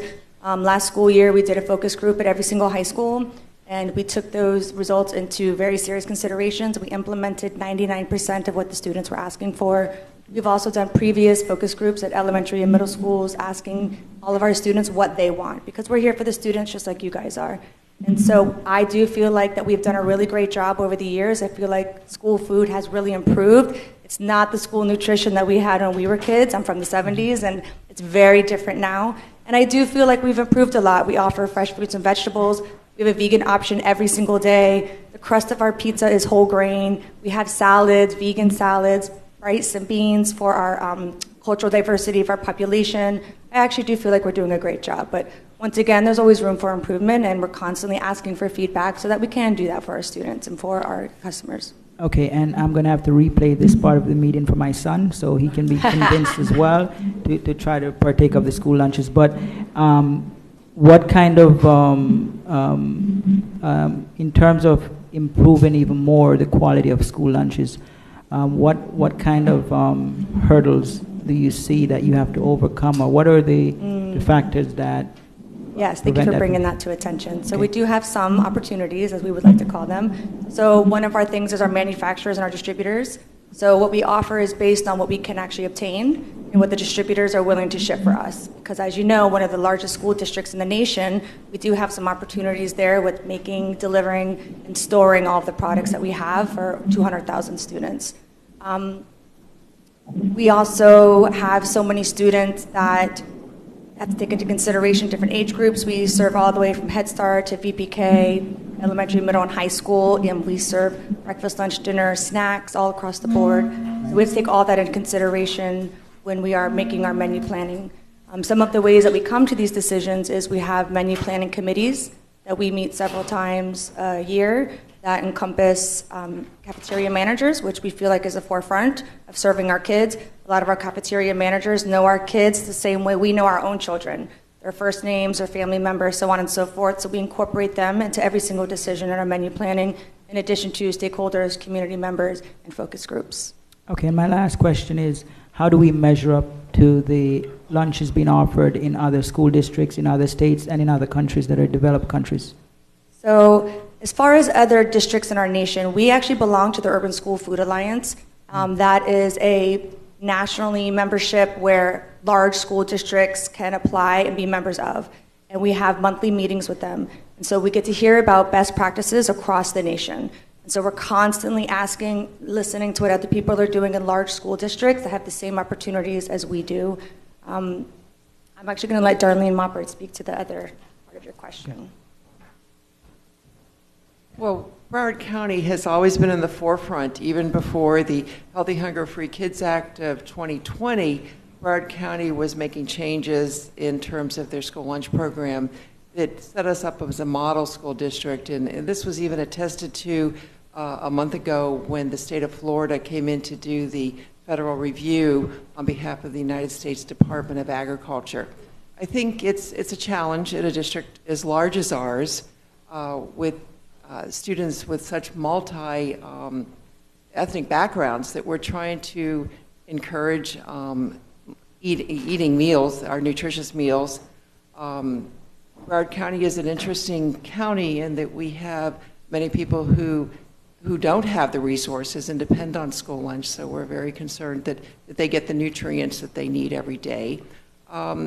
We look at what's being done all over. We've heard of there's always something in the media about what's happening in China or Japan and in France, and it's, is that better than ours? And when we have that, whether it comes to our attention because we see it or because someone brings it to our attention, we look at that and we explore what the real research is there. Was it just, a hyped up, very nice media article, or is there anything to that? And one of the things, particularly in France, which always sounds very classy, is that the time that they have for lunch, which is anywhere from 45 minutes to an hour and longer in some French schools. And that's something that helps children not only enjoy their meal more, but also eat and consume more. We look at waste, what's being thrown out every day, and that's always a concern to us. We've implemented programs in many of the schools to do something so that students don't have to take what they're not going to eat. And we're able to donate this to programs within the community through Feeding South Florida. So I think we do an excellent job. We're very responsive to what parents want. I know in my days with the school district, which wasn't too long ago, if a parent called me, and I did get a complaint now and then, not often, I'd have to say, when you consider the volume of meals we serve, my response to them was, tell me what school you want to meet for lunch at. Let's do lunch. And just give them an opportunity to see what the children have to have and what they get to eat. I know I have grandchildren, and my grandchildren live in China right now, and that's always my questions. What are you eating? What'd you get for lunch today? Because I want to see what they're doing and what we're doing, so that there is that comparison. So we're continuously doing that, and I think through the Urban School Food Alliance, that just gives us a great opportunity to have data, see how we're doing. Our participation is considered very good among other large school districts in the country. So, I appreciate your comment, and I'm happy to hear that we're getting away from way back when we used to have, as Dr. Licata says, the Pinto lunches, and we're moving more towards Cadillac lunches. So I hope we can get to Cadillac eventually. All right, thank you so much. Appreciate it. Any other board member comments? Ms. Rupert. I just want to give a hype to you for your tastings. Keep inviting me. I love it. I've been to Pompano Beach High School, some there, and some of my other schools. It's just so fun to taste the foods, but it's also fun to see the kids tasting the foods. So, and 99% are happy. Yeah, so we actually do our national promotions every year, our National School Lunch Week and our National School Breakfast Week, and so we want to invite you guys to come have breakfast or lunch with us. We would love that. Dr. Licata came to Western High School and had some pizza with me one day. Yeah. A lot of fun. Thank you. And Ms. Hickson, yes, actually a couple of you. You're at several elementary schools. Thank you so much. Elizabeth and I loved having the vegan burrito with you. No sloppy joes. Not that day. We do sometimes have sloppy joes. I feel so left out. I've never been invited to lunch for the last 5 years for tastings. When they personally make the invited you cake. to come have lunch with me at one of our schools. When they make the banana cake. I do want to say what an amazing group of people that work and feed our children. Our children get fed, all of them, and that group, I can't say thank you enough. Because they are phenomenal. They know those kids, they know what they eat, and they're there every day for us, and it makes a difference, and it helps teachers teach because kids aren't hungry. So It's true. I'm not just saying that because it sounds good. It actually is true, and I do recommend that you come into our schools and see for yourself, and you could just surprise and just show up because what we do every day is quality, every single day. And a shout out to the Poke Bowl. Yes. And recommendation to increase Poke Bowls more than what we are already doing. So last year was just a pop-up event. And this year, the students demanded that we bring it back. And so we are offering about once a month for our students. Twice a month. Yeah, we'll try. We'll see what we can do. That was actually suggested by my teenage daughter. Yep, Poke Bowl. Poke Bowl. Okay, we have public comment. David Santucci. Danielle Dunphy. Any other public comment? There's a superintendent comment. There's an amazing woman sitting in the back of the room right now, Mary Mulder, who... And she just signed up to work 10 more years, so it's going to be awesome. She's not retiring ever, so thank you. Your team is amazing. All right, thank you so much. At this time, do any of my colleagues have anything to bring to the board or student successes to share in 1 minute? Mrs. Rupert. I want to congratulate Monarch High School's football team because they were the last Broward public school standing. Yeah. And I thought they did a great job. They were full of heart, and yay for them. Any other? Ms. Sixon? Thank you. I'd like to congratulate Principal Dukes and Principal Fulton for receiving the Education and Community Partner Award from the Community Based Connections Gala on Saturday. Dr. Holness? Very well. I would like to acknowledge the exceptional efforts of two distinguished staff members at West Pine Middle School, Ms. Camille Lawrence, the guidance counselor, and Mr. Jimmy Rougier, the security specialist. On November 28th, a child began choking on food during lunch, speaking of lunch, prompting Ms. Lawrence to take immediate action. Despite her initial attempt at the Heimlich maneuver, the situation persisted. Mr. Rougier quickly stepped in to assist, seamlessly continuing the Heimlich maneuver. Their collaborative efforts proved successful, dislodging the food from the student's throat. Notably, this marks Mr. Rougier's second instance of saving a choking student at West Pine Middle School.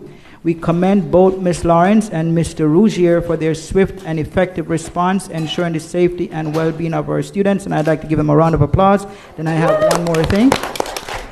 Also, lastly, I would like to recognize again Rock Island Elementary School as a No Place for Hate school. In school year 22-23, Rock Island Elementary was Broward County debate champions in the original oratory selection and duo interpretation category, and I'm wearing Rock Island Elementary School shirt today. Any other board member comments? Seeing none, the scheduled order of business for this school board workshop of the School Board of Broward County, Florida has been completed. Seeing no obligation, I now adjourn the workshop.